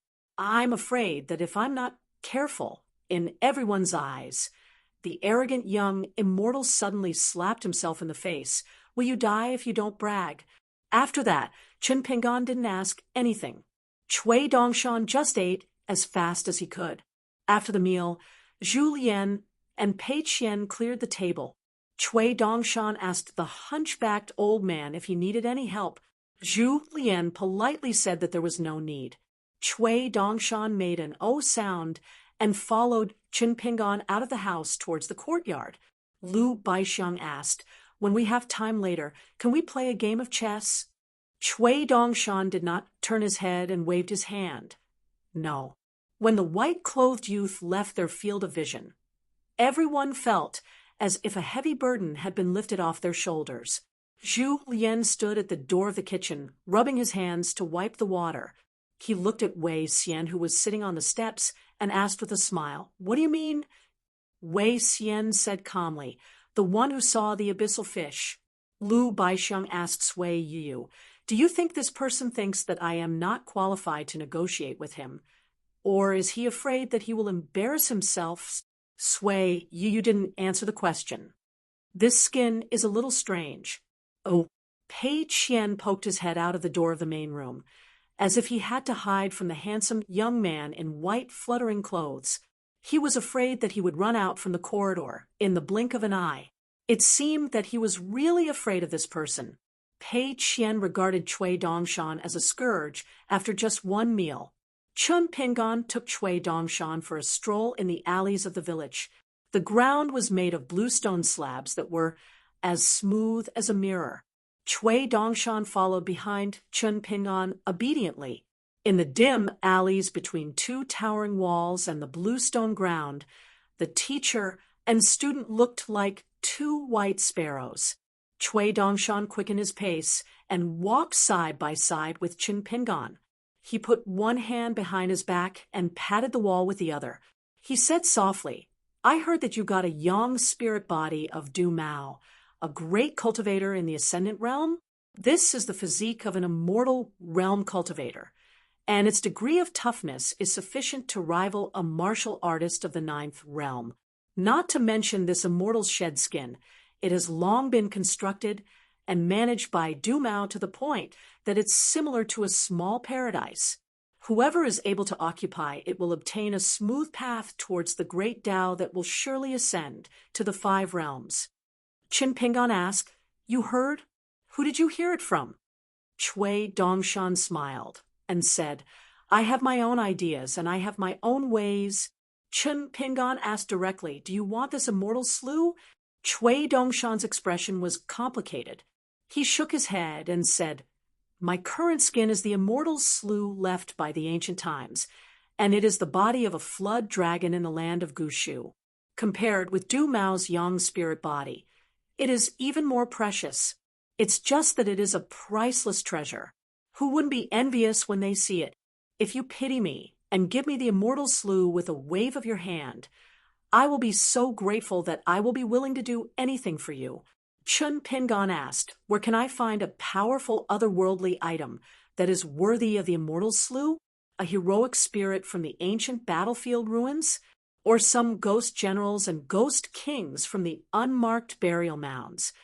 Chui Dongshan said with a cheeky smile, "It turns out that you are quite familiar with the matter of a dove occupying a magpie's nest, but I have a bad news to tell you. Whether it is the ancient battlefield where countless ghost soldiers and generals wander, or the unmarked burial mounds where tens of thousands of people are buried, the things produced are still too small. In terms of cultivation, they are, at most, nascent soul realm ghosts, which can't suppress the immortal slew at all. Once they enter, it is like a pot of oil and a water prison. The two corrode each other, and neither of them will end well. So in the end, it still depends on your face and luck whether you can find an otherworldly item that is naturally tough and has extremely hard bones. As for the realm of the otherworldly item, it is actually not important. Oh, Chun Pingon silently remembered it in his heart, and then said, "We are about to leave for the capital of Qing Yuan country. On the way, we may pass by a governor's mansion. We may not necessarily pay them a visit, but they may take the initiative to come to us. I will tell you this first." Cui Dongshan bowed with both hands and said, "As you wish. I have no objections." After leaving the village, Cui Dongshan only said some flattering words to Qin Pingan. He did not interact with Pei Qian, the four people in the painting scroll, and did not speak much. It was like he had an extra follower that was idle all day long. Other than the unusual appearance that day, Cui Dongshan's performance after that was really mediocre and extremely mediocre. When Lu Baixiang and Sui Yu were playing chess, he did not even go near them. When Pei Qian used that crazy demon sword technique, he did not even look. When Zhu Lian was cooking, he did not help. From day to night, he just followed Chun Pingan obediently. One day, they arrived at a small county. There was a civil and military temple in the county. However, the incense in the civil and military temple was dim, while the incense in the military temple was bright.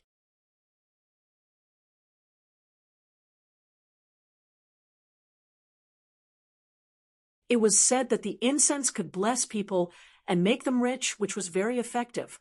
Therefore, how could the incense not be abundant?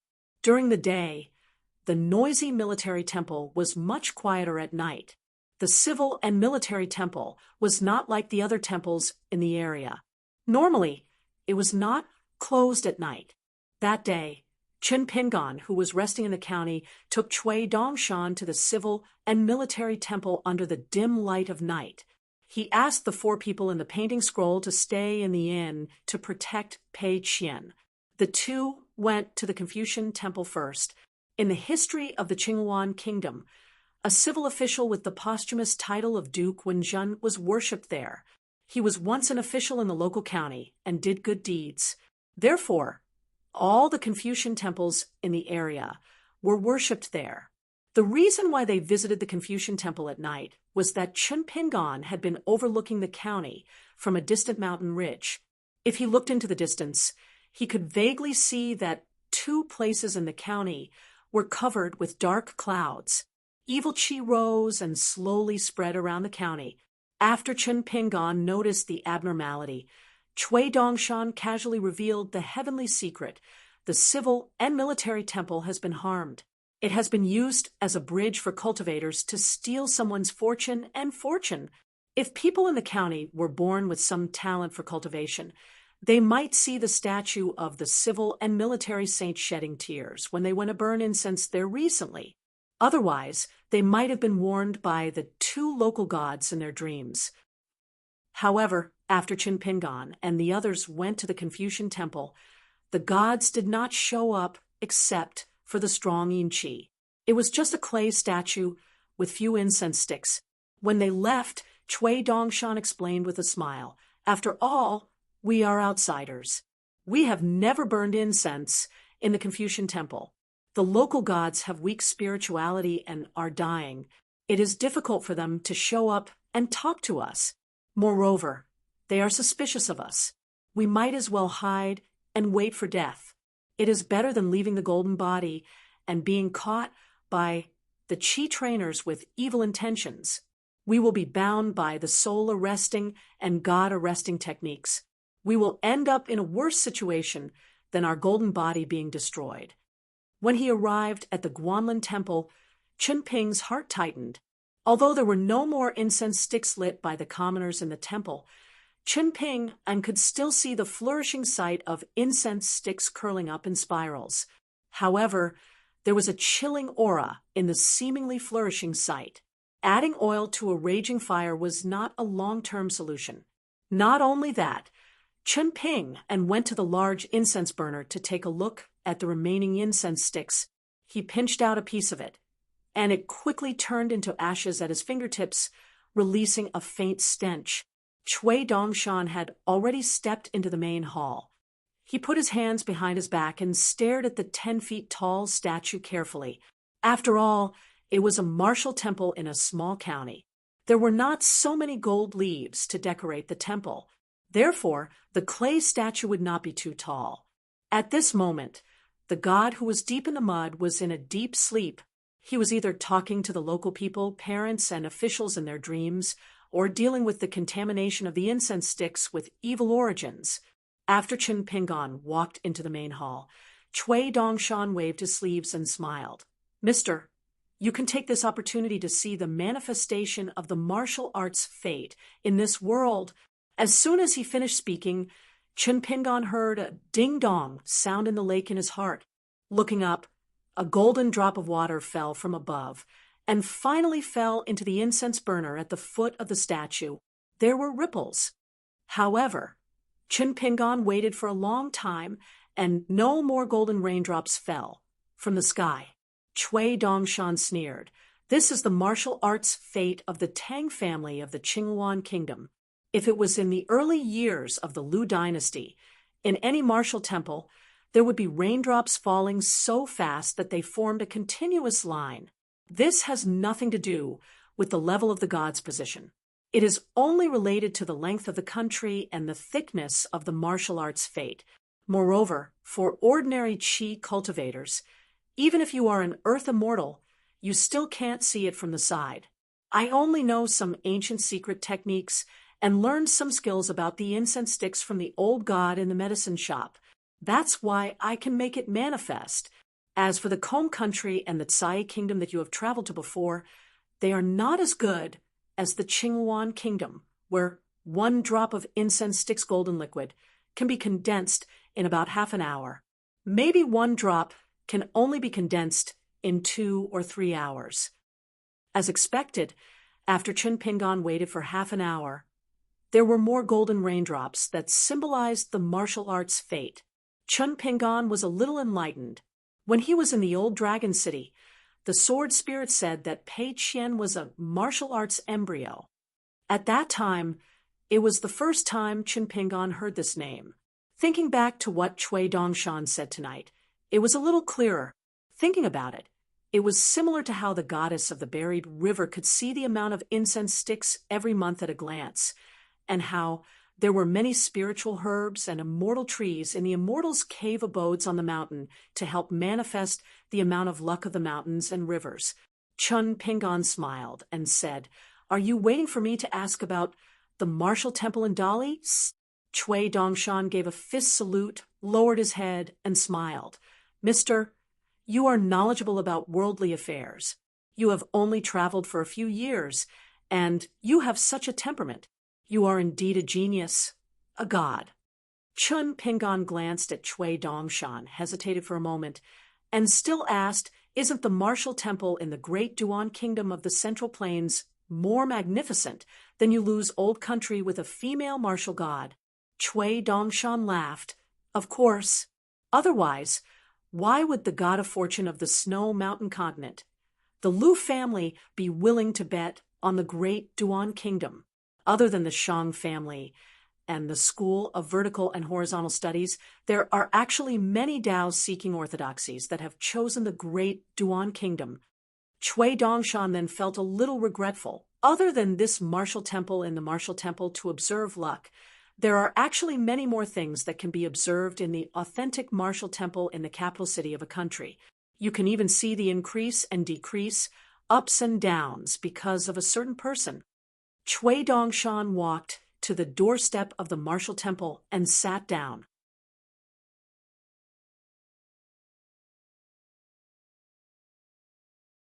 He raised his head and looked at the general statue that was in a bad situation and had a dim luster. He sighed. "I heard that in the great Duan kingdom, a young man with frightening martial fate appeared. He was brought back by his master and entered the great Duan kingdom. On that day, the already exaggerated martial temple's martial fate changed from a river to a huge waterfall.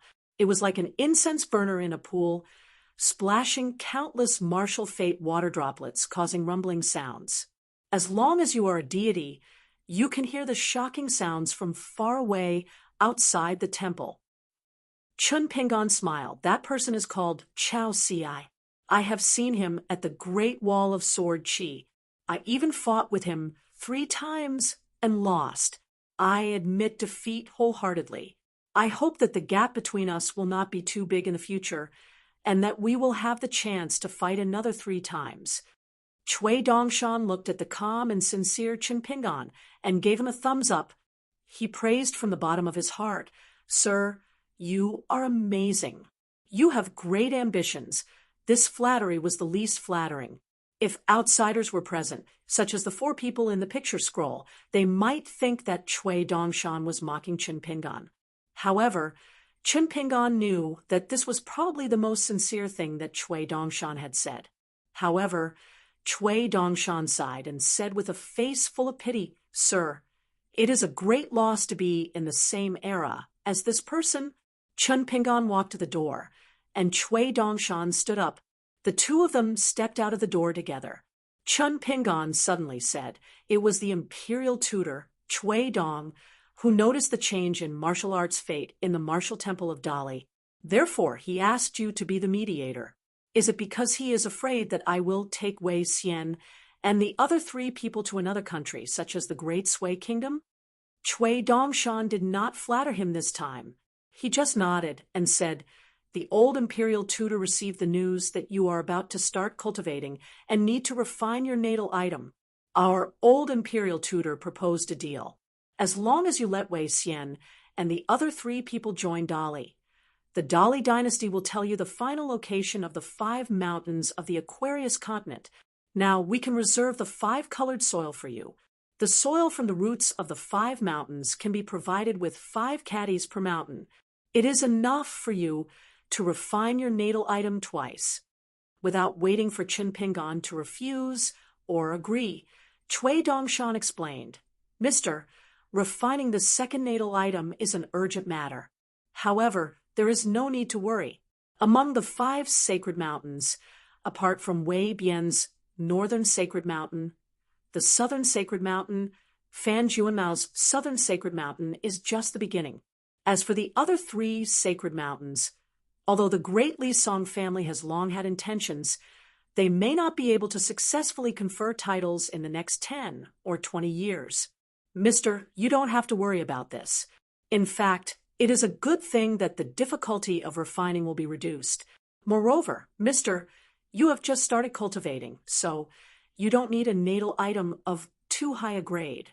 When the 5 sacred mountains are all recognized by the Great Li's imperial court and a certain Confucian school of the Central Earth, they will be implicated in the stability of the continent." The 2 of them walked out of the martial temple. Chun Pingon walked on the dark street and asked, "This is the imperial tutor Cui Dong who wants to make a deal with me. What do you think?" Cui Dongshan stopped in his tracks. "Mister, do you trust me?" Chun Pingon shook his head. "I don't trust you, but I also want to hear a lie." Cui Dongshan laughed involuntarily and thought for a moment. "Then, Mister, listen to my lie for the time being. In my opinion, those 4 people entering Dali is a matter of benefit and no harm to Mister. Why don't you take a price with the Song clan and give them 10 caddies of 5-colored soil first? As for whether Mister will change his place of origin from Dali to the Great Sui Kingdom or some other random place, it won't be too late to make a decision on the day when the 5 mountains of Dali obtain the legitimate status of the Aquarius continent. As for whether or not Mister will refine the natal item of the 5 elements of Earth, Mister will do it or not. It won't be too late to take the benefits first." Chun Pingon remained silent and continued to move forward. After taking a few steps, he found that Cui Dongshan was still standing in the same place. Chun Pingon looked back. Cui Dongshan laughed and said, Tonight, this student will deal with the changes in the Wenwu temple. If there are evil cultivators causing trouble, this student will do justice for the heavens and earn a small merit for Mr. If there are mountains and rivers that are not good at teaching, and the local people bring it upon themselves, I hope that Mr. will allow this student to stand by and watch, and let the incense here perish on its own. Chun Pingon nodded. Sure. Chun Pingon turned and left, planning to return to the inn. Chui Dongshan suddenly shouted, Mr. Chun Pingon turned his head. What's the matter? Chui Dongshan said with righteous indignation. Those four ant-like pure martial artists, as Mr.'s retainers, they were so disrespectful. This student has been abiding by the duties of master and disciple these days, and can only watch from the side without saying anything. It is painful to watch, and I beg Mr. to allow this student to teach them how to be human starting tomorrow. Chun Pingon asked with a smile, How you plan on teaching them? Chui Dongshan stood at the foot of the steps at the entrance of the Guanlin Temple and said righteously, Naturally, I will follow Mr.'s teachings and convince people with reason and virtue. Chun Pingon no longer paid any attention to Chui Dongshan and directly rushed back to the inn. On the way back, he pondered over why Chui Dongshan had come and why he had suddenly left the Cliff Academy of the Great Sui Kingdom.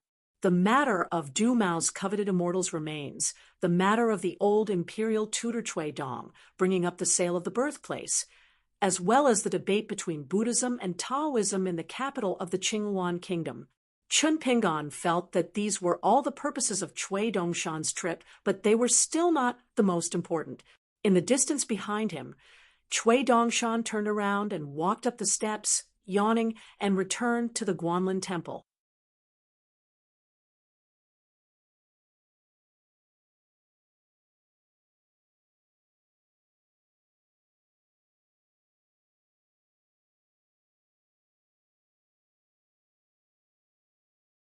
For Dolly to be able to build the sword tower that was a replica of the Beko Keikyung building, there was already the shadow of the school of Yin Yang and the school of Mo. In addition, Jinwu Mountain and the Wind Snow Temple were the ancestral courts of the military school of the Aquarius continent, especially the former, which had long been deeply involved with Dolly. In addition to the prosperous old dragon city at the southernmost end of the continent, the most powerful school of thought, except for the school of legalism and the school of Zongheng, who had not shown themselves, the Dali dynasty had actually gained the favor of many forces outside the continent. This was where the Song clan's confidence in swallowing half of the Aquarius continent came from. The Dali cavalry and the vassal king, Song Jianqiang, were fighting for the country on the surface, but how to defend the country was more of a test of the Dali dynasty's skill and foundation. These were things that Chun Pingon figured out himself after seeing the history of the lotus flower-blessed land and seeing the long river of time. There was still some distance from the truth, but the general direction should not be wrong.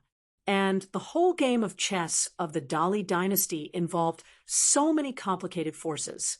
The specific planning, and the person who helped the Song clan to prepare everything was the white-clothed youth who stayed in the martial temple. Looking back now, Chun Pingon's travels in the Aquarius continent, the Great Sui Kingdom and the vassal Huangting Kingdom in the north, the Tsai Kingdom, Guyu Kingdom and the Shu Shui Kingdom in the middle, and the southernmost Old Dragon City in the southernmost part, actually fell on the chessboard of the imperial tutor Chui and did not leave the chessboard. It was just that the two imperial tutor Chui and Chui Dongshan, whose souls had been separated, each wearing a different skin, did not pay any attention to Chun Pingon. Lu Baixiang smiled and asked, This Mr. Chui, is he a cultivator who has a profound cultivation and has returned to the origin? Chun Pingon did not know how to answer and could only say he used to be a disciple of the Confucian school. His hometown was in the Aquarius continent. Later on, he went to the Central Plains to study. In the past, his cultivation realm was relatively high, but later on, he dropped. I can't tell which realm he is in now, so I didn't ask him.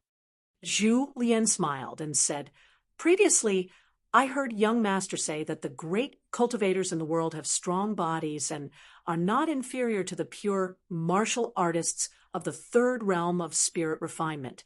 I wonder how is the fist technique of this young immortal on the mountain? If he has a magic weapon, I wonder if he can break Wei Xian's sweet dew armor. Chun Pingan smiled and said, "Let's put it bluntly first. If any of you are willing to test Cui Dongshan, I will definitely not stop you, but you will have to bear the consequences." Pei Qian whispered, "I don't dare to fight with him for the position of the first disciple."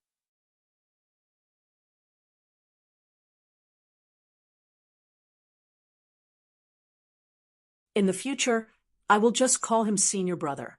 Cui Dongshan pushed the door and entered. He said angrily, "Little girl, why are you scolding me behind my back? Who is your senior brother? You are the senior brother. Speak properly." Cui Dongshan questioned her out of nowhere. Pei Qian was so scared that her face turned pale. Chun Pingan asked, "What about the martial temple?" Cui Dongshan poured a cup of tea for himself and drank it in one gulp. He smiled and said, "It has been settled. I have met the culprit of the martial temple and the culprit. Both sides can be considered to be amicable. As a student, I have laid out the facts and reasoned with them. If I didn't rush back to inform you, perhaps the masters of the martial temple and the martial temple would have dragged the local lord along and brought some jars of aged wine buried deep in the ground to chat with me till dawn." Chun Pingan was puzzled and asked, "Who is the culprit?" Cui Dongshan smiled and said, "It was a local rich man who cherished his life and wanted to live for another 20 to 30 years. Coincidentally, he had a descendant who cultivated in a celestial sect in Qingwan country. He didn't learn the good stuff, but learned the bad stuff. After learning some crooked ways, he wanted to change his fate without permission. At the cost of harming the fate energy of the land, he wanted to increase his lifespan and improve the geomancy of the Yin house. Naturally, he had a dispute with the local civil and martial temples. Since the cultivator had learned the celestial arts, the young so-called gods favored children in the small sects naturally had bad tempers. They went all out, and that young cultivator almost wanted to seize the golden body as well. It is said that the mountains and rivers of the Qingwan kingdom and the Qingshan kingdom have been slaughtered by the imperial courts in the entire southeast region of the Aquarius continent. However, the golden body fragments are still in short supply. If the martial temple and the martial temple have a problem with the incense, the local cultivators will take action. Although it is a little unsightly, at least they won't be pursued to death by the sages of the academy. If the young cultivator and his backer operate properly, they can directly understand the matter in the royal study of the Qingwan kingdom. The news won't even reach the Lakeview Academy. Ooh. Hearing this, Chun Pingan's heart was heavy. He took a sip of the medicine wine. Cui Dongshan's expression was as usual, as if he didn't notice his teacher's abnormality at all. He continued with a smile, "The mountains and rivers of the Dali kingdom all have their own destinies and karma. It's just a little earlier. When the Dali dynasty really annexes a continent in the future, the banning of the temples will be a sure thing. The method will only be more ruthless. Now, to the north of the Lakeview Academy in the central region, there are already officials from the Ministry of Rights working together with the Qinianjian Kingdom to follow the map. In the 2 years that you weren't in the Aquarius continent, just south of the Huangting Kingdom and north of the Tsai Kingdom, more than 4,000 temples that violate the rules and etiquette of the 62 kingdoms on the underground dragon path have been destroyed. This is because the officials from the Ministry of Rights of the Dali Kingdom are all greasy and soft-hearted. Otherwise, the number would at least double. Regarding the banning of the temples, Lakeview Academy is naturally happy to see it happen. Even if they are unwilling to deal with the Dali Imperial Court, they still sent dozens of gentlemen and sages led by the deputy headmaster to help the Dali Kingdom investigate this matter and draw a boundary for the Dali Imperial Court. The Dali Kingdom has given Lakeview Academy a lot of face on this matter. After rambling on, Chui Dongshan put down the teacup and looked around. He smiled and said, "Why? Sleeping early and waking up early is good for the body. You don't know how to maintain your health. Do you want to delay my teacher's rest?" Pei Qian was the first to get up and run away. The four people in the painting had different expressions. They didn't say anything and left one after another. Chui Dongshan was the last to get up and bid farewell to his teacher.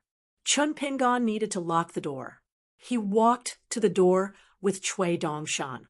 One was outside the door, and the other was inside the door. Chun Pingan asked, "If you are secretly involved in the debate between Buddhism and Taoism in the Qingwan kingdom behind my back, you'd better tell me clearly in advance. At worst, I'll go around the capital and wait for you at the Immortal Ferry in the easternmost part of the city. Otherwise, when you and I turn against each other, you, Chui Dongshan, will do the dirty business of deceiving your teacher again."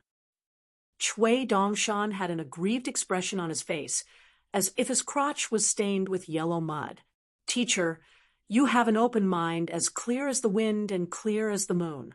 When you and I traveled the great Sui kingdom, your student was always as warm as the spring breeze. How can you measure the heart of a gentleman with the yardstick of a villain?" Chui Dongshan wrung his hands and lamented, "I know. It must be because those four squires didn't know how to behave. Teacher, you have been with them for a long time, so it's inevitable that you are a little unruly. It doesn't matter. Tomorrow, your student will."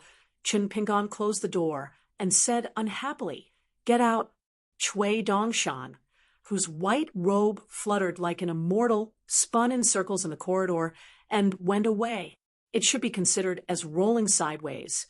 When he passed by Pei Qian's room next door, Chui Dongshan paused for a moment. While spinning in circles, he kindly reminded Pei Qian, "Since you and I are from the same school, then let me tell you a piece of good news. As long as you don't open the window, you definitely won't see the ghost hanging upside down with its tongue out. As long as you don't poke your head out of the bed, you definitely won't see the female ghost wearing a bright red wedding dress and married to the ghost king in the mass grave.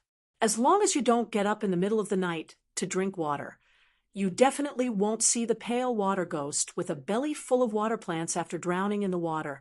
Oh, by the way, some long-haired girls who died in vain like to curl up at the feet of little girls. Don't be afraid. No matter how you look at it, it's just a big mass of hair." Pei Qian hid in the bed, shivering and covering his ears with his hands. When he arrived at the room of the four people in the painting, Chui Dongshan, who was spinning nonstop, only laughed outside the door of Lu Baixiang's room. "I heard from my teacher that your chess skills are excellent. Tomorrow I'll learn how to play chess from you."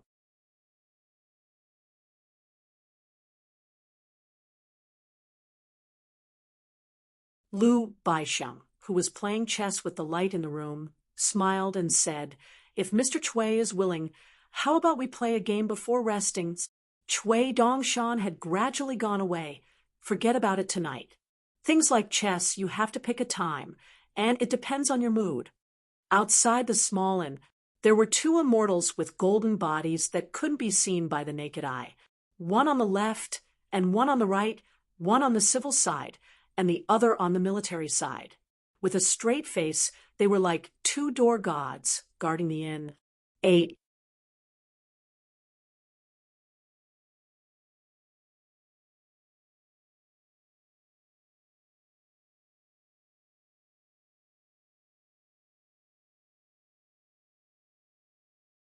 (383).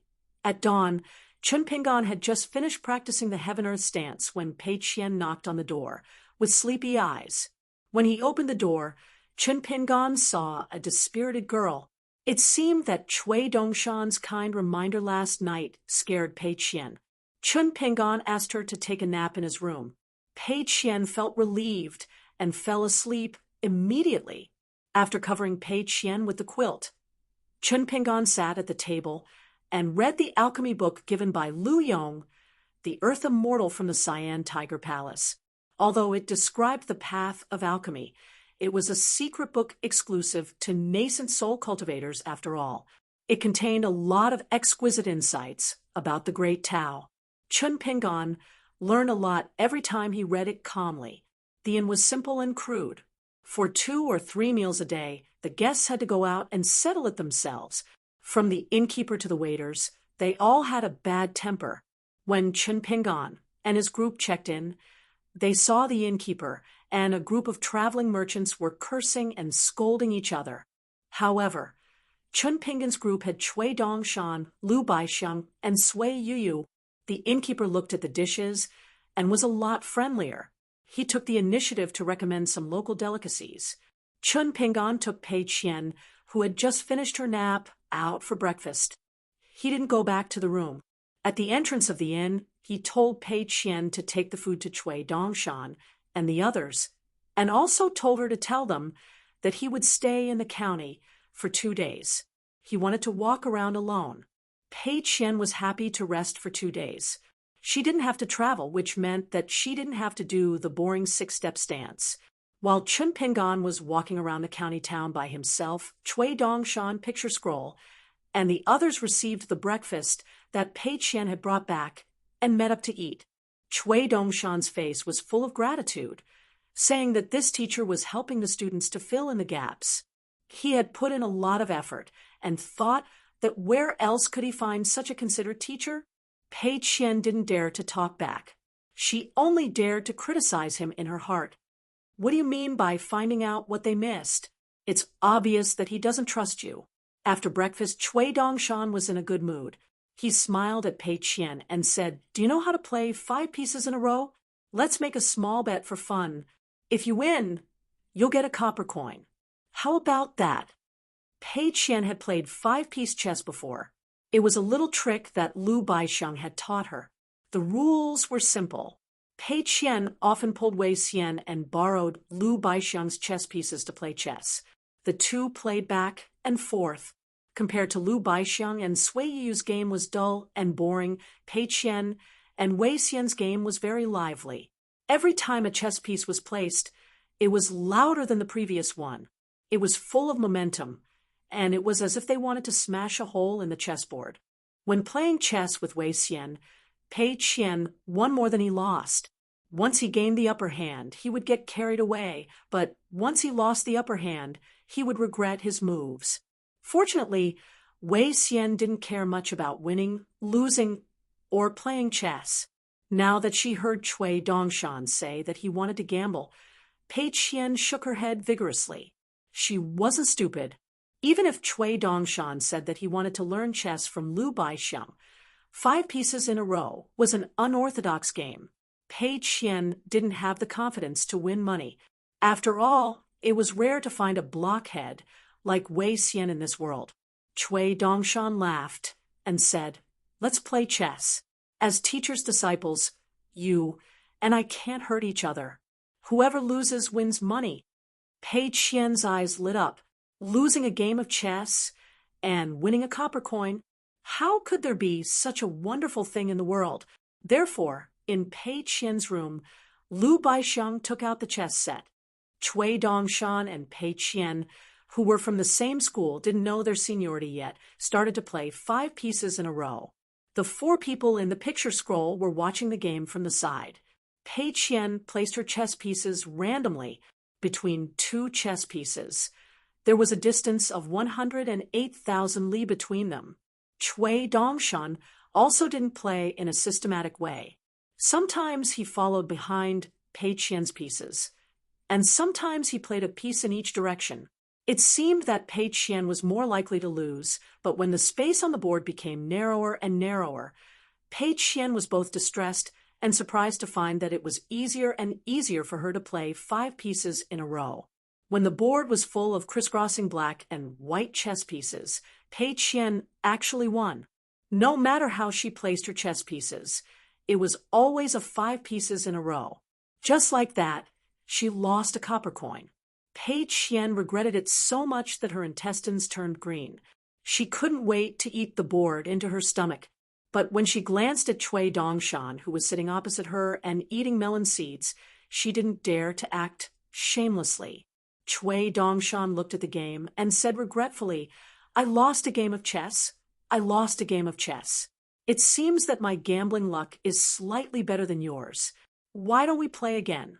If you don't like one chessboard and can't fully display your chess skills, we can add another 2 or 3 chessboards.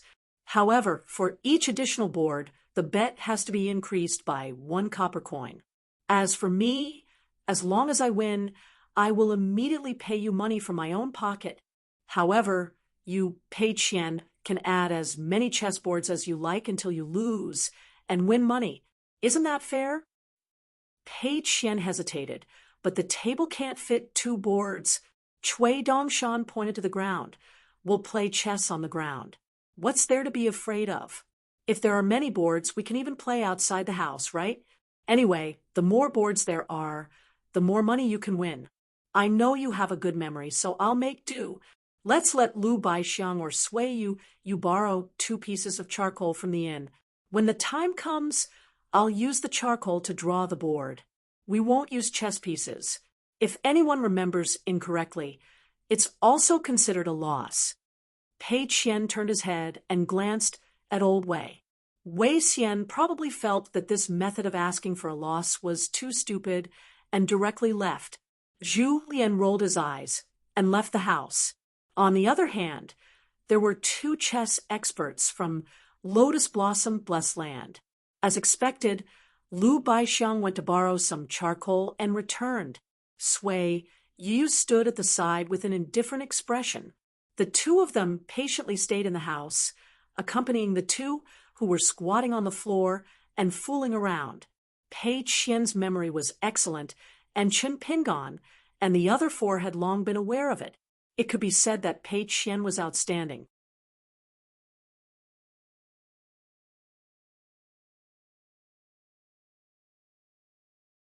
This kind of innate talent, whether it was Chen Pingan or Lu Baixiang, who had outstanding chess skills and was familiar with the game, they were all ashamed of their inferiority. Therefore, after using up the 2 boxes of chess pieces, Pei Qian and Cui Dongshan were not only competing to see who was more shameless, they were also competing to see who had the best memory. On the ground, there were already 2 more boards drawn with charcoal. If Pei Qian didn't add 1 more, he would still win. Therefore, he had no choice but to let Cui Dongshan draw another one. Lu Baixiang silently left the house. Sui Yu followed closely behind. In the corridor, Sui Yu asked, Can you see the depth? Lu Baixiang shook his head and said, 5 pieces in a row is too simple. Even if I draw 10 more boards, Pei Qian still can't see the strength of this person. Sui Yu asked, If you don't hide anymore and choose to do your best, how big is the gap between us? Lu Baixiang smiled and said, To be honest, you shouldn't be able to make me play tendons. The so-called tendons of the hand were the ingenious moves on the board. Most of them came from the situation of an evenly matched and intense battle on the board. Lu Baixiang's meaning was that he only needed to play step by step, like a bricklayer laying out the board. Everything was stable, and he could win against Sui Yu. Sui Yu didn't feel any anger or humiliation. The difference in skill on the chessboard was clear. Along the way, he often played against Lu Baixiang. If Sui Yu wasn't pushing, then he was throwing. Almost no Go player in the world would say the words, I've lost, but pushing and throwing were 2 types of silent admission of defeat. Although Sui Yu had a strong desire for victory and defeat, she had always regarded this as a trivial matter. Winning or losing would not affect her swordsmanship, which was far more important than chess. Therefore, Sui Yu could still afford to lose.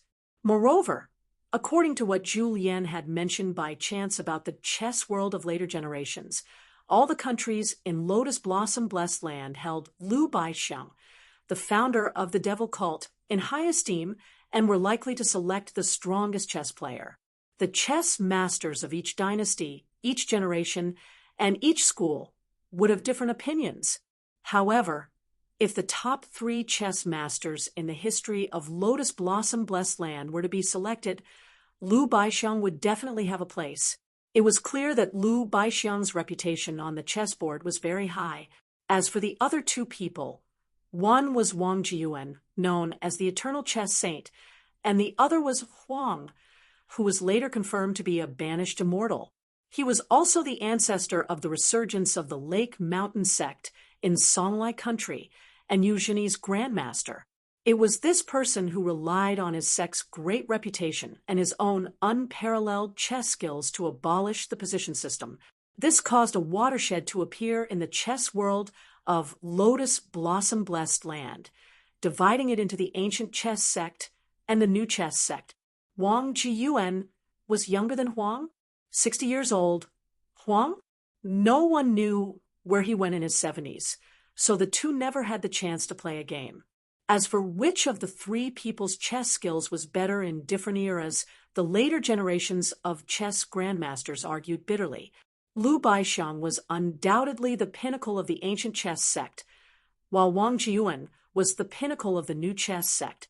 He was also the master of all kinds of sets and throwing knives. Therefore, some people believed that if Wang Jiyuan had the chance to play against Lu Baixiang, he would definitely lose two pieces.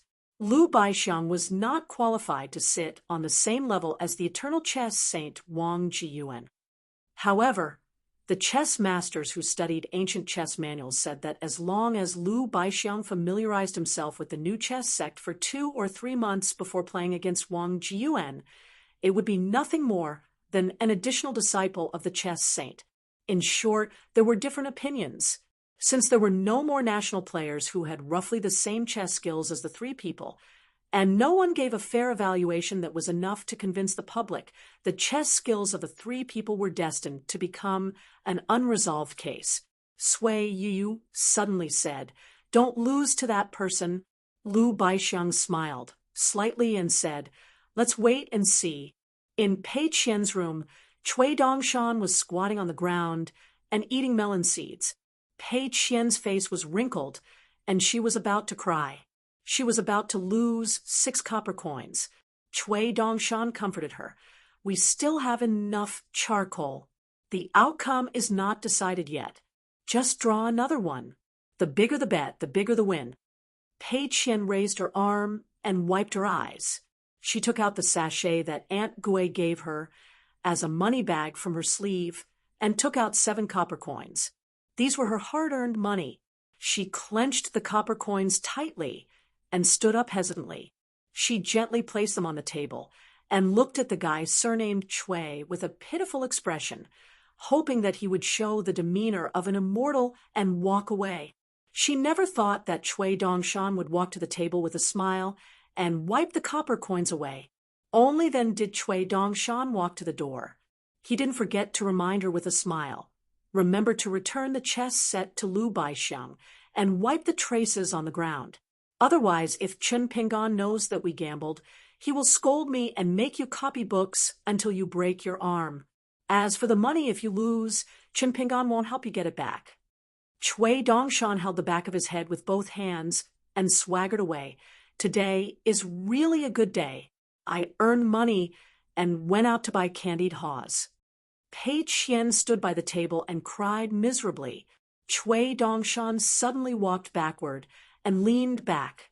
He stuck out his head and smiled. "Pei Qian, I want to learn how to play chess from Lu Baixiang. I want to get a good omen. From now on, every time you call me Chess Immortal, I will give you a copper coin." Pei Qian's eyes lit up and ran out of the door. She followed behind Cui Dongshan and eagerly called him Chess Immortal. In less than 2 hours, Pei Qian had already lost her voice after returning the chess set to Lu Baixiang and calling him Chess Immortal. The two of them returned to her room. Pei Qian was babbling, but she couldn't say a word. She smiled brightly and stretched out her hand to ask for the money. Seeing that Cui Dongshan didn't respond, she quickly wrote a number on the table. Cui Dongshan smiled. "I'm just playing with you. Do you really believe it?" Pei Qian collapsed and couldn't say a word. She could only bare her fangs and brandish her claws.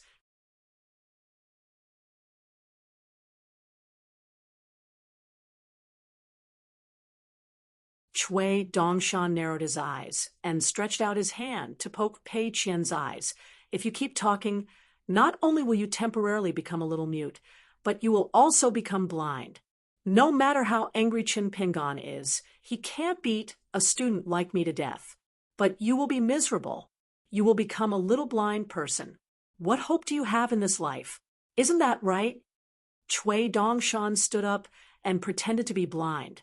He stretched out his hand and randomly touched her. Pei Qian's face darkened. She pursed her lips, but she didn't dare to pick up the mountain staff and beat this bastard to death. The more she thought about it, the more desperate she became. She sat on the edge of the bed with a dull expression. Her heart was dead, and her tears fell like rain. Chui Dongshan suddenly took out something that looked like a silver ingot from his sleeve and gently threw it to Pei Qian. Since you are tactful, I'll lend it to you to play for a few days. If I learn chess well, maybe I will give it to you when I am in a good mood. But when I play chess with Lu Baixiang, remember to return it to me first. Pei Qian held the heavy silver ingot in her hands and suddenly smiled through her tears. Chui Dongshan left again. Pei Qian placed the large silver ingot on the table and looked at it from left to right. She never got tired of looking at it. Just as she was thinking about how to keep the silver ingot in her hand, her eyes suddenly widened. The silver ingot began to wriggle and then turned into a snow-white grasshopper. It hopped toward the window and disappeared in an instant. Pei Qian came to her senses and immediately climbed up the window. She jumped down and began to search for the silver ingot in the backyard. She searched the weeds, the wall, and the crevices of the stones for an hour. In the end, she even dug the ground with her hands. In the end, she still couldn't find the silver ingot that had turned into a grasshopper.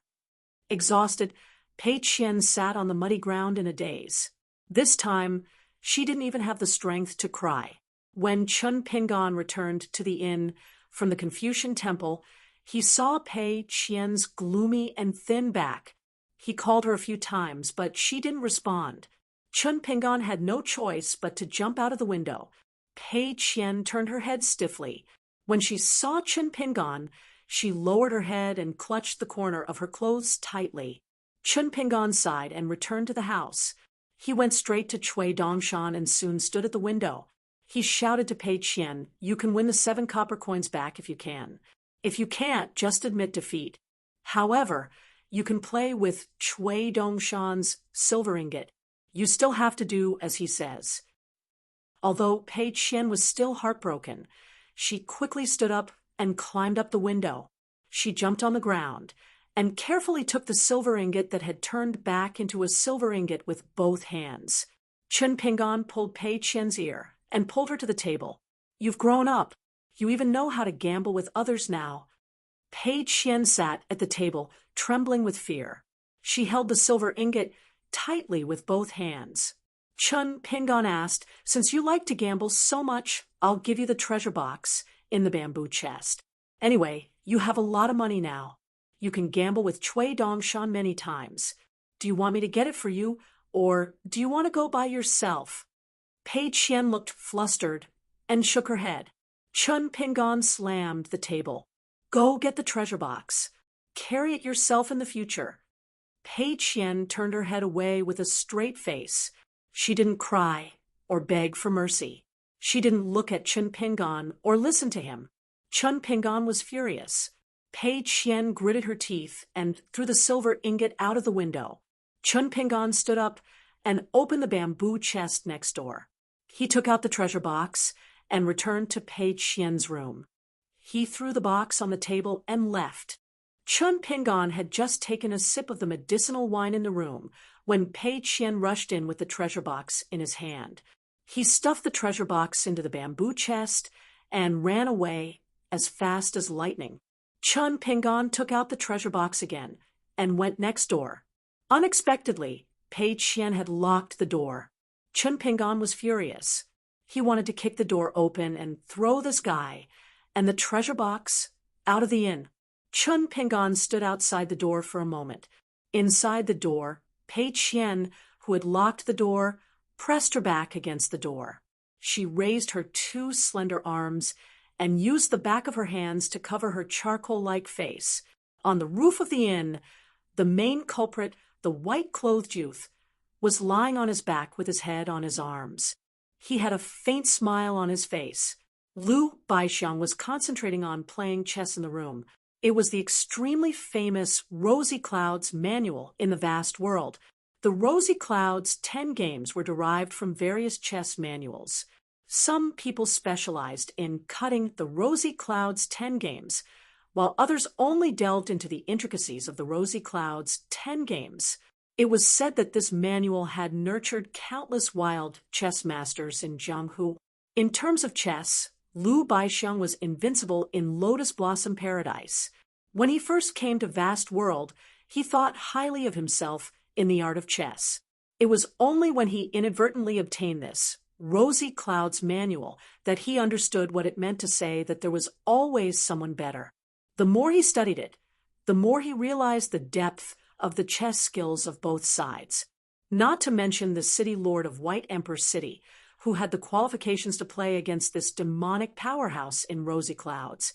Even though he had lost a lot without looking at the backups of White Emperor City, just looking at this expert's arrangements alone, every move was brilliant. It was practically enough to teach all future players of the game how to play chess. Liu Baixiang only felt the sound of wind and thunder penetrating through the paper and hitting them in the face, suffocating them. So much so that Liu Baixiang painstakingly searched and collected most of this expert's chess games. In the end, he came to the conclusion that this person's chess skills could be said to be flawless. Vast World's chess grandmasters all had an extremely high evaluation of this person. There were roughly 3 points. The first was that he was able to damage the local situation and seek the big picture, breaking the established conclusion of the golden-horned, silver-edged grass belly. The second was that although this person occasionally showed his sharpness and bloodthirstiness in his moves, overall, this person was worthy of the praise of diluting the essence, reaching the highest level in the world. The third was that this person had created many wonderful ideas, such as the Great Avalanche Inward Turnstile and the world's #1 small point.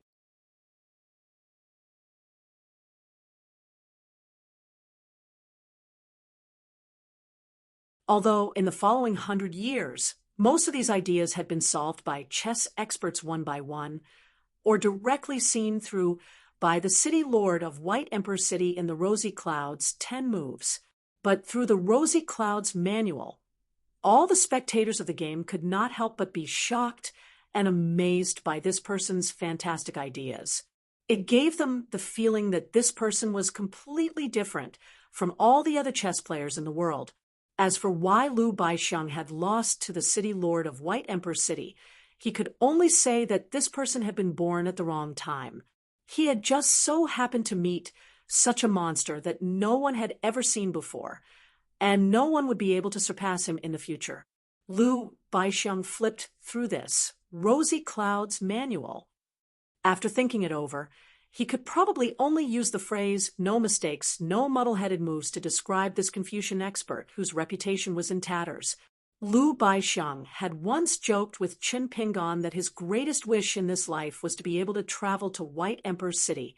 However, in the depths of Liu Baixiang's heart, the person he wanted to play chess with the most was not the city lord of White Emperor City, but the former head disciple of the sage of literature, Cui. Mr. Cui the Great. Liu Baixiang put down the chess manual and sighed. He should be able to go to White Emperor City. It was only a matter of time. However, would he be able to play against Cui? Playing 10 games would be rather hopeless, although Cui was currently the imperial tutor of the Dali dynasty, Chun Pingan's hometown. However, by observing people through chess, one could roughly see that this person had extremely high aspirations. Even if he, Liu Baixiang, were to meet Cui, it would be extremely difficult for him to play as he wished, because Liu Baixiang knew that his chess skills were not enough. It was just that the later generations had ruined chess because of people, especially the Tongyi continent and the Aquarius continent. Their evaluation of Mr. Chui Da's chess skills was purposely lowered by a lot. Lu Baixiang's heart was captivated by the 3 words that this person had left for the later generations. It doesn't matter how you play first. The official's move is to clean up the battlefield. Whoever says that the official is invincible will just be a joke. The black pieces will learn from that Ma Duan. The white pieces will learn from my Chui. Let Zi Qi learn from the city lord of White Emperor City. Learn from Ma Duan. You can learn 70 to 80%. Learn from Chui. Chui, you can learn 50 to 60%. Learn from the city lord of White Emperor City. Lu Baixiang took a deep breath and glanced at the chessboard on the table. He was about to get up and find Chui Dongshan. He estimated that he would be able to test out this person's worth by winning 2 out of 3 games. When Lu Baixiang walked out of the house, he saw Wei Xian walking back in with a strange expression. Lu Baixiang turned in a corridor and knocked on the door of the house slightly further away. Wei Xian stood at the fork and asked, "Are you looking for Chui Dongshan?" Lu Baixiang nodded. Wei Xian waved his hand. "There's no need. This guy also made a bet with Zhu Lian and has already left the county." Sui Yu followed him. Lu Baixiang was puzzled. "What bet?" Wei Xian said, "Chui Dongshan said that he wants to exchange moves with Zhu Lian. If Zhu Lian wins, he will give Zhu Lian something close to him. If Zhu Lian loses, he will make supper for Chui Dongshan every day." Lu Baixiang smiled. Zhu Lian actually agreed. Wei Xian hesitated and scratched his head. Of course, Zhu Lian didn't agree at first. After all, Pei Qian was tricked so badly. Zhu Lian was also afraid of following in his footsteps. However, Chui Dongshan said that he could stand still. Zhu Lian still didn't agree. That guy also said that he couldn't move his hands and feet. Zhu Lian then asked if he was an Earth Immortal Sword cultivator. Chui Dongshan said that he definitely wasn't. Thus, Zhu Lian agreed. Sui Yu also went to watch the show. After only an hour, Chui Dongshan returned to the inn with a smile on his face. Following behind him was Sui Yu, who had a strange expression. Of course, there was also Zhu Lian, who was covered in dirt. Zhu Lian went straight to his room and slammed the door shut. Lu Baixiang, who was meditating in the room, didn't ask any questions. Sui Yu walked into the room and sat across from him. He said to Lu Baixiang, "Chui Dongshan said that he will soon come over to learn chess from you." Lu Baixiang smiled and asked, "How did Zhu Lian lose? Didn't he just sneakily become an 8th-stage martial artist not long ago?"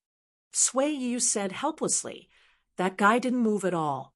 However, this person has a lot of magic treasures on him. From beginning to end, Zhu Lian couldn't get within 10 feet of him. It was like walking a dog. If I were to play against this person, I wouldn't fare much better than Zhu Lian." Lu Baixiang poured a cup of tea for Sui Yu, but Sui Yu didn't drink it. He shook his head and said, "You guys play chess. I won't watch." Lu Baixiang smiled and asked, "What? Do you think my chances of winning aren't high?" Sui Yu stood up.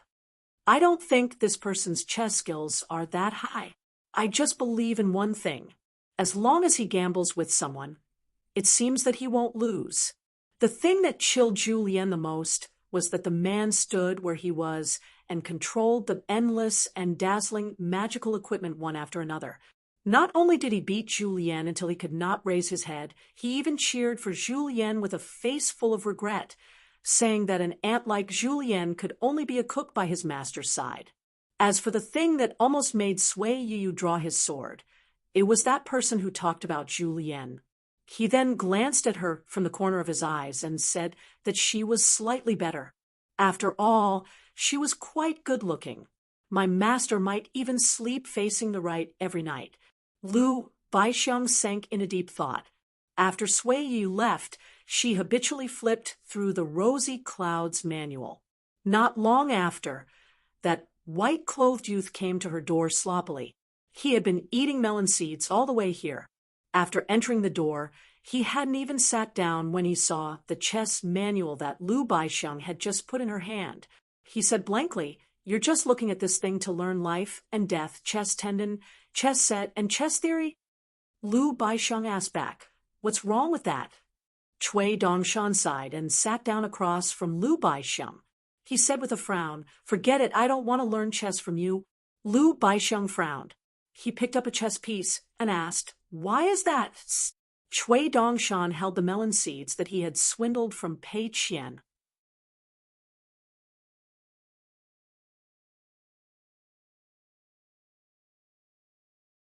He stretched out his free hand and pointed at Lu Baixiang with his index finger. Then he raised his thumb and pointed at himself. "You'd better learn chess from me, see."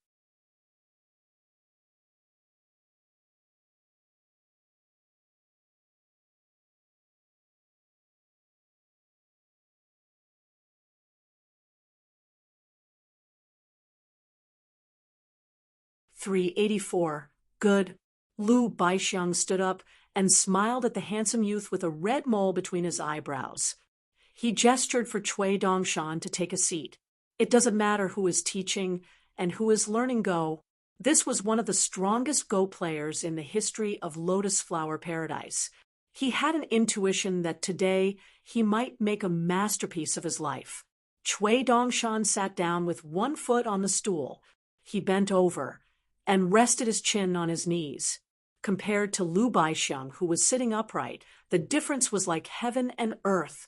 Cui Dongshan stretched out his arm and gently brushed his finger across the edge of the box. Languid, he said, "You haven't decided yet, right?" Lu Baixiang laughed involuntarily. He never thought that there would be a day when he would be looked down upon like this on the Go board.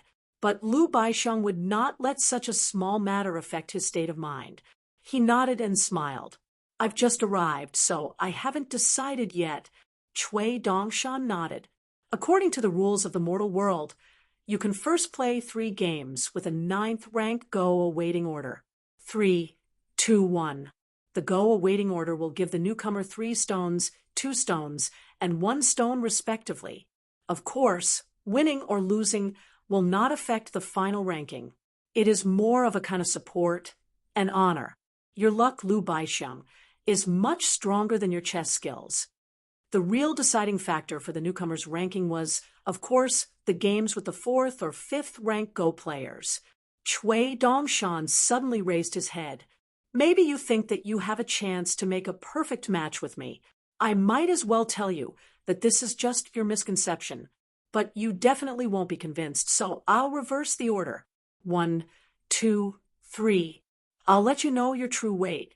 How about it?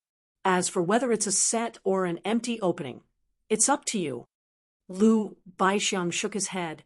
"There's no need to let me win. Even if I lose, I will know the difference between you and me." Cui Dongshan stretched out his finger and pointed at Lu Baixiang. "I like people like you who are fearless and blindly conceited. All right, I guess if I let you win, you won't agree. Then let's start with an empty opening. But I won't play. You, Lu Baixiang, will play black first." Lu Baixiang smiled and asked, "Then how many stones should I place?" Cui Dongshan restrained his smile and said impatiently, "Let's talk about it later." Lu Baixiang was a bit of a guest following the host's wishes. The box in his hand just happened to be filled with black stones, so he took the lead and began to play. Cui Dongshan allowed Lu Baixiang to take out the world-famous #1 small tip from the iridescent cloud manual. Black 1, 3, and 5 occupied the corners, black 7 guarded the corners, and black 9 small tips. It was not only indestructible, but also contained a faint murderous intent, as if a storm was coming. Cui Dongshan was unmoved. He played in a straight line and did not even use any of the no-loss countermeasures of the later generations. Lu Baixiang was like an old monk in meditation, immersed in the game of chess, completely forgetting himself.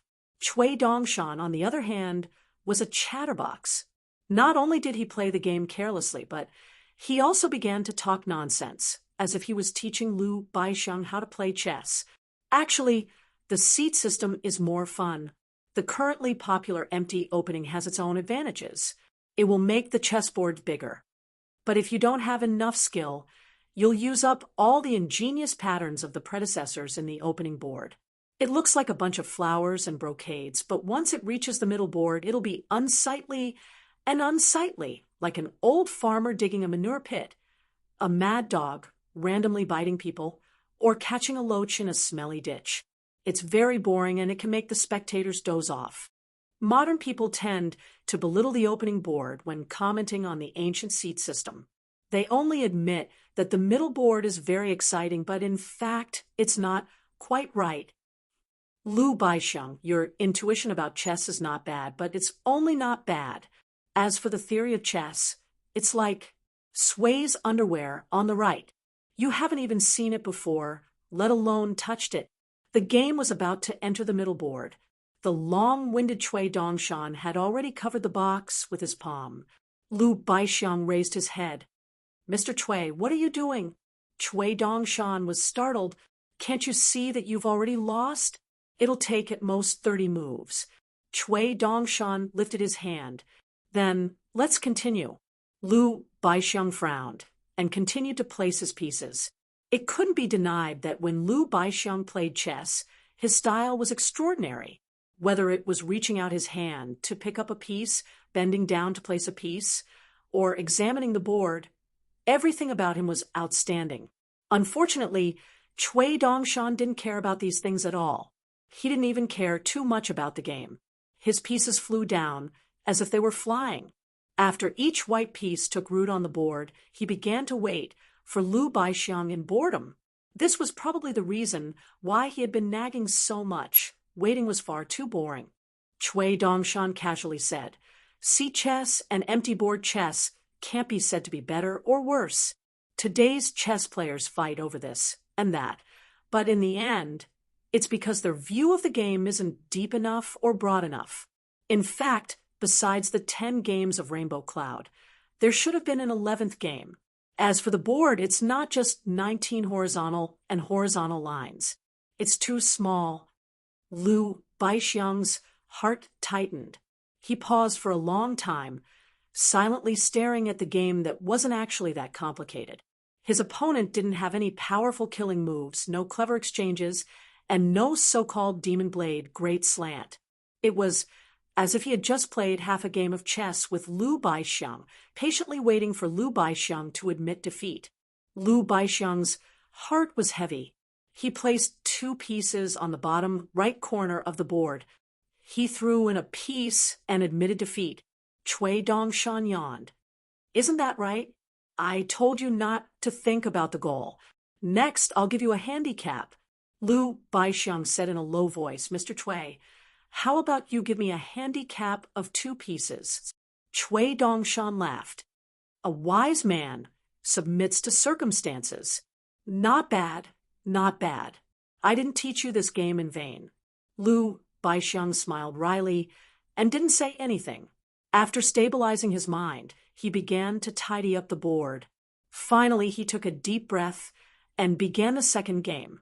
Cui Dongshan still didn't seem to be going all out. He just asserted early on, "I haven't made any mistakes. Naturally, I'll win."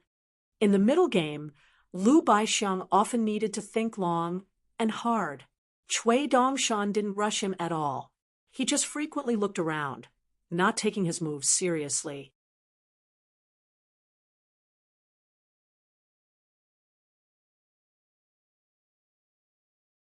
After Lu Baixiang placed a piece, he asked for the first time, "Just no mistakes?"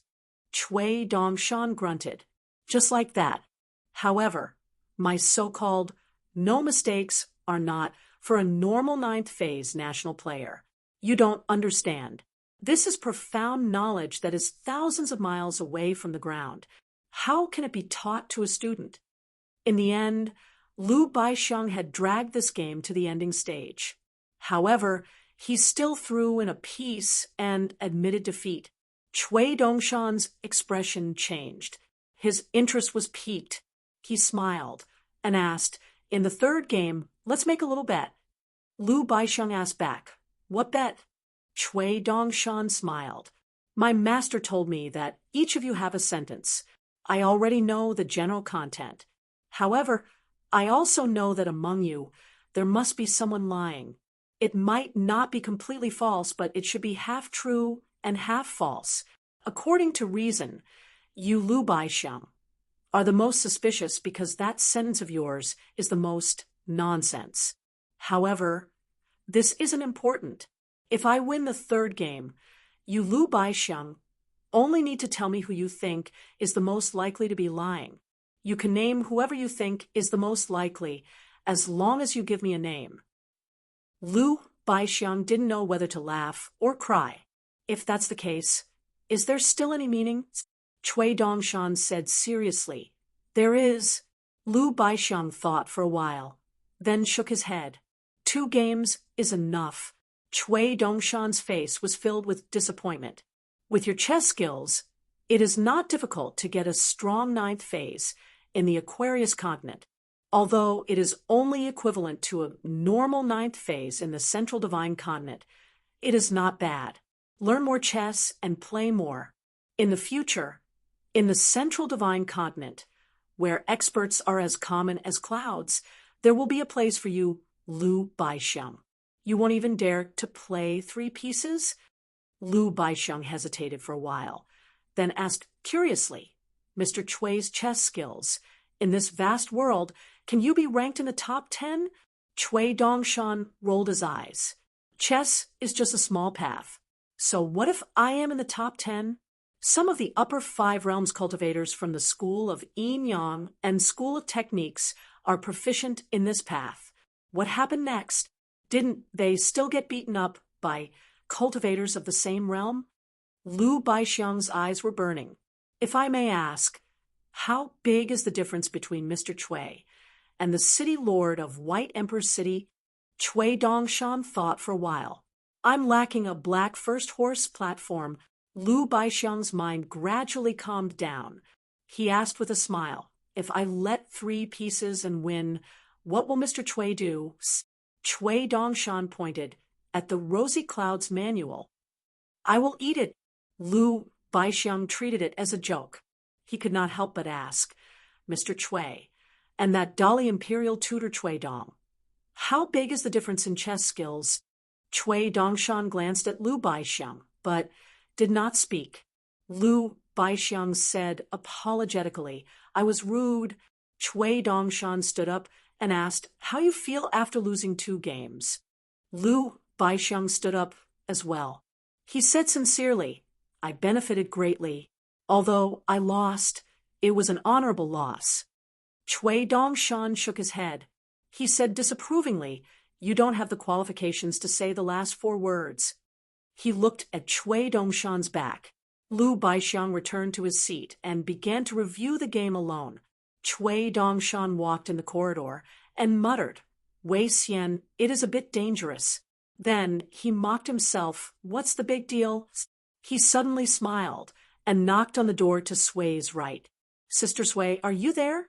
I've already finished learning chess from Lu Baixiang. Can I learn swordsmanship from you? After Qin Pingan put the treasure box back into the bamboo box, he left the inn alone and took a tour of the local customs. In a small county, even though it was small, it had everything. There were temples for civil and military officials, city god temple, county government schools, and all kinds of shops. The bumpy yellow dirt road, the budding willow trees, the crowing of chickens, the barking of dogs, and the brand new spring festival couplets. There were foreign peddlers hurriedly doing business without routes. There were children running around. Most of them were wearing new clothes for the new year.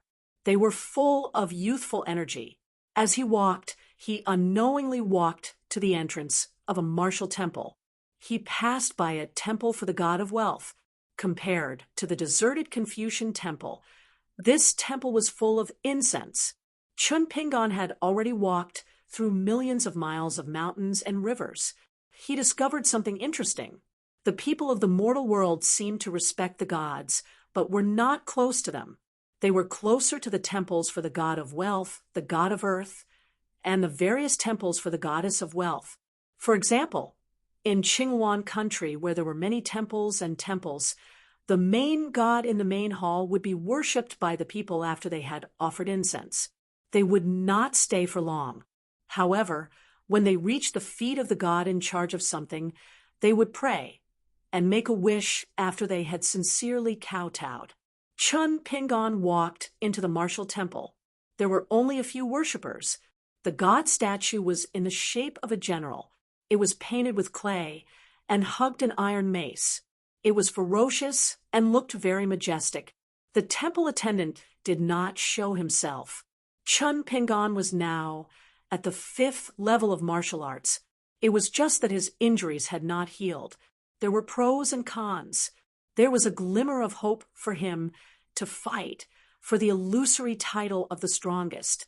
Of course, the prerequisite was that the genius Chao Ci of the great Duan dynasty had reached the 6th level of martial arts.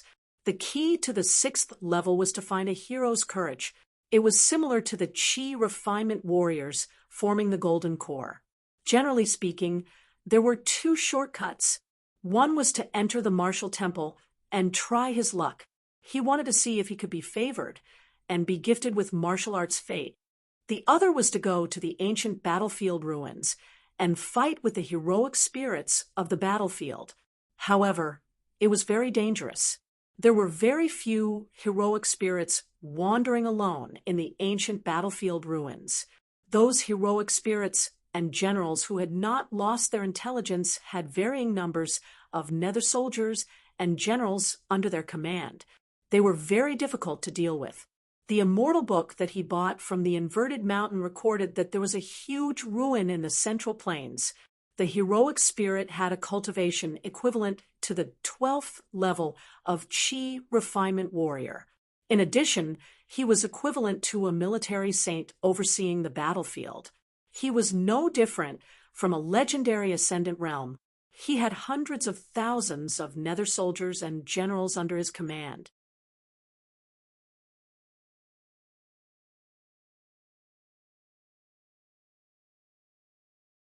It was said that before the great celestial masters of Mount Longhu succeeded the throne, they had to go there to train.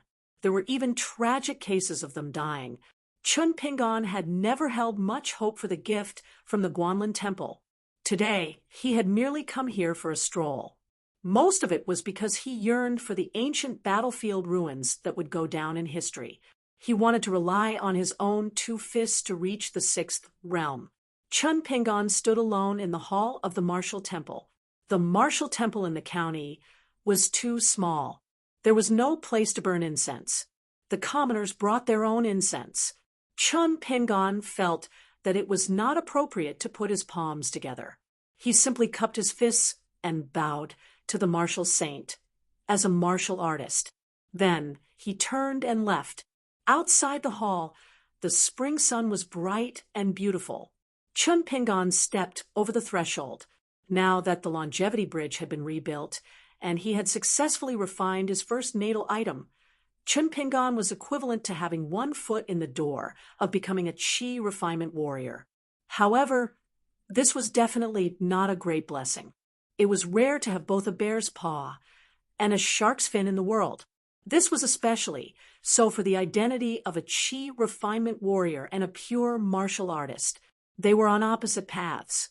Although there were people who cultivated both, there were very few in the world.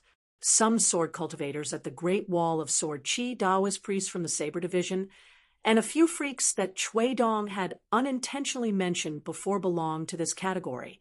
The reason why this was seen as a stupid thing by the orthodox was that it was easier to make fatal mistakes in the future. It was not easy for a Qi refinement warrior to form the Golden Core. It was even more difficult for a nascent soul to break through the bottleneck and destroy one's mental demons. The Buddhists cultivated an invincible golden body, and the Taoists pursued a flawless glazed body.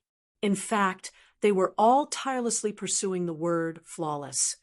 Once one chose to open up 2 paths at the same time, it was equivalent to asking for trouble. It was easy to not rely on both sides, and in the end, one's achievements would be limited.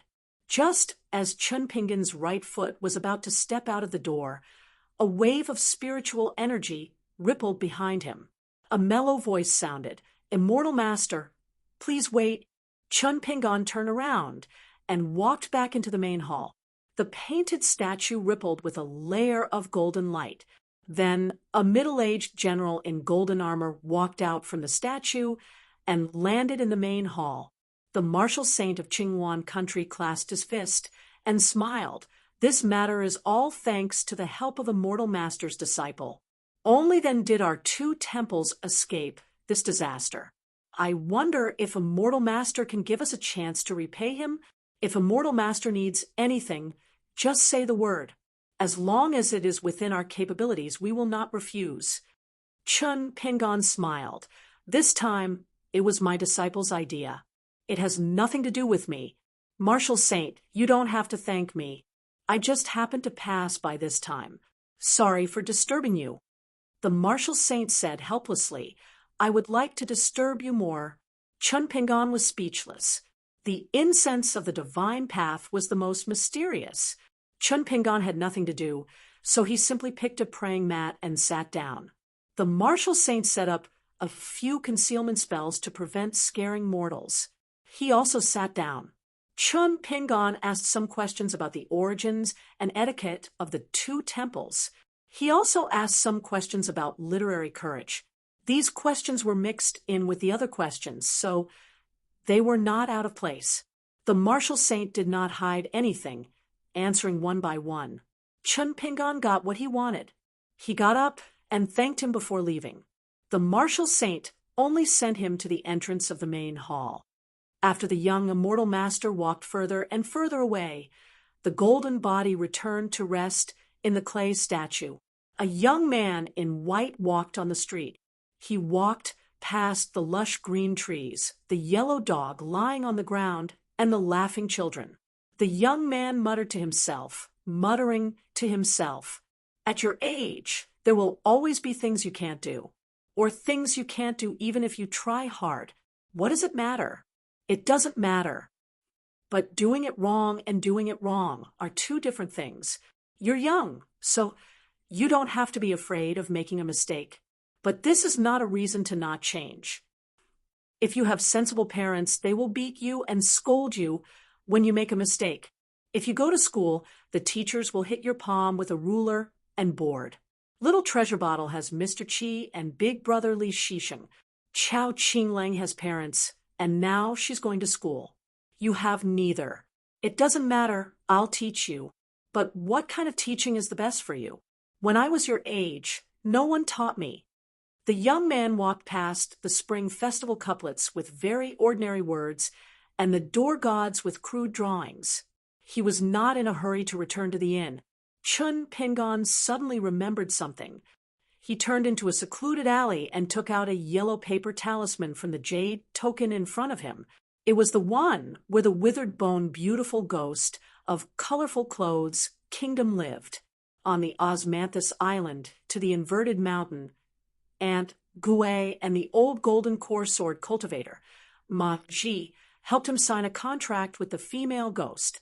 However, Chun Pingan had suffered greatly from a female ghost in a wedding dress. He disliked otherworldly items. Since leaving Osmanthus Island, he had not given the female ghost a chance to appear. At this moment, after she saw the light of day again, she felt a little uncomfortable. Standing in the shadows, she was slim and graceful, but also gloomy. She wore a gorgeous dress with wide sleeves. Her hands were hidden in the sleeves, but Chun Pingan knew that other than her beautiful face, the rest of the female ghost's neck was white bones. She bowed, revealing 2 snow-white, bony wrists. She said in a delicate manner, "Greetings, master." Chun Pingan found it difficult to speak, so he was hesitant. When signing the contract, Chun Pingan learned that the female ghost's real name was Shiro. Chun Pingan paid attention to whether there was anyone passing by, while he was thinking about what to say. She smiled and said, "Master, do you need me to do some dirty things?" "Master, you don't need to hesitate. This is your servant's duty." Chun Pingon sighed and shook his head. I don't want you to do those dirty things. You are a woman, so I want to ask you something you are good at. The withered bone ghost narrowed her eyes. Oh, may I ask, master, is it a matter between a man and a woman? She laughed, and a bony arm stretched out of her sleeve.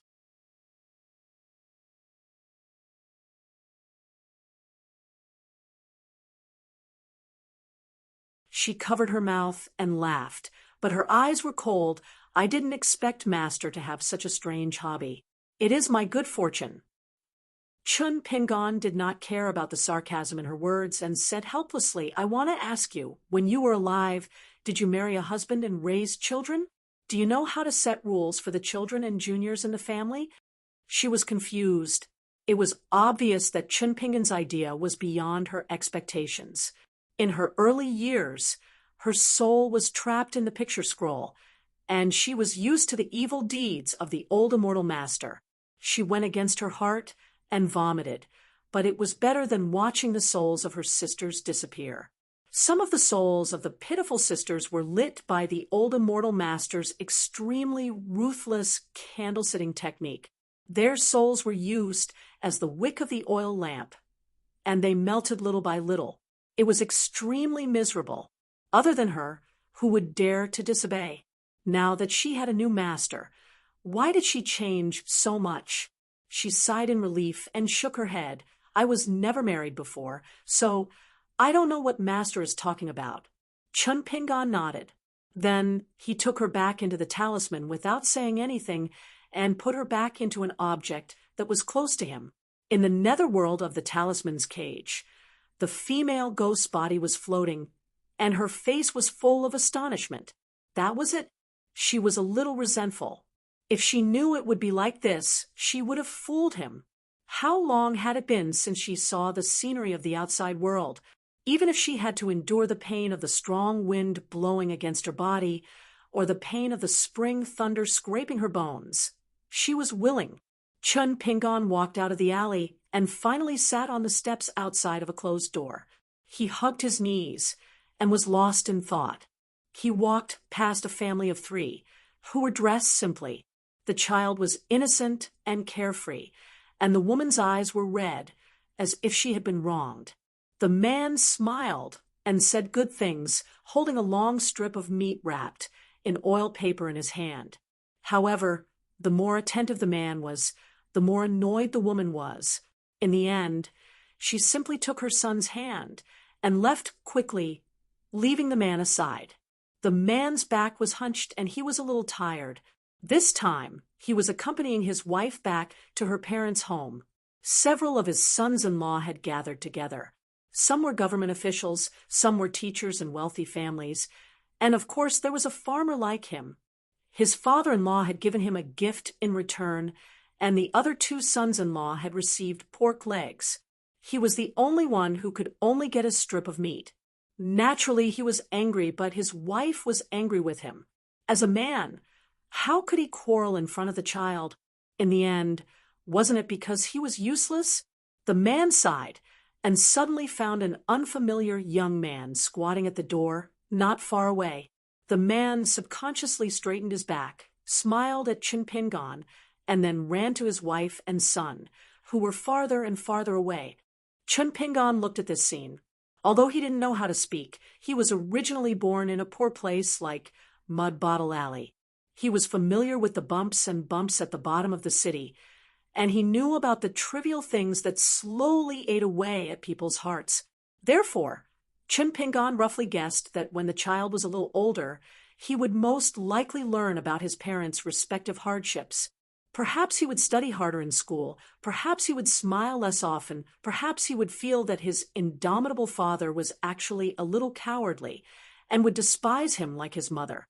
However, there was also a possibility that on the way home today he would help his father carry that strip of meat. Then his parents would reconcile and feel that they could live on together. It was all possible. Pei Qian was copying books in her room. After copying the books, she quietly stood at the door, eavesdropping on the movements outside. However, after waiting for a long time, she didn't hear any footsteps. She squatted with her back against the door, looking at her toes. In the beginning, she wasn't used to walking on the mountain road, so the soles of her feet were full of bloody blisters. She didn't dare to use a thorn to prick them. Someone squatted beside her and helped her prick them one by one, and then applied some crushed herbs on them. Then it didn't hurt anymore. While Pei Qian was in a daze, a familiar voice came from outside the door, asking, "Have you copied books today?" Pei Qian immediately jumped up and shouted, "I finished." The footsteps gradually faded away, and then there was the soft sound of the door next door closing. That you're tuning in to the Mystic Fist YouTube channel. Don't forget to subscribe and join us on this journey to catch the most captivating stories.